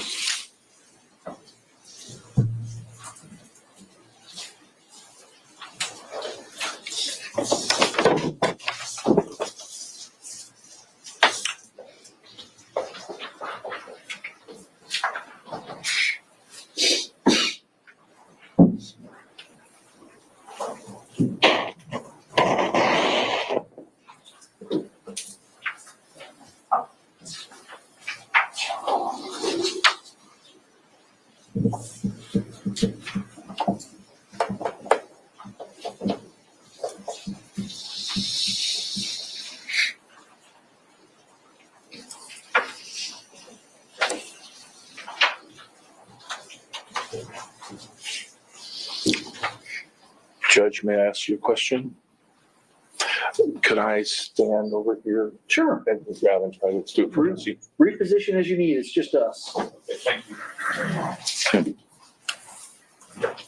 Just a little easier to see this way for me. Absolutely.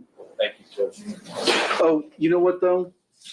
The only thing is you can't be so far that the court reporter can't hear you, and she's listening to these microphones. Okay.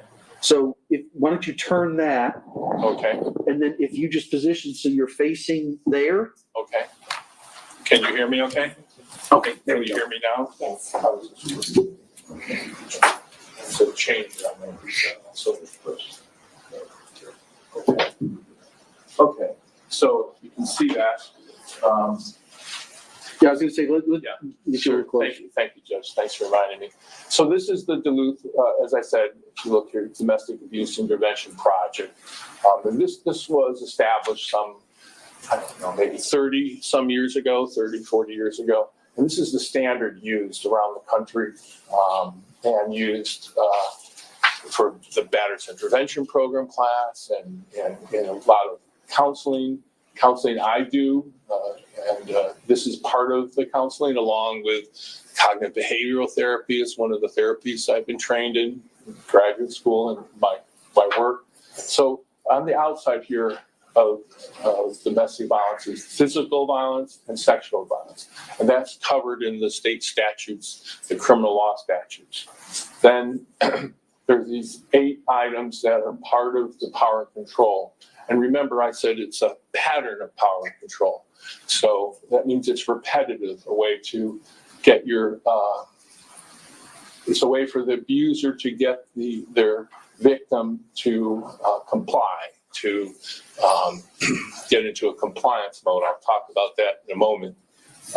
So the first item is using intimidation, making her afraid by using looks, actions, gestures, smashing things, destroying her property, abusing pets, and displaying weapons. Those are I run into this all the time in terms of using intimidation.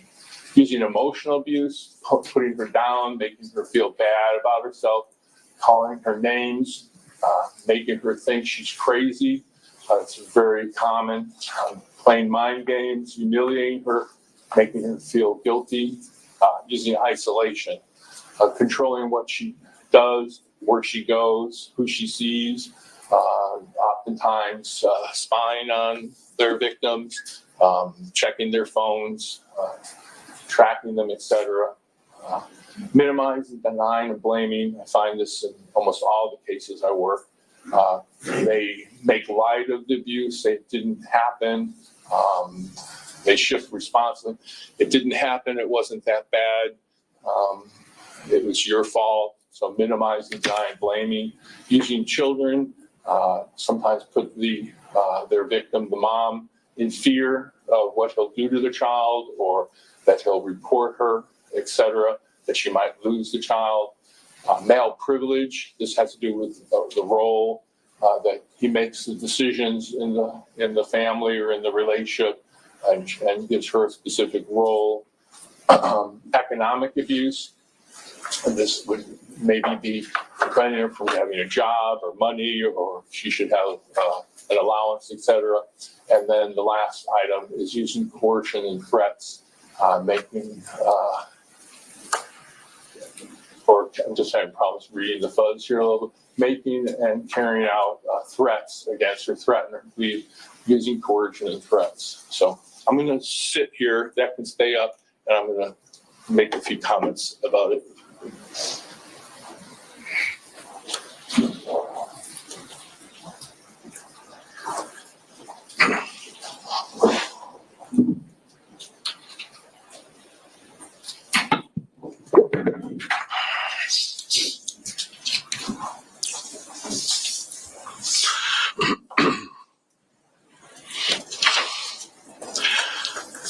So the main issue here that, as we understand the power and control wheel, is these are techniques that the abuser uses to control their victim.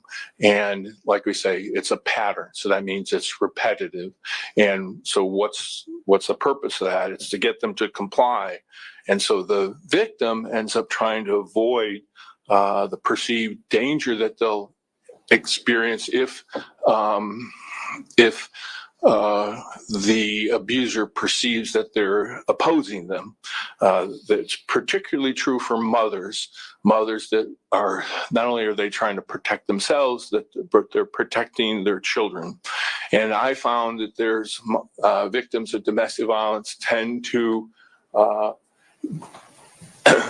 get into what I call equilibrium sort of stasis experience. In other words, they avoid the perceived threat, so they the proverbial, the old phrase of walking on eggshells.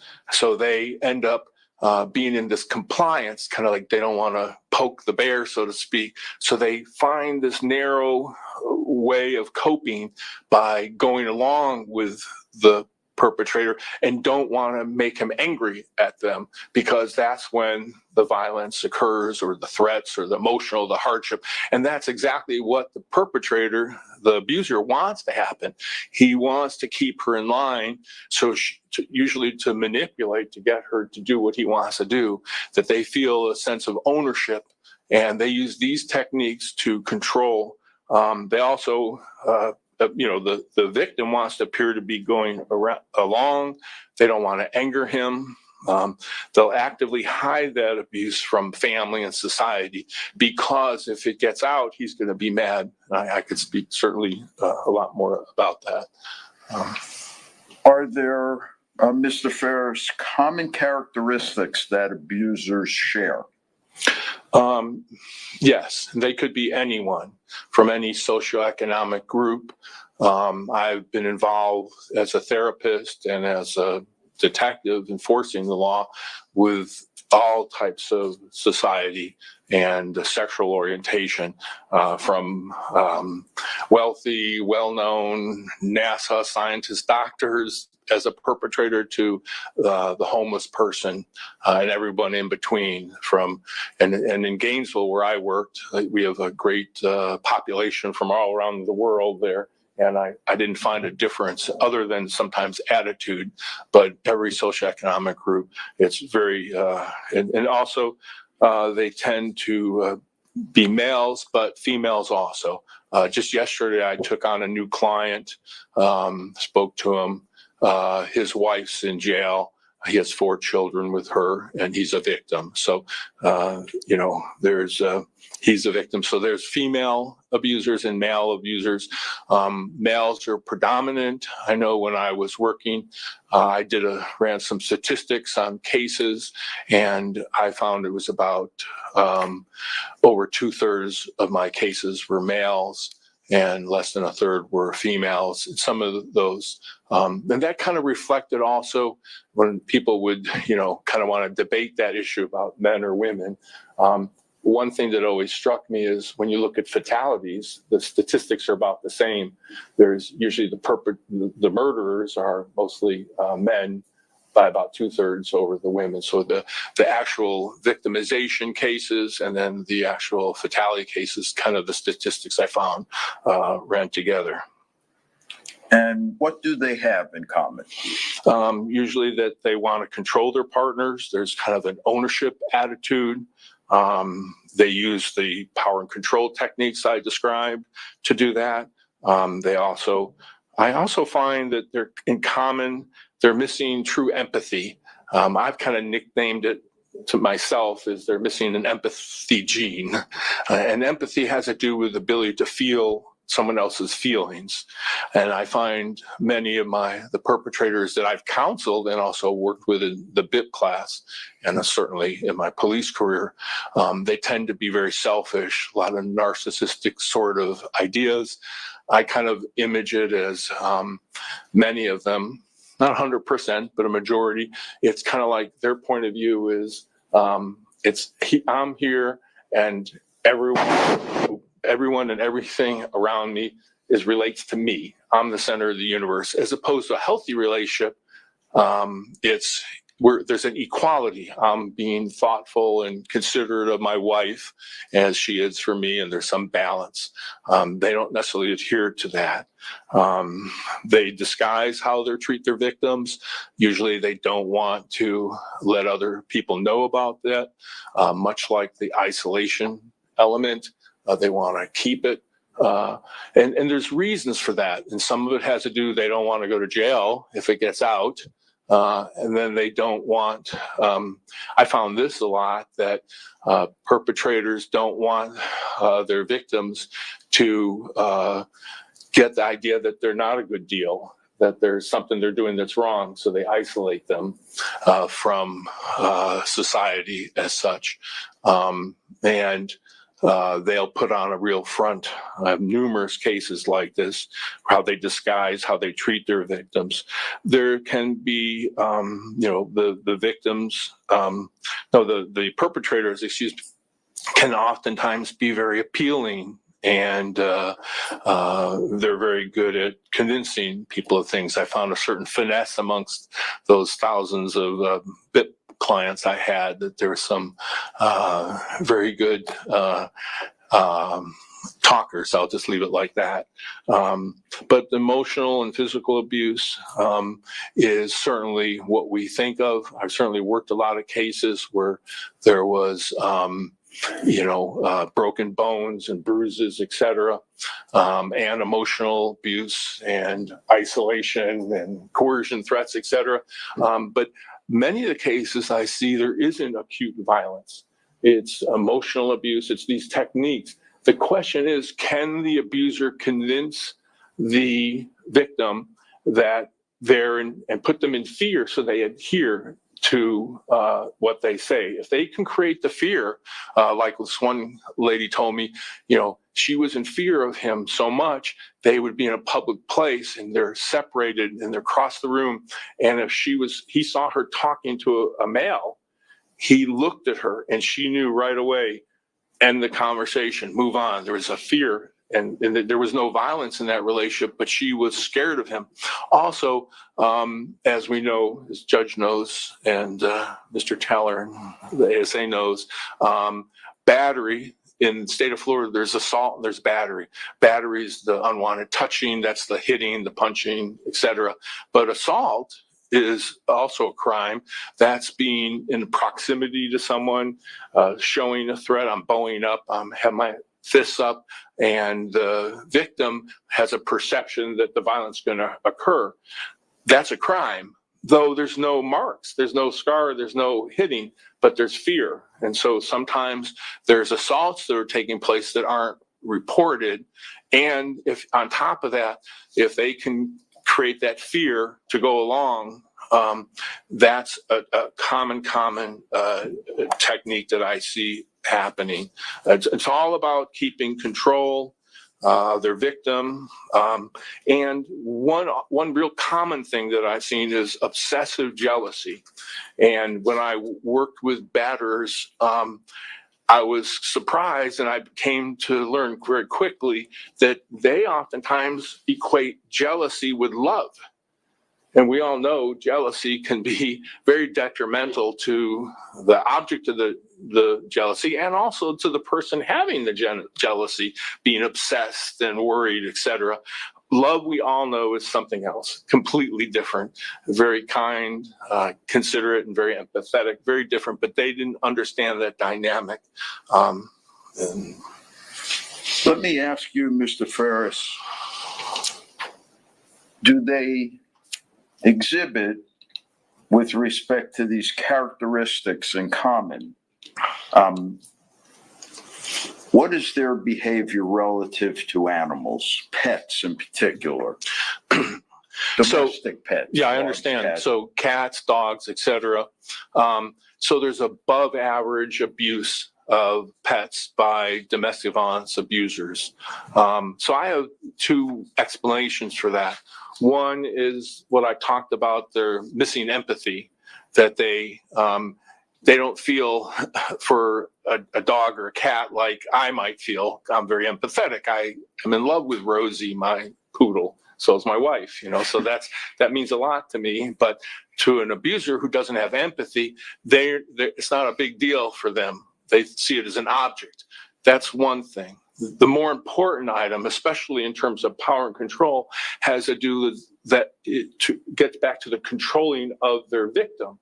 If that victim is attached to that pet and I abuse that pet, now I'm putting you in fear for what I'm doing because I'm hurting your animal. So I'll attack that pet as a way to control you. You better not, oppose me again, or you better not leave, or you better not go out with your girlfriends when I say you shouldn't, or I'm going to hurt your pet. I'm going to kill your pet even. So it becomes part of the continuum of power and control. And the sad part is I've also found that many perpetrators have that same mentality they use against their females, children, in the sense that the women are highly protective of the children. And so he's using the child as a way to gain control over the female. And what about the abused, Mr. Ferris? Do they have common characteristics as well? Yes, the majority are female, though, like I say, I treat male victims of domestic violence also. I'm still kind of surprised at times when I meet a new victim for the first time.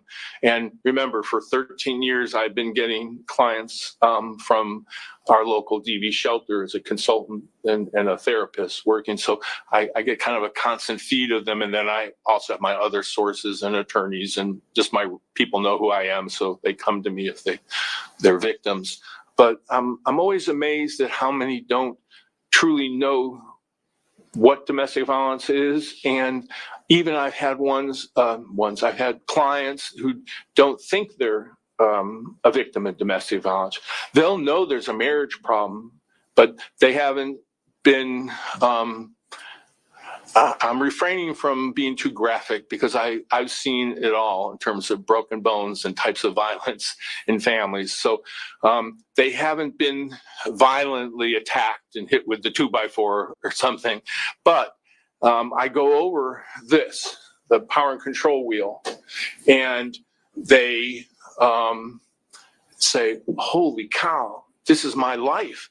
This is what's been going on with me. I remember one crime scene I was at, and the woman had been a victim of domestic violence, and she wouldn't talk to us. And I had a moment to speak to her, and I showed her the power control wheel and had a moment. There's a victim advocate there too. And we went over it, and all of a sudden it was like an aha moment. And she goes, darn. And I think it was a strangulation case. And she realized, and I've had some specialty training and some certification about being an expert in strangulation with the state, another subject. But she realized that she came within 4 minutes of dying for lack of oxygen to her brain. And once she realized the power and control wheel and how dangerous it was, she opened up and shared information, and that suspect who had left was eventually found. Also,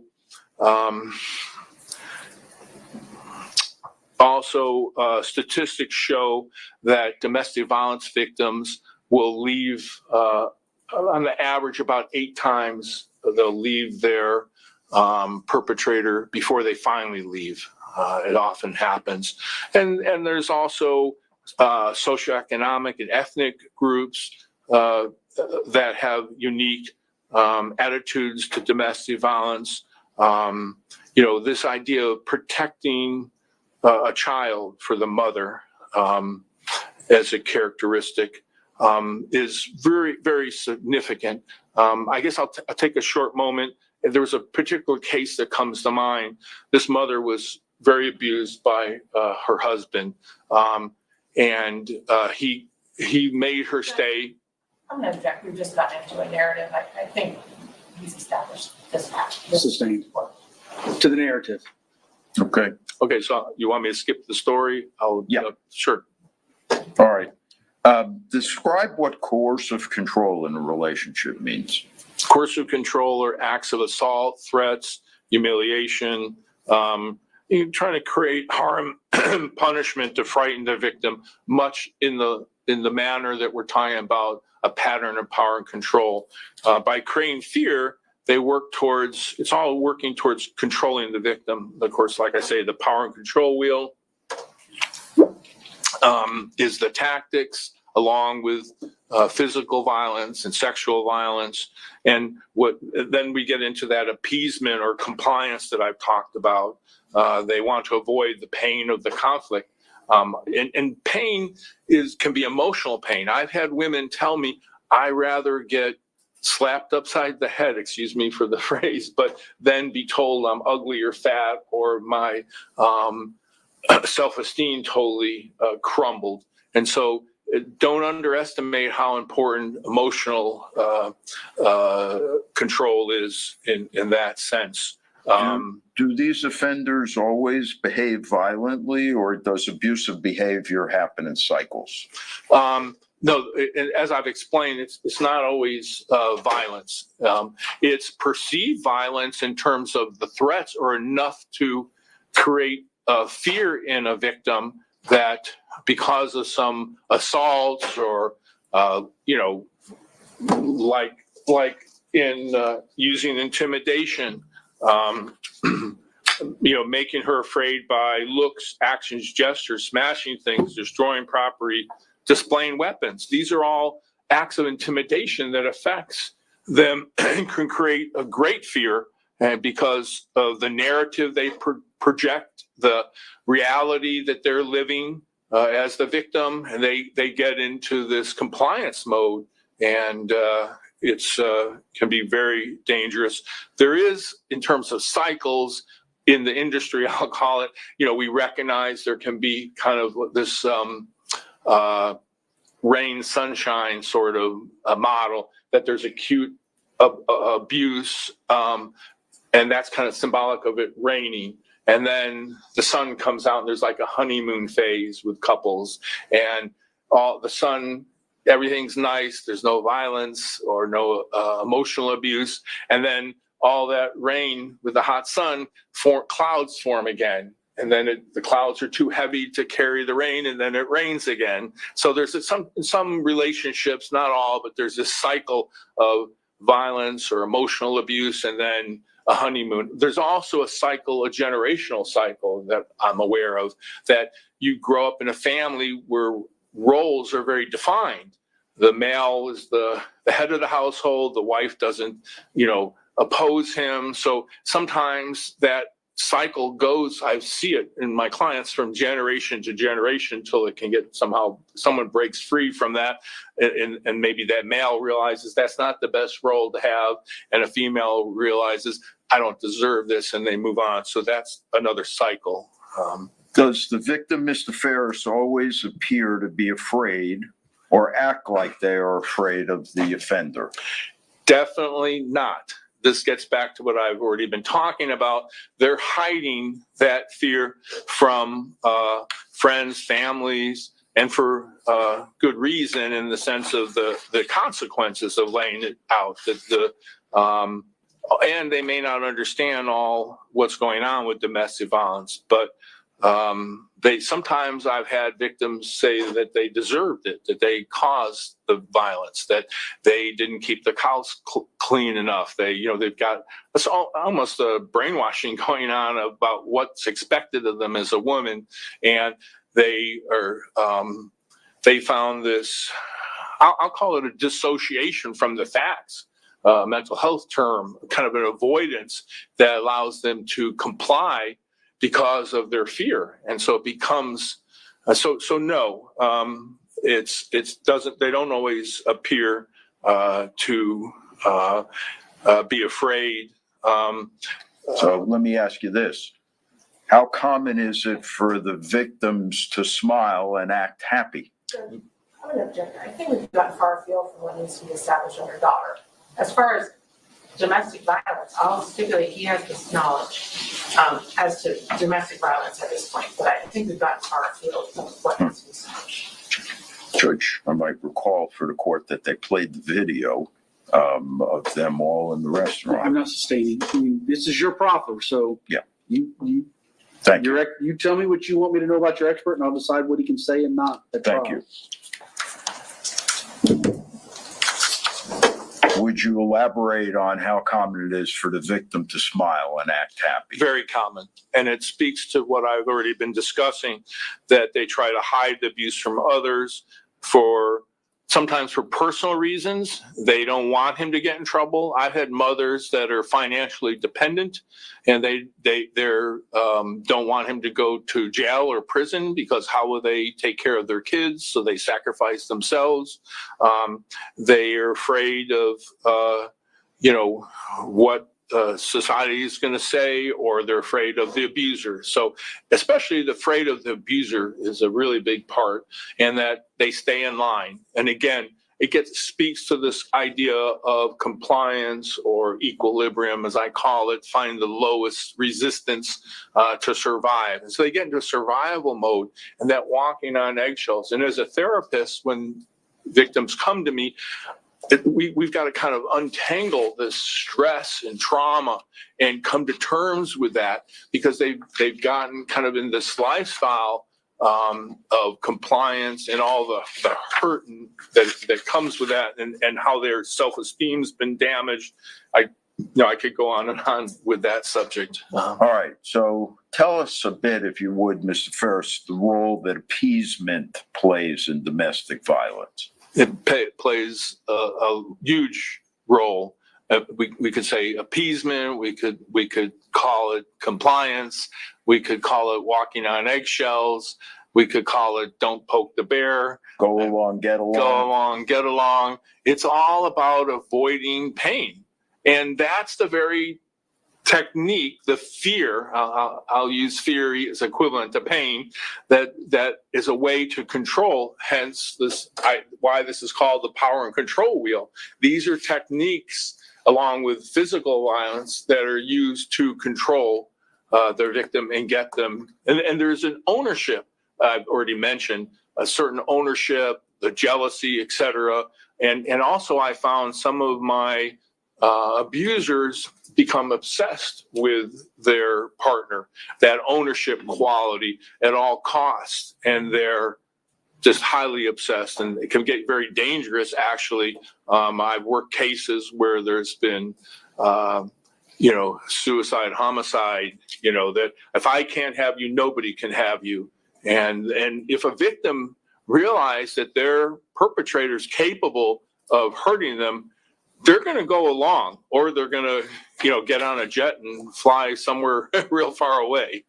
All right. Tell us, if you would, what the impact of a child has on these dynamics. So the impact to the child, or having a child in the scenario? Having a child in the mix. A huge impact. I found women who, certainly that want to protect themselves and do this compliance.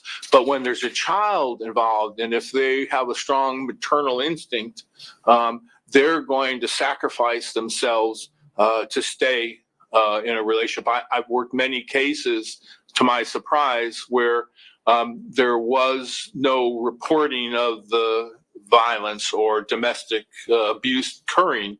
And so the woman, the mother,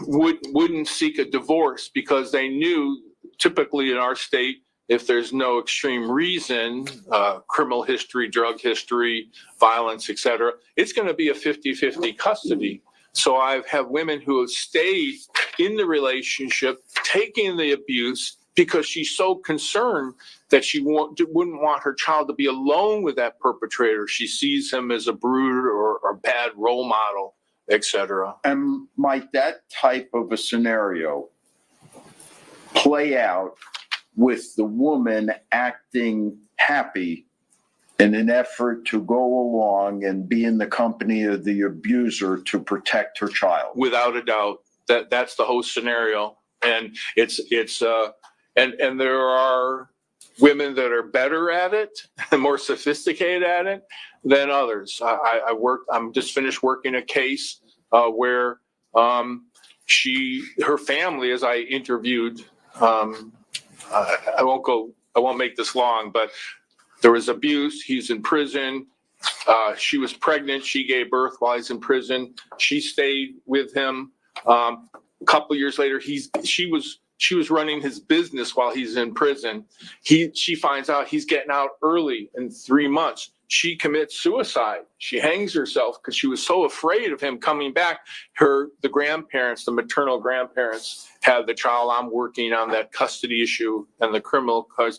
But the point I'm making is that when I interviewed the parents, the sister, the friends, all these people before the suicide occurred, they didn't know how bad the relationship was. She wouldn't show up to family gatherings, or she'd come and go, or they wouldn't see him. She was totally hiding all that extreme abuse that she was going through. The family didn't know about it till the end, before he was charged and went to jail. So she went to great lengths to hide because she was scared of him. And I believe her going along with him and running the business was all out of fear also.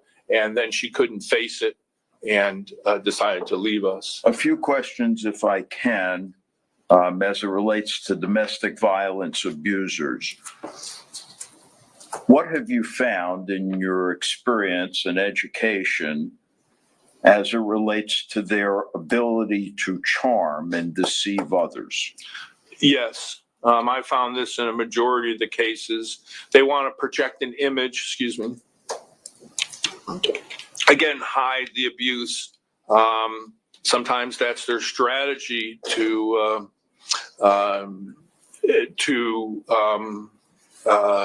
deceive others because they don't want to be found out. Also, I might add that the recidivism rate, when I was running the BIP classes, I was always surprised. I'm getting the same guy back again, that there's a personality issue here that hasn't been solved per se with some men, and that there's a tendency to abuse over and over. Is there a unique pattern of denying, rationalizing, minimizing, or blaming the victim that's typical? It's not only typical, it's in a majority of the cases that I've ever worked. I see this almost in all the cases, I'll say. And if we look at the Duluth Power and Control wheel, there's actually at 5 o'clock, minimizing, denying, and blaming. It didn't happen. It wasn't that bad. It was her fault, which, as I've explained in the past. So that's very typical. It's also a form of gaslighting that's been in, I think, the news the last 10 years or something. So it's a form of control and gaslighting a victim. Does it include suggesting that the problem stems from the victim's mental health problems? Definitely. That's a very common a theme. It's also gaslighting, and also it's in the power and control wheel, using emotional abuse. About the third line down, making her think she's crazy. So it's a destabilizing technique. If you've got so much influence over me that you convince me that I'm crazy, then maybe it didn't happen. Maybe I'm wrong. So it's a self-esteem killer. Give us an idea, if you would, of the barriers that exist to these women leaving the abusers. Fear of being harmed, certainly, if they report to victims. Barriers to leaving can be, as I mentioned, cultural upbringings or norms, roles. A lot of victims are financially dependent upon their perpetrators and don't know what else to do, and they don't necessarily have any other resources.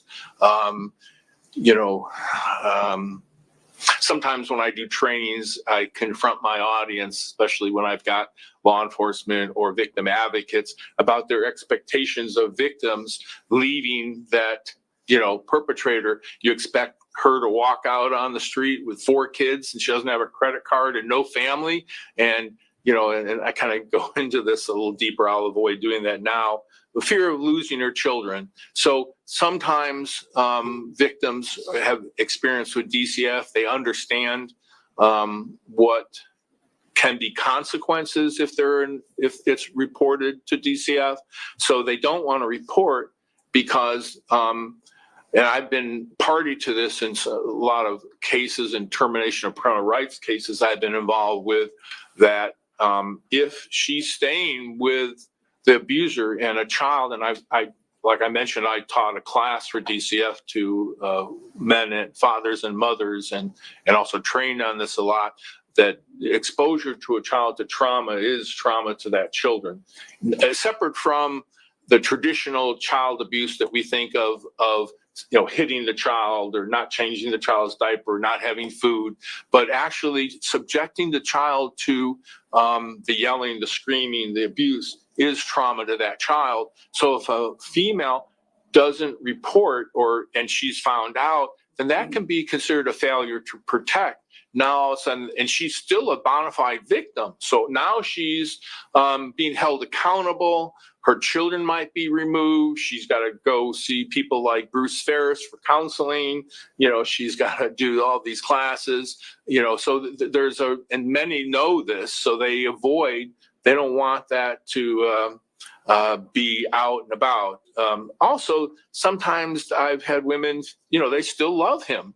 They see the good in him. They feel he didn't have a good childhood, or it doesn't happen often, or maybe I created the problem. So you mean these aren't split-second decisions? What specifically? Do they vacillate sometimes when children are involved? No. Should I leave? Should I stay?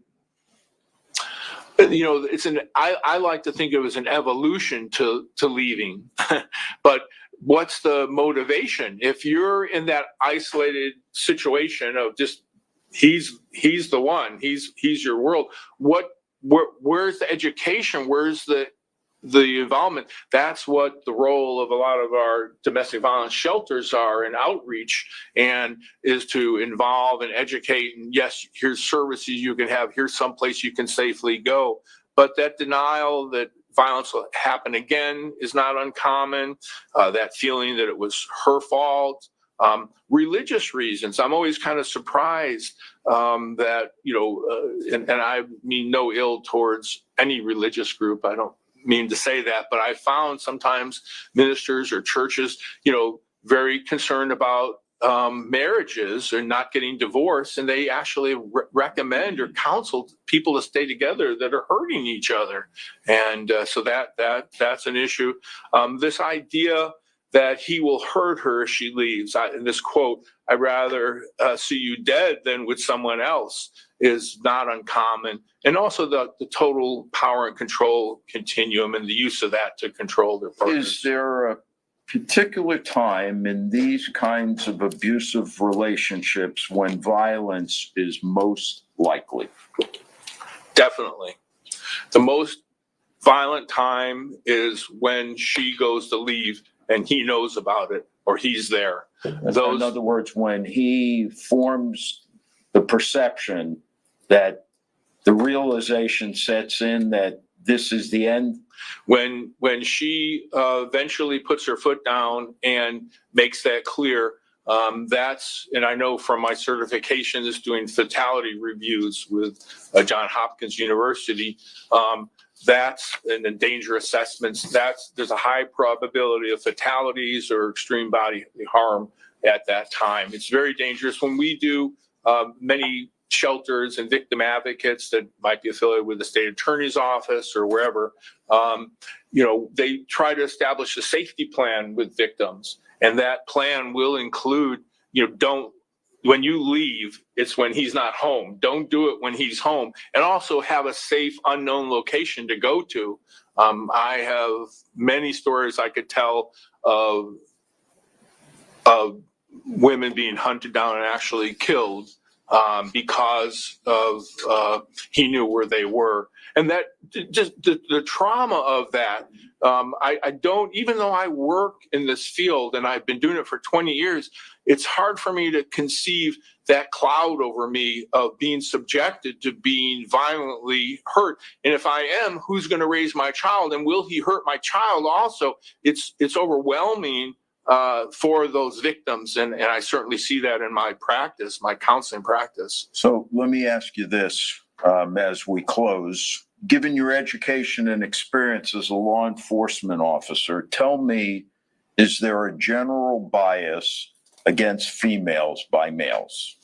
I think there is. Some of it's different social ethnic groups, different cultures. Like I think I mentioned earlier, ownership of women. I've had, without mentioning the countries, I've been in, like I say, Gainesville is a little stewing pot of people from all over the world. I've run into men who actually thought it was okay to abuse their wife because they thought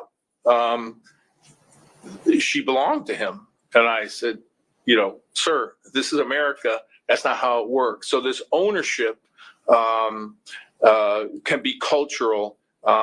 It can be dictated by social norms, what their parents did. Certainly the media and entertainment plays a big part towards women and male roles in our society. And where can this bias be found?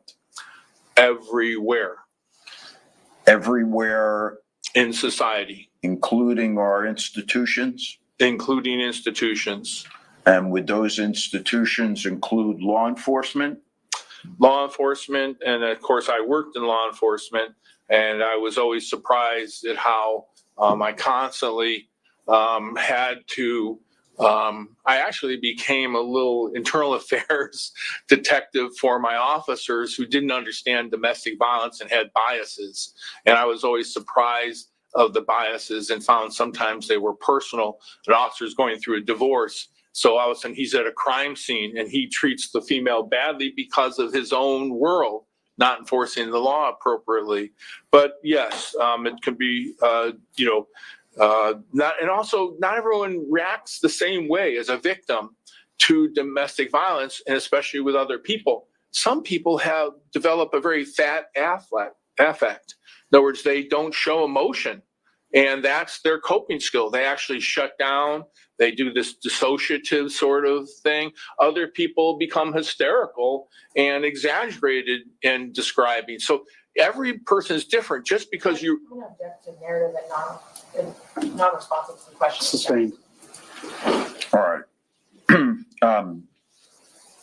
Lastly, do uninformed professionals, in your experience, cops, judges, lawyers, counselors, often fail to recognize the signs of domestic violence?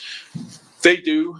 And sometimes it's because they're not obvious and they're hidden, or they don't understand the dynamic of domestic violence. And they don't necessarily understand that that victim was in fear. And though it may not show, they may be smiling in a photo, or their family or someone doesn't know about it. That doesn't necessarily speak to what was going on. All right.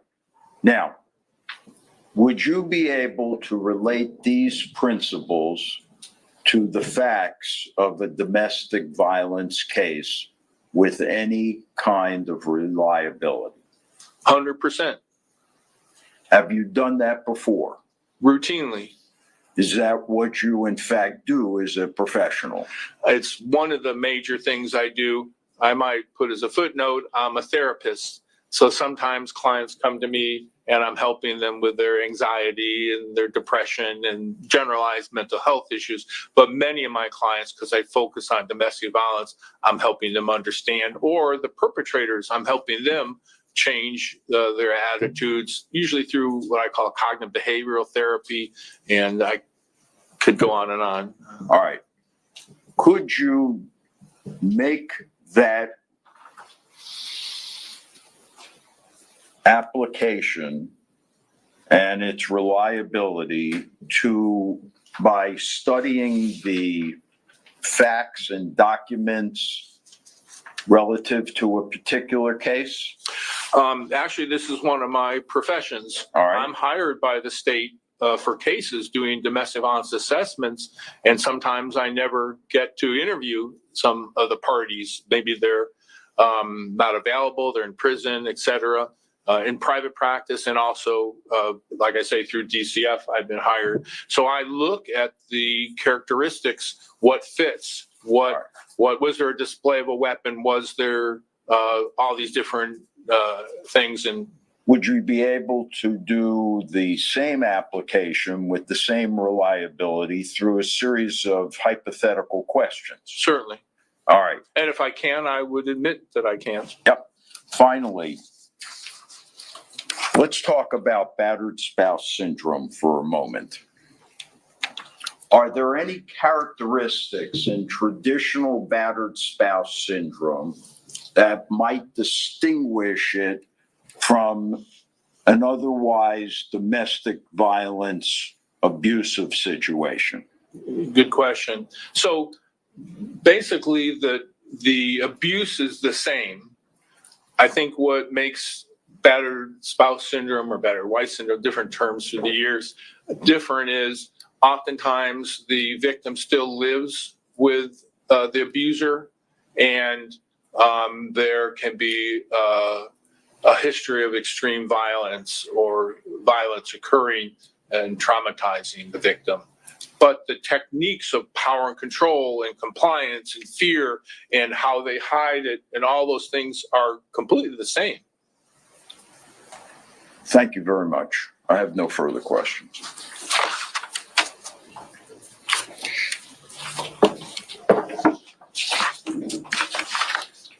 Cross.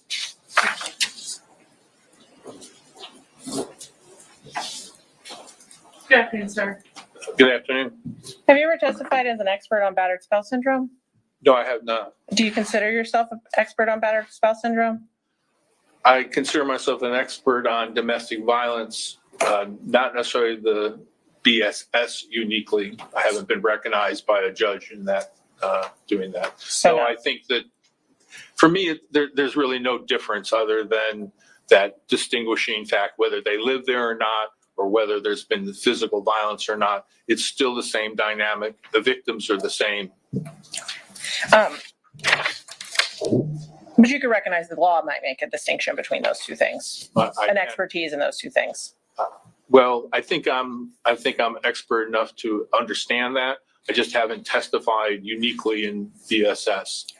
And how did you did you speak to Miss Benefield? I did speak to her. And for how long? I spoke to her multiple times with a Zoom call. Okay, my question was how long? How much time did you spend speaking to her? It varied a little bit for an hour. Most of the times it was 2 hours. Okay, I need you to add it up. Did you speak to her 1 hour total, 3 hours total? Oh, total time? Yes, sir. I'm sorry if my question wasn't clear. I'm going just by memory.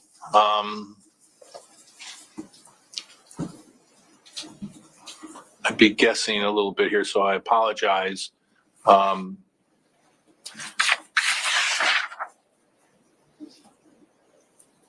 Could have been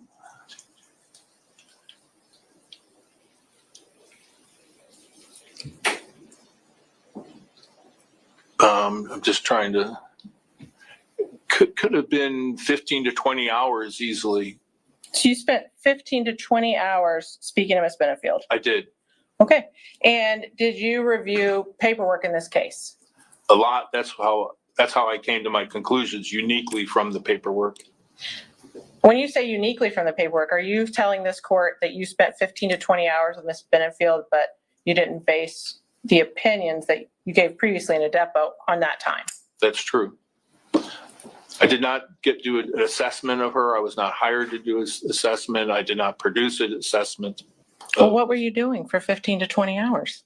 Some of it was being a counselor, and some of it was as a I have a reputation to keep, and I wanted to understand was this really a victim? So kind of got into a routine of understanding some timeline with her about what occurred and how did it fit the facts that I was reading about. Well, wouldn't that say, if what you just said is you needed to determine if she was a real victim, then it must have come into your decision-making about this case, with that assessment you made. Is that correct?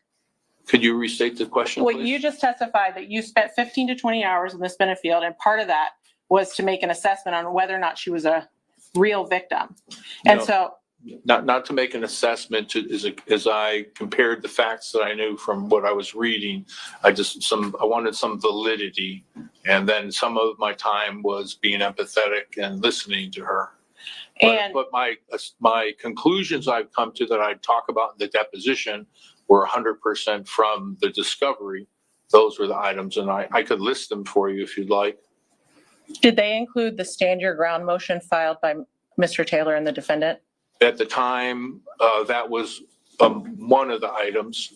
Certainly, if I subtract that from what the things he quotes in the stand your ground were other discovery items. Doug admitting to shooting the gun into the ceiling, him telling that to his priest, and phone calls and texts. So I didn't need the stand your ground paperwork document to find all those bits of information that I found through looking at discovery. Well, so the portions of the stand your ground about what happened that night were not in discovery. That Mr. Benefield took a bladed stance and did this. No, I didn't. Those items were not part of my conclusion. I could tell you I have 13 items I use uniquely in discovery that it came to my conclusion on. And it didn't include, and I never spoke to Ms. Benefield about what you just said about bladed stance. I never talked to her about that. Well, you said you spoke to her to determine if she was a real, I guess to determine her veracity. Is that what you're trying to say? That's one word, but I never spoke to her about the event of the shooting. Never. Okay.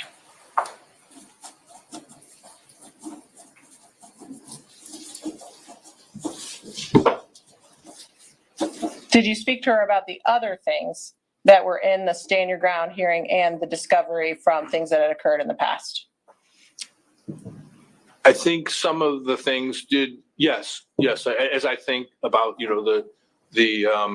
as she's going, basically I did some timeline understanding, when they met up until before the event, and some of those items were in there. And did you develop an opinion as to whether or not Ms. Benefield was a battered spouse? Like as far as battered spouse syndrome, if you would say that she suffered from battered spouse syndrome? Yeah, I did not determine that. I determined that she was a victim of domestic violence and that Doug was the perpetrator of that. Based on all the discovery and how it fits in with the continuum of power and control. And her compliance, her fear, etc. I don't have anything else, Judge. Thanks. Thank you, sir. Tell us what you reviewed. I reviewed a deposition that Doug gave, and I had a written version. He makes admissions. He talks about the gunshot. He talks about punching the dog, throwing the gun, punching holes in the wall. There was a letter to his pastor where Doug admits punching a hole in the wall and shooting the gun in the ceiling. There was a domestic violence injunction in South Carolina prohibiting mutual contact, and the text of that. The really important piece of evidence for me was Ashley wrote a letter on September 18th, 2017, when she separated, outlining domestic violence that Doug did to her. I have a copy of that if you want me to go through the items, but she outlines, without necessarily being a domestic violence counselor at all, it all fits very discreetly into what power and control and what what abused women experience at the hands of their abusers. It was, and also for me, if I might say, that was a frozen moment in time. That wasn't something that she said after I met her or something like that. This was from, 2017. And were you struck by the terms of basically art that she unwittingly included in that letter as it relates to domestic violence and the power and control continuum? It was, it's a letter that I can use in training other people to counsel domestic violence victims, or if I was to work with a group of batterers, et cetera. It's classic. Okay, what else did you review? Deposition of a neighbor who caught Doug at night in the yard. A text of Doug admitting to putting a tracker on Ashley's car. I mean, these are all items that show ownership, that, stalking sort of items.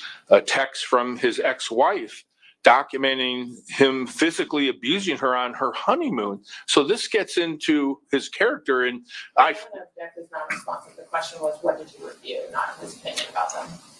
That's fine. Go ahead. Overruled. Thank you, Judge. Go ahead. So here I have all this experience dealing with perpetrators, being a perpetrator to multiple victims. Sometimes when I was a detective, I would, besides my therapy work, and I see that as I interview victims, but quite often my routine, I work day shift. So I come into the department, I go to a detective briefing, I look at cases where the suspect got away. My job was to review probable cause, go make the arrest, or get the warrant. That's what I did. So the first thing I do is I run that perpetrator's name, and I find out there's an injunction, and I'm looking at the charging document that the officer left, and there's no violation of injunction in there. But then I open it up in the court system, and I found it's a different victim. So I found there's multiple victims. And also, to be fair, I'd open up her, the female, the victim's information, and I would find that there's an injunction, but it was with a different guy. So there's some serial victims, some serial offenders. So basically, the fact that he is very strong, and I know we talked about it in my deposition with the assistant state attorney, this text message from his ex-wife documenting how he abused her on a honeymoon it was appalling to me, but it was not an unknown probability. And also it spoke to, who am I looking at here? So that was one item. If I could continue. Of course, there was an injunction in Manatee County and some narrative. Dr. Russell, a forensic psychosocial mental health evaluation I read, I think it was April 30th, 2020. She describes the abuse and domestic violence that Doug did against Ashley quite eloquently. It's quite clear the things she discovered in her she did interview that and come to that conclusion. So I found that kind of enlightening. There were telephone calls and documentation between Doug and Ashley. I've got a date of August 16th, 2019, where he was, controlling, intimidating, amidst of being outside her house, following her. He was gaslighting her. He pulled a gun on his ex. There was a threat that he was going to kill himself with a gun, and there's more in that without pulling out the document. There was a very significant WhatsApp phone messages between Ashley and Doug, and in that there's statements about being armed, that he talks about warfare, rage, exterminating them, murderous mood, anger to take them out. A warrior side would be, the testosterone rage, talks about killing bad people. So let's say we could say, was this all true? Or was this techniques that to put her in fear of him? Both could be true, actually. I found that very, Dr. Broder, I read his testimony and that he gave and it was clearly domestic violence was present. There was definitely power and control tactics reviewed by him. The mic blow up, the gun incident was, and I have a quote here, was certainly a frightening experience for Ashley. Doug's temper, yelling, screaming, punching holes in walls. And Mr. Taylor's cross was in that transcript I read. And as you spoke to Dr. Broder, angry temper, very controlling, highly manipulative, very intense. The holes punched in the wall, fired a gun in the ceiling. That, you know, there was an appeasement. That word was even used by Ashley, apparently by Dr. Broder, as a strategy with Doug to protect her child, keep him at bay. This is the very issues I've been talking about. And there was text about him kicking the dog and throwing the cat between Ashley and Doug. So all these elements right here, I got my conclusion from. I didn't need anything else. And this is clearly what I base my determination on. And would you conclude, based on what you know, that Ashley was an abused woman? Definitely. Would you? And I'm going to interrupt you, Mr. Taylor. Abused woman is to say one thing, but abused woman who was in compliance mode, that didn't want to poke the bear, that was afraid of what might happen if she opposed him. That's what I get here. And how, if at all, would that explain, for example, Ashley agreeing to go on a parental exchange between Doug Benefield and her daughter Emerson? Ashley, in the week leading up to the shooting, exchanging friendly, lovey-dovey text messages with emojis and things like that. And Ashley at a restaurant with her mother and her child Emerson in the company of Doug, acting happy. Totally. It is not, doesn't oppose my theory at all, or what I believe was going on. It may be that there's one thing I can say. Ashley did show, from what I've read here and what you're presenting to me, a sophistication to, and maybe that's her performance side for being a ballerina or whatever, I don't know, but she could put up a good front. And this was to keep that warrior side of Doug at bay. She was concerned and afraid, and she was very afraid for her daughter. This is the mother factor. You know, her getting in that, I guess, you referred to the first visitation. Yes, at the sheriff's office. Her going along, that's much like I talked about that wife that stays with the abuser to protect the child. The idea of letting him, have custody at that time without, and I don't think, if I remember from documents I read, they didn't have that. He didn't have a lot of exposure to Emerson. And so, yeah, that was definitely the mother, the maternal instinct, wanting to protect her daughter, and at her own expense. But that's nothing. I'm a parent. I take a bullet for my kid. You know, it's not about me. It's about protecting them. I think that mothers do that. That's what mothers do. All right. Thank you, Mr. Ferris. Mr. Ferris, it's always a little bit dangerous when the court has questions, because certainly I'm the neutral party here. But in this kind of situation, in a Dabert hearing, I'm both the finder of fact and the decider of the law. So there are a couple of questions I have. I have said this multiple times. Mr. Taylor, I probably said it in hearings with you. I know you two have heard it. If you object to one of my questions, object. Please put your objection on the record. I have actually sustained objections against my own questions before. So I try to be intellectually honest, and if it's in retrospect, I realize that's not a good question. You have been good about that, Judge. First, I did not receive a copy of your CV in evidence. It may be in the file somewhere. Is it attached to something so I can find it? I can give you a copy. Any objection to me receiving a copy? I assume it's filed somewhere, but I don't know where.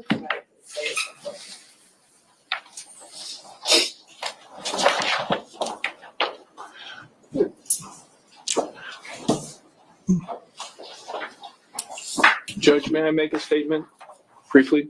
When, in my past experience, when my CV is presented to the judge, oftentimes I'm shown a copy of it to verify that that's the complete version. Sure, you want to see it? Yes. Absolutely. I'll say, Mr. Taylor, there's markings on it. Yes, sir. You don't need it back? Is it in the court file?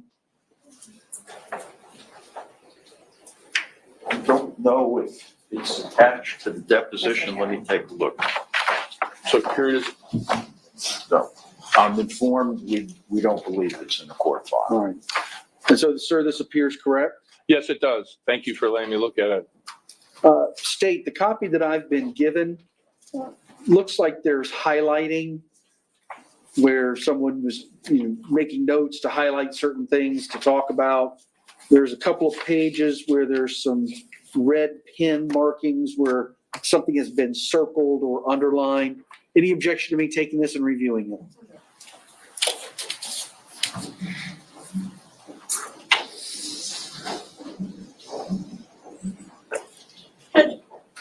Judge, if I may, it's the defense's burden. My only concern about your asking questions is that they have rested their witness. And I understand what I have a guess as to what your questions will likely be, but that is my only concern. I don't know what objection that would be, but. I mean, don't forget there's also the general and proper. So you object away. Yeah, You know me, I don't mind. Yes, sir. Yes, sir.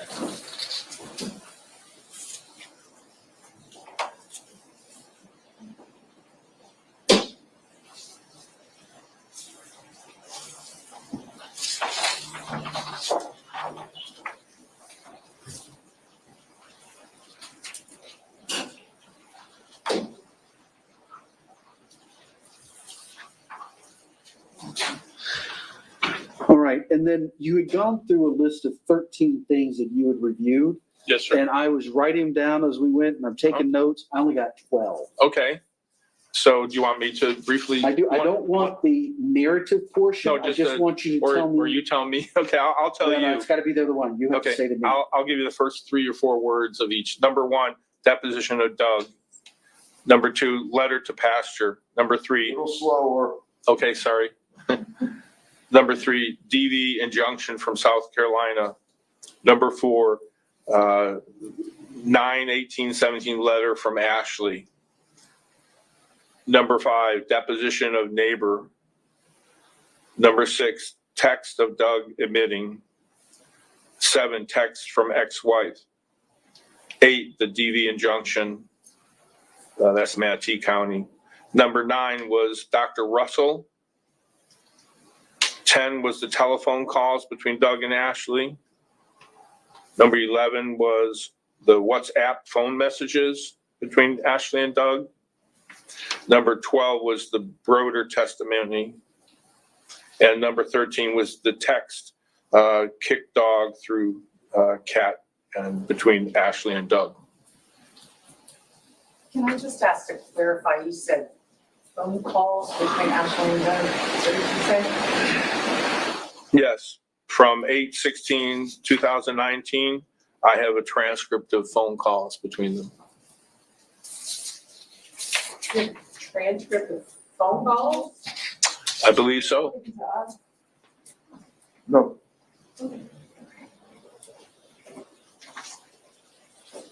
All right, that's all the questions I had, surprisingly. State, do you have any questions based on my questions? No, sir, thank you. Mr. Taylor, do you have any questions based on my questions? No, Your Honor. All right, and is he free to head on back to Gainesville? Yes, sir. Okay. Am I released from my subpoena? No, this is just a proffer. Okay. We're doing a Dabert hearing, so I imagine Mr. Taylor still has you under subpoena. we have high hopes you'll be returning early next week. Okay, So stay in touch. okay. All right. And so I'm still under my subpoena. Yes, sir. Thank you. I do appreciate your attention. Absolutely. Have a great weekend. Don't forget you've also got your wheel over here. Or was that yours? That's theirs. Okay. I've got mine. Thank you. Thank you. Sir. Safe travels back home. Yes, appreciate it. Well, we're looking you go right at the perfect time, aren't we? Yeah. I want to stop and have dinner. Or pack up my hotel room and put my blue jeans back on, right? Yes, sir. Thank you.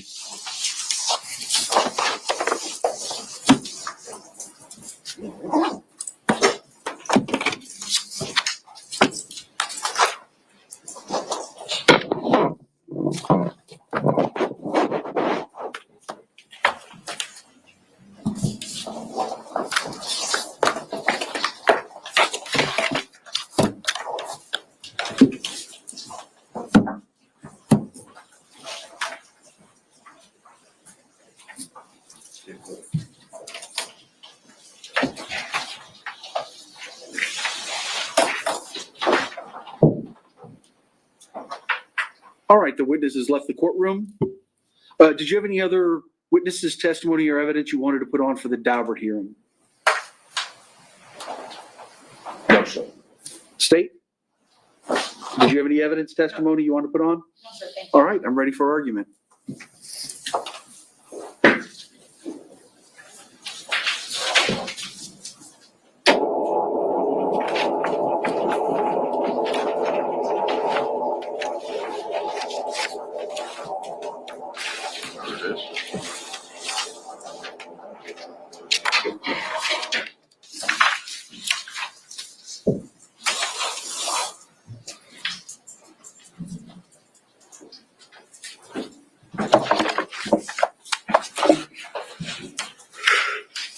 So 702 of the Florida Evidence Code, Your Honor, incorporates the new Dabert standard, as the court knows,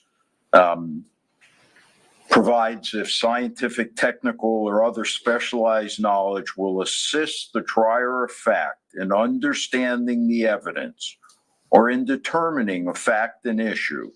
A witness qualified as an expert by knowledge, skill, experience, training, or education may testify about it in the form of an opinion or otherwise if, and the court knows the three requirements, sufficient, if the testimony is based upon sufficient facts or data, testimony is the product of reliable principles and methods, and three, the witness has applied the principles and methods reliably under the facts of the case.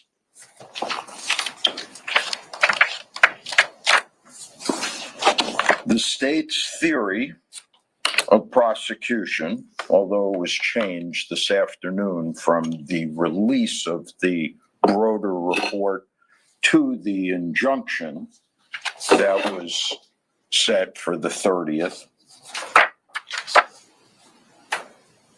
has as its predicate the specific behavior of Ashley Benefield in the week leading up to the shooting.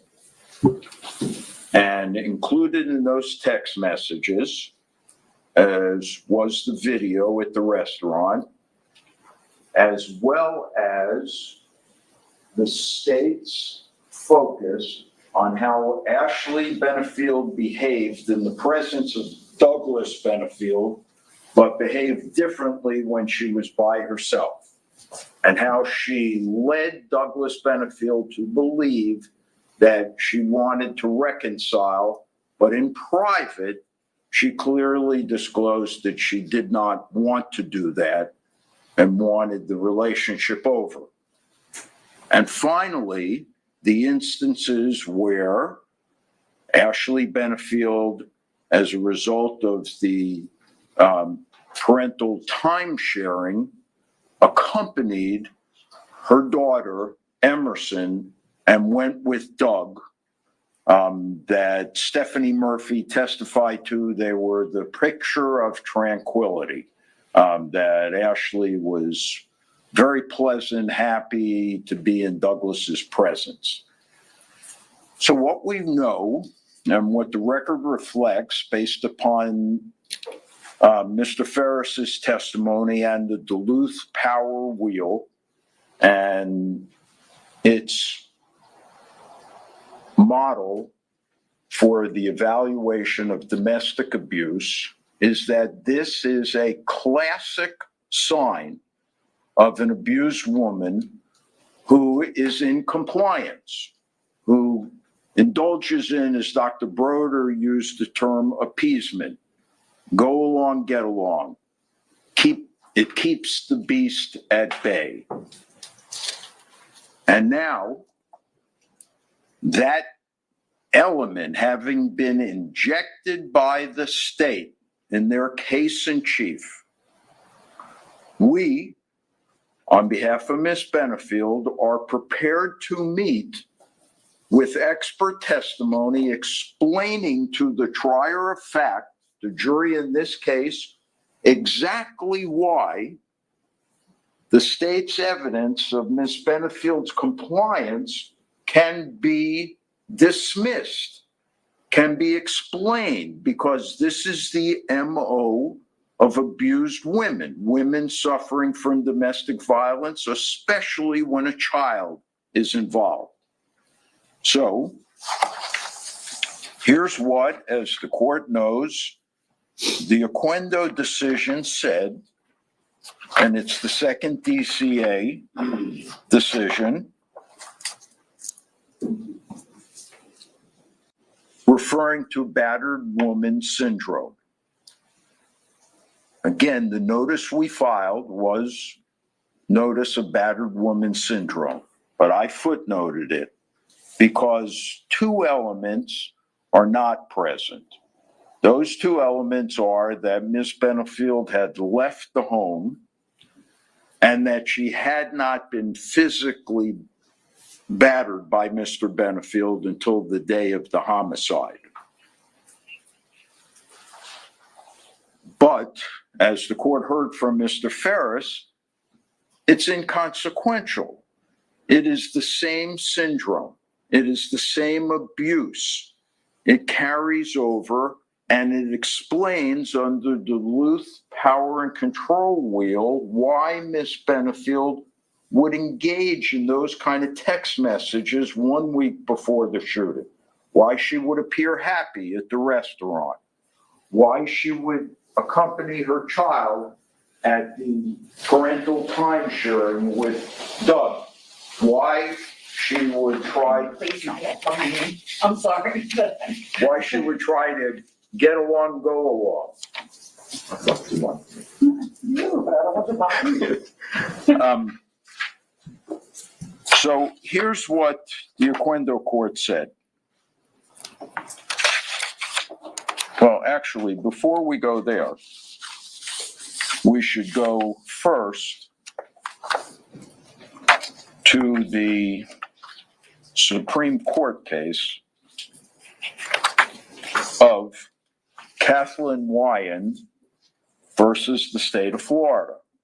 This is the case I cited to the court earlier in a memoranda, 732 Southern 2nd, 1044. It was an appeal from the second DCA. Oquendo. Yes. No, this is Wyand. Wyand. Kathleen Wyand, the Supreme Court of Florida. I'll get to Oquendo next. And the Wyand decision, Your Honor, was March of 1999.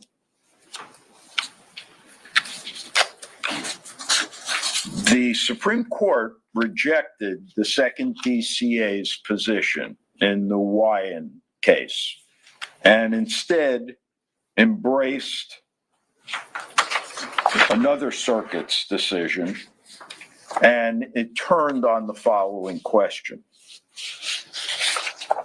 whether or not there should be a duty to retreat as it applies to a spouse in the marital home.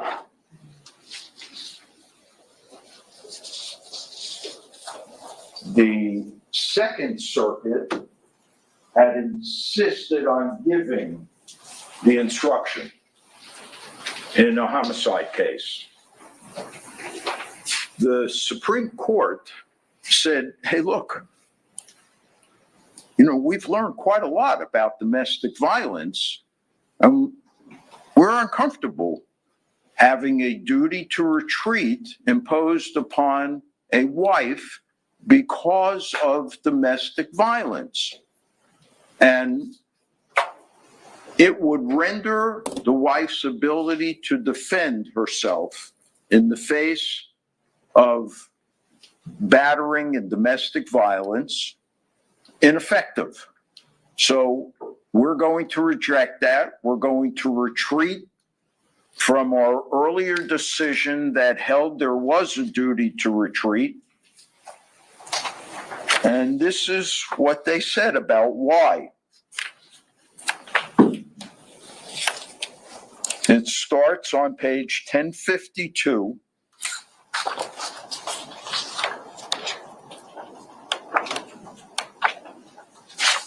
And the topic is Section B, implications for victims of domestic violence.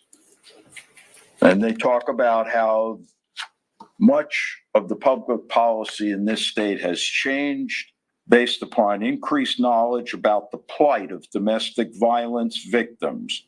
It is now widely recognized that domestic violence attacks are often repeated over time, and escape from the home is rarely possible without the threat of great personal violence or death.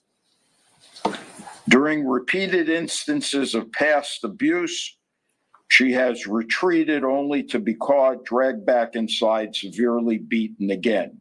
If she managed to escape, other hurdles confront her. While you're taking a breath, how is Wyand help me decide the Dabert question? The issue is whether or not he has the credentials. I think we're past that. Unless I'm missing it, I think he's eminently qualified. I think the testimony is such that he's identified the syndrome of domestic violence, and he's explained that it is identical to battered spouse, the only difference being that the wife is not in the house and she has not sustained physical beatings.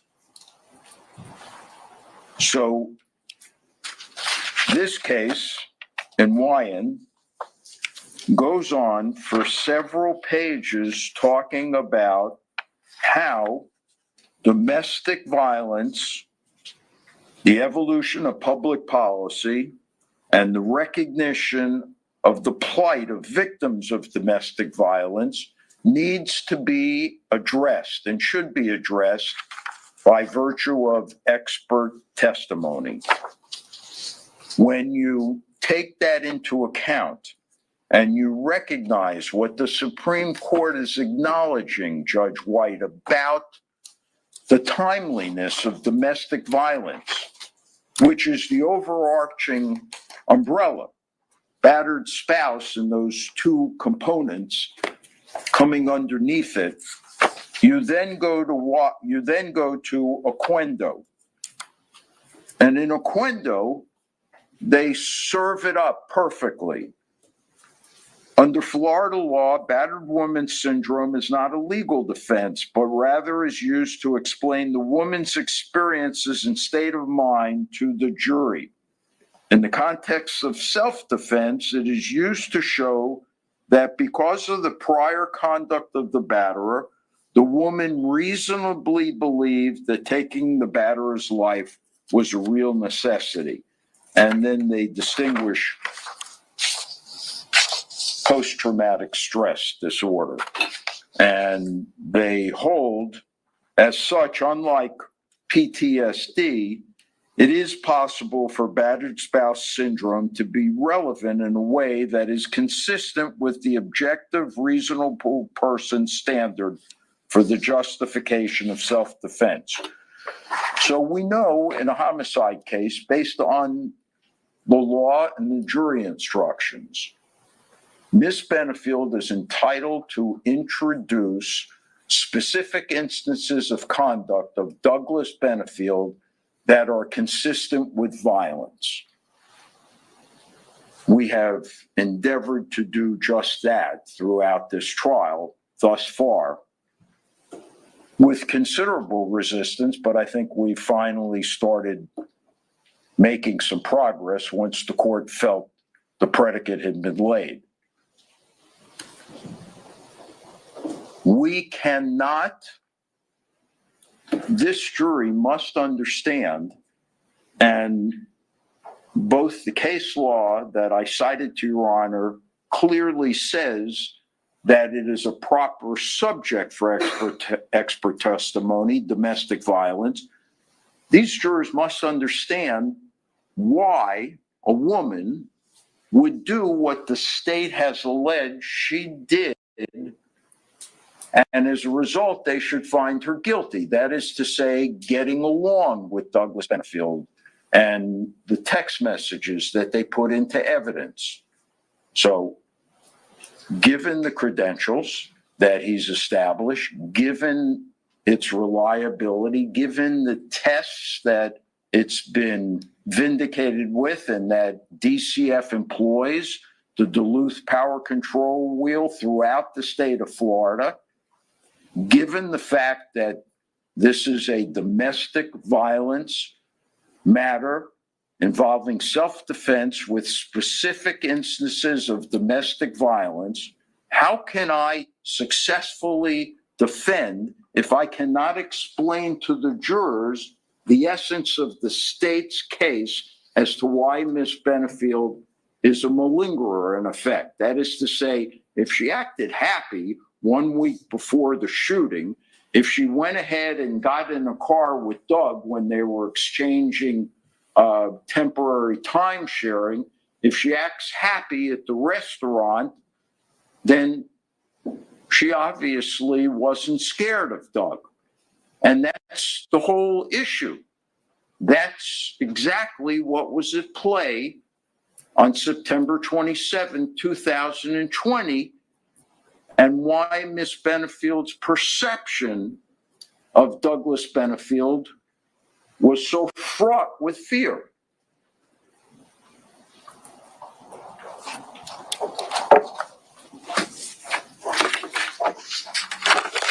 Otherwise, I'm left with a case that there is, in fact, a substantial explanation to explain that conduct that the jury doesn't understand, as indicated by the case law in the Florida Supreme Court, and will have no idea why Ms. Benefield would have acted that way. And it's an element that the state introduced. We are trying to meet it. That's our position. All right, thank you. State? Thank you, Your Judge, I'm going to try to bring it back to Dabert, but I do want to address Akendo because it frames my arguments. Sorry. Under the Okendo case, or Oquendo, however you say it, the court carves out, as we've discussed at length, and I know Your Honor knows, carves out an exception for battered spouse syndrome, where it's talking about that that it's an objective standard. Self-defense is an objective standard, not a subjective standard. And that the one exception for that, and under Okendo thus far, is battered spouse syndrome. They discuss the definition of battered spouse syndrome. And part of it says, the main part, mental state so that she could not be responsible for her actions. Rather, the testimony would be offered to show that because she suffered from the syndrome, battered spouse syndrome, it was reasonable for her to have remained in the home and at the pertinent time to have believed that her life and the lives of her children were in imminent danger. The Wheeling case also defines battered spouse syndrome. It says, You want to spell it? sorry, it's the case Mr. Oh, Wyand, Oh, I'm sorry, Wyand. whatever, however you want to say it. I see Weiand, I another one. don't, Weiand, 732 Southern 2nd, 1044. It says, I was looking for the page, Your Honor, I'm sorry. I think it's on 1054. It says, as the expert evidence demonstrates, there are many reasons battered women do not feel free to leave the battering relationship. This woman might have been isolated from her family by the abuser. She may not be able to afford to go, and she may realize that leaving is more dangerous than staying. And the reason I cite that is because the state's argument is that despite Mr. Taylor's efforts to make this about battered spouse syndrome, despite his footnote, that is not what this is about. This is them trying to get an expert on domestic violence. This expert, Mr. Ferris, while very educated in domestic violence, is not a battered spouse syndrome expert.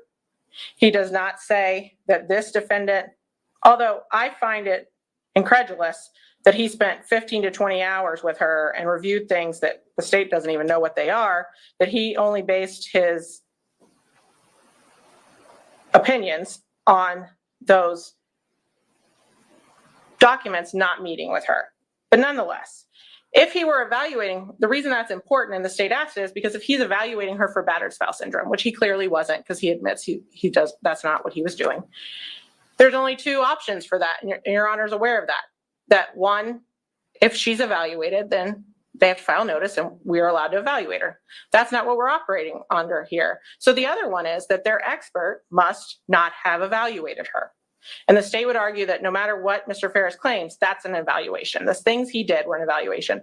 I believe the case actually, I think it's Hickson, but I could be misspeaking, even says that they're not supposed to be familiar with the facts of the case. He's clearly familiar and has formed opinions, personal opinions, and professional apparently, about the facts of this case.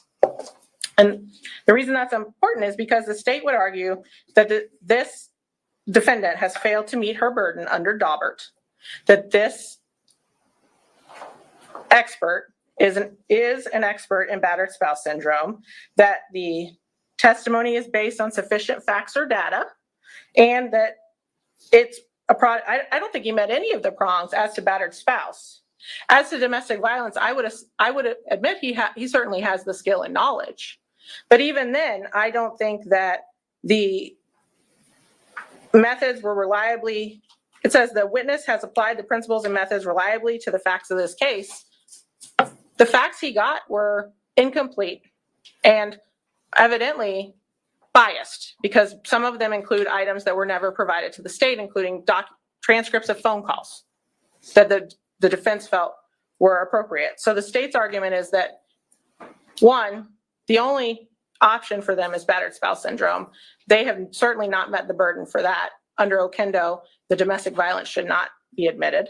And two, that they did not meet their burden under Dabert because they did not satisfy the prongs of Dabert for domestic violence if it were admissible.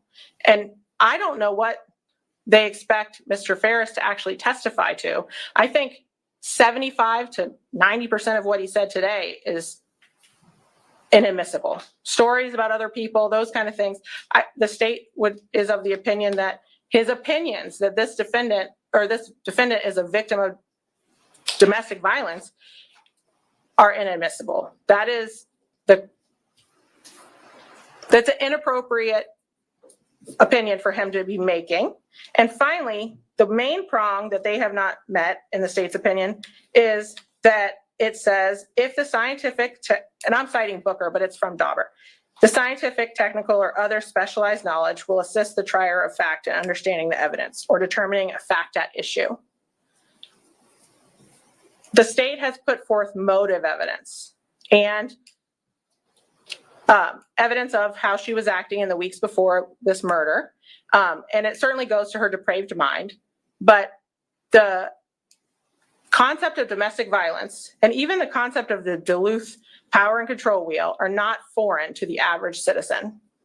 That an average juror, and this expert, scientific, technical, or other specialized knowledge would not be necessary to assist the trier of fact in understanding the evidence. The evidence is clear, and the jurors are people who are of normal knowledge, and it's a common domestic violence situations, and the idea of power and control, honeymoon phases, those kind of things are common knowledge. So I know I said a lot of ways in which we object, but I don't think, ultimately, I don't think they met their burden under Dabert for battered spouse syndrome, certainly. I don't think they've met it for domestic. But even if Your Honor finds that they have, the state would argue that Oquendo would keep that testimony out of this trial, as it's an objective standard, not a subjective standard. Thank you.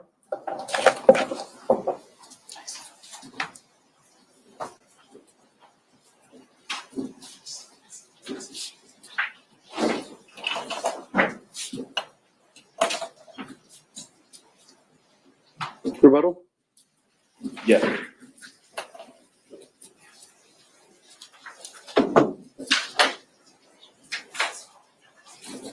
Mr. Ferris was asked directly if he evaluated Ashley Benefield, and his testimony, which is the only testimony that's been brought forth in this hearing, was that at no time did he conduct an evaluation. He was not hired to do an evaluation. With respect to the state's statement about motive evidence, motive is not an element of the offense. However, self-defense is certainly a material element to be considered. And there is, according to the information that is discussed in the Supreme Court opinion, Your Honor, it is not, and decidedly not, a subject for lay testimony. They could not make it more clear that there are many aspects about domestic violence. In fact, the words that they use in the Supreme Court opinion is that judges and juries do not understand and would benefit from expert testimony. I would suggest to the court, drawing a distinction between Dabert and the case law on battered spouse syndrome, I would suggest that given the facts of this case, an expert such as Bruce Ferris, who could educate the jurors on the impact of an abused relationship, domestic violence, in and of itself would be enough to provide expert testimony to counter the state's position and the issue that they raised about the go along, get along.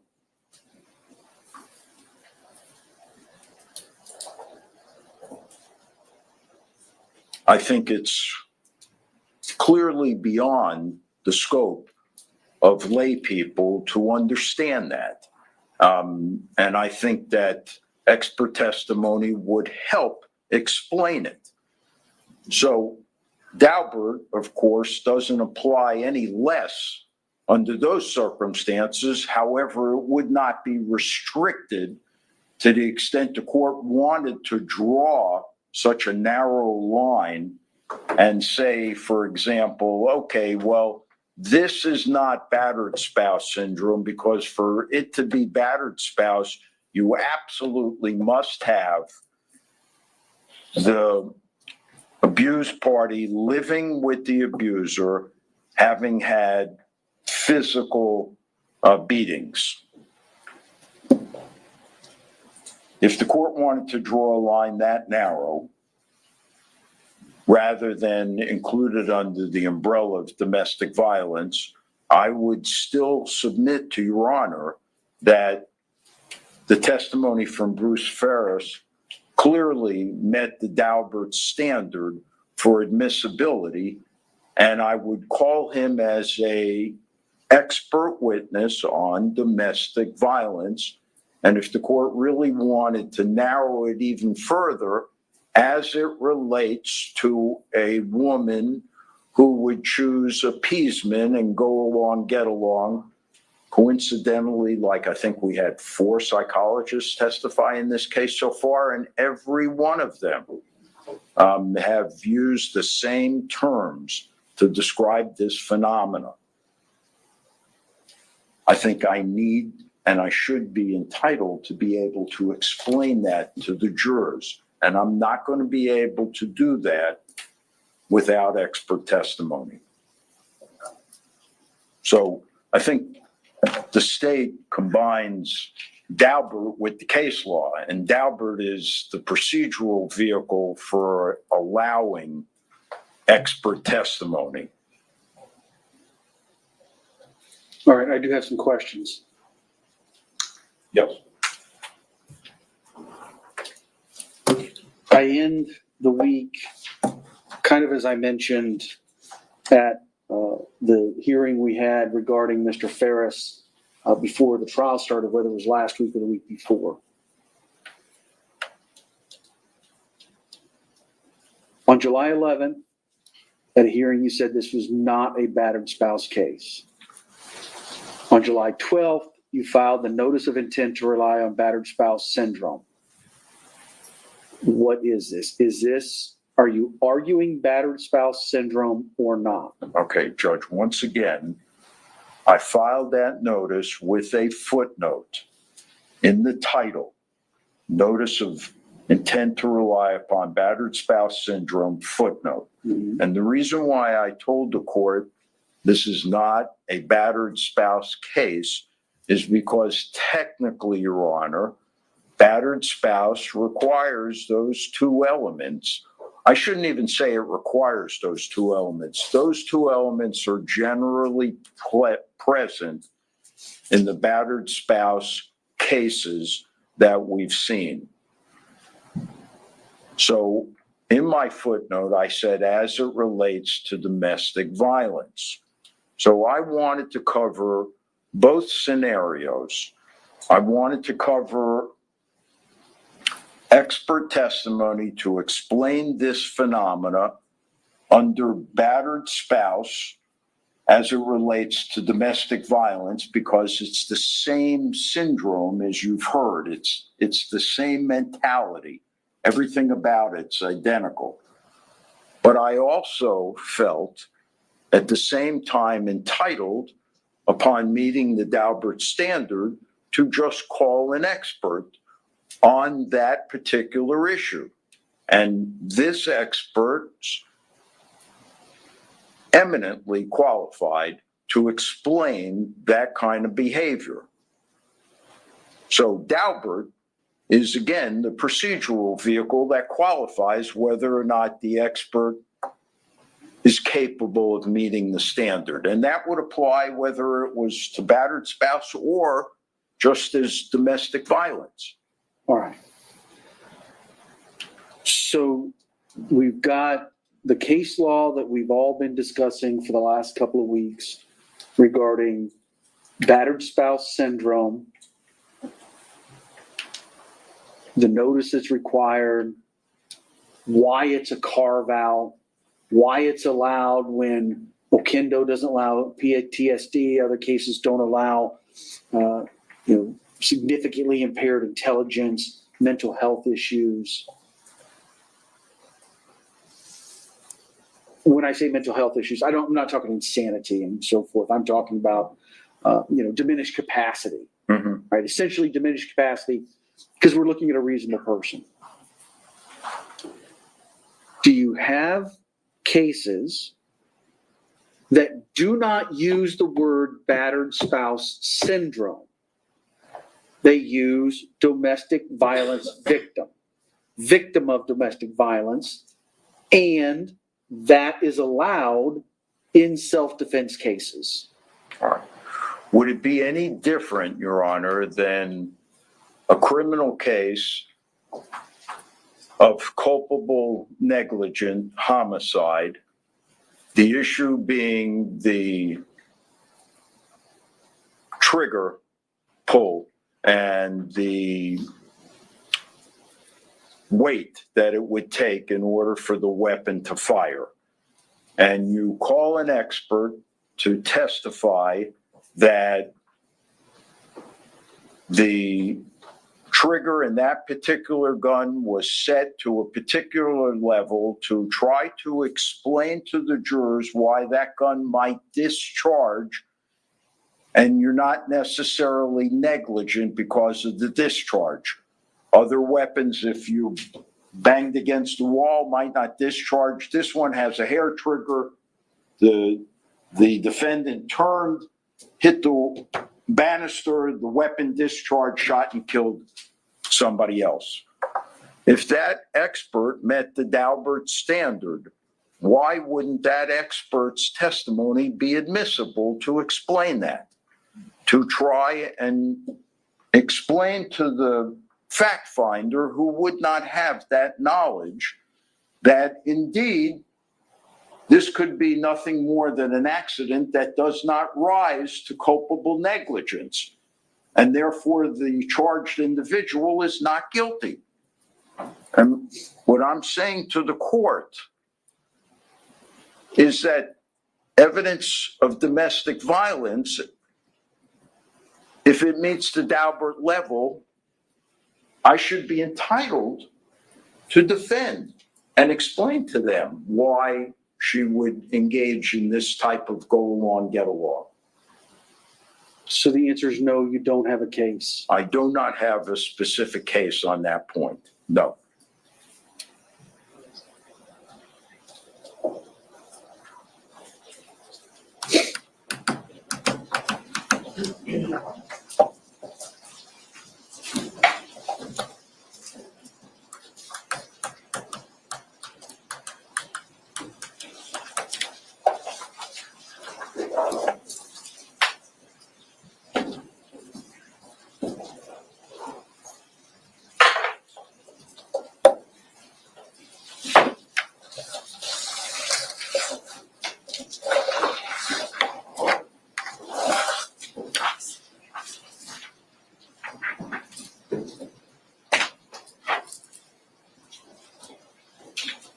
And so the court knows I instructed Mr. Ferris not to evaluate Ashley Benefield.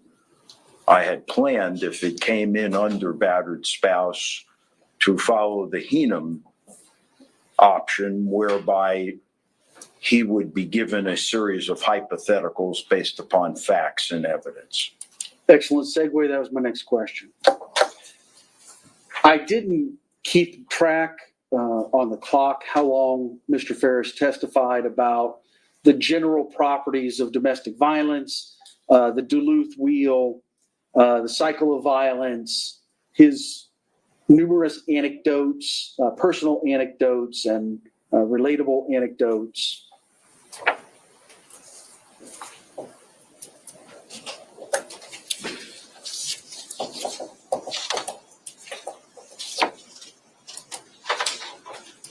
But if I'm understanding correctly,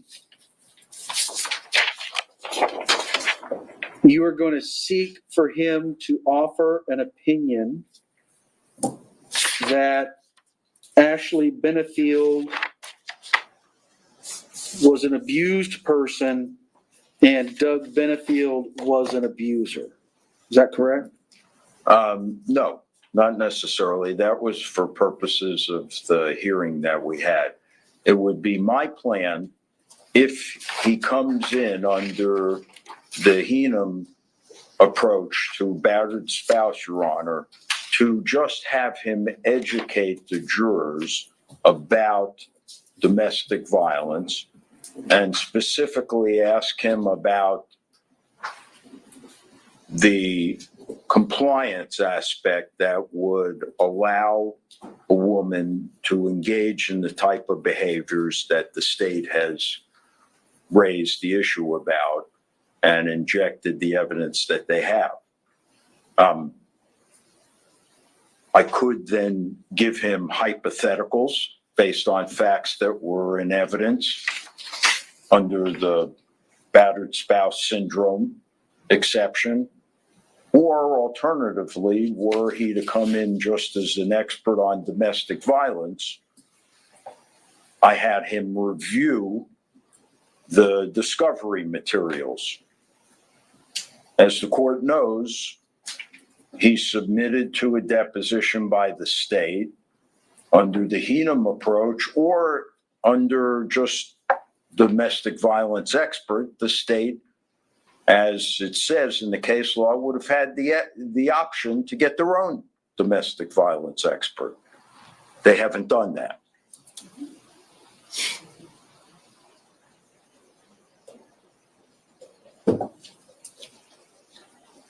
My ultimate question was, at one point you asked, can you relate these concepts to a domestic violence situation? Yes. He can study facts and documents. Can you relate these concepts to a situation where you study the facts and documents of a particular case? Yes. But you're saying you're not doing that way. You're doing hypotheticals. He's not going to render any opinions in this case. Correct. Specific to this case. If it comes in, under battered spouse syndrome. That's correct, Judge. I would follow the Heenum approach. I think it's Hickson. Are we talking about Hickson? No, I don't think it's Hickson. I'll get it for you. So then, I know it's not. It's, I was like curious that when they go allow it, let's split up.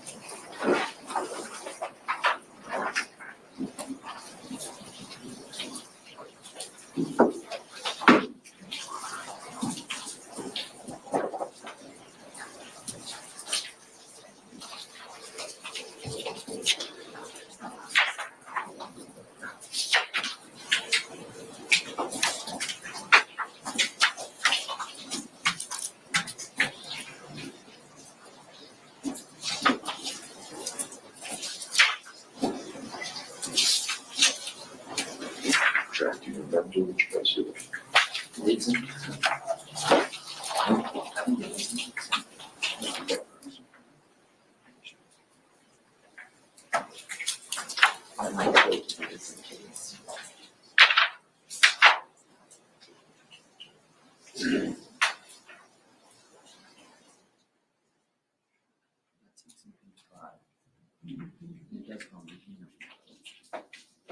yeah, it is in Hickson, but the case is Heenum. My question is this. He spent so much time on these Hornbook issues, and the question was asked, can you apply these principles to hypotheticals? But I didn't hear a single hypothetical that's going to be presented, so I could even hear him and consider him and listen and see if he applied the principles reliably to the scenario. So I have no idea, how am I going to make a ruling when I didn't even hear the hypotheticals? Well, hypotheticals would be based on evidence in the record. I understand. I took him up to that threshold and I asked him, could you reliably apply these principles to a series of hypothetical questions if asked? He said yes. So why didn't you ask the hypotheticals so I could hear them and make a ruling? Well, I would ask the hypotheticals, Your Honor, based on what we know is record evidence. For example. Exactly. What's in the record, what's been admitted. Correct. But is it your position that all 13 of those items have been admitted into evidence? No. So I would need to hear the hypotheticals to know what you're going to ask about. Okay, so I would ask the hypotheticals, Your Honor, based upon shooting the gun in the ceiling. Actually, I would ask the hypotheticals based upon the evidence that the state has presented to create the issue. For example, I would ask, in a week's worth of text messages were to be exchanged leading up to a shooting that show emojis and friendly banter back and forth. would that be inconsistent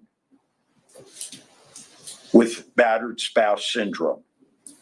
I would then ask, would a woman who shares a child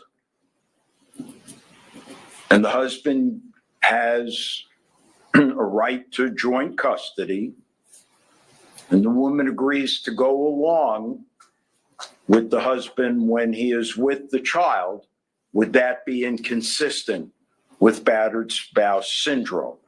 And he would explain in response to those types of hypotheticals why it wouldn't be, why this issue of compliance exists and is so prominent in domestic violence cases or in battered spouse syndrome cases.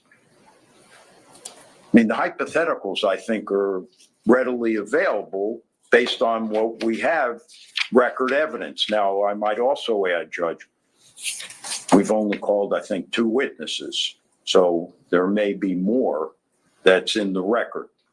But to the extent that I'm interested in it, it will relate to this issue that the state is teed up about acting friendly and not being fearful being in the company of the individual. It doesn't mean that they're not fearful.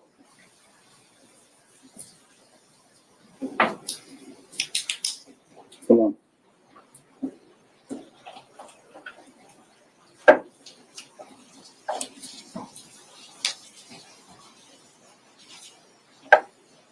Once again, Your Honor, I had him review the discovery documents in the event he came in as an expert on domestic violence and was going to speak to that issue.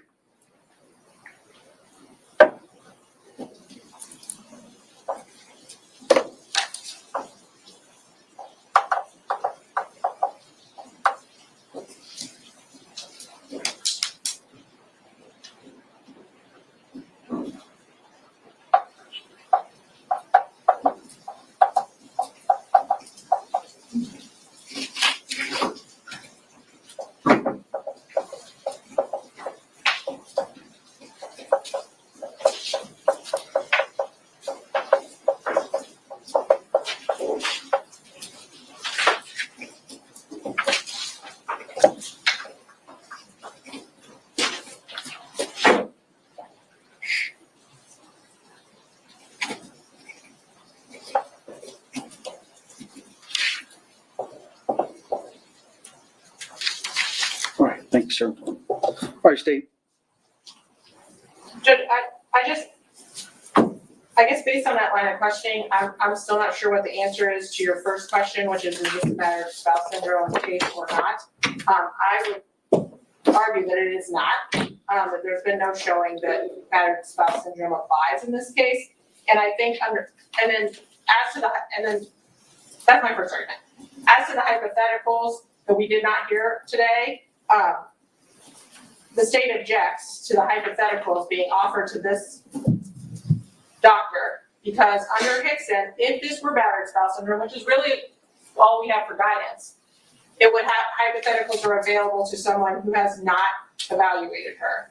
And I think because I know he said he has not evaluated her, but the fact that he read 13 items in this case, he's wholeheartedly familiar with what the defense believes the facts are in this case. And I think it would then be inappropriate for him to be asked hypotheticals based on what is in the record, because clearly he got a lot of things that are not in the record. That's it, Your Honor. Thank you for letting me be heard.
Okay, anything else we need to take care of before I let you go? When do you plan on calling Mr. Ferris? Like to call him first out Monday morning. Okay.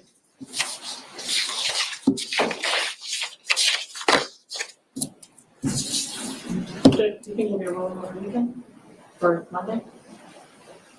Is there anything, I did have one question, is there anything in here on Monday morning before us, or can we leave some of the things we've been leaving? I'm not aware of any hearings Monday morning. Thank you, sir.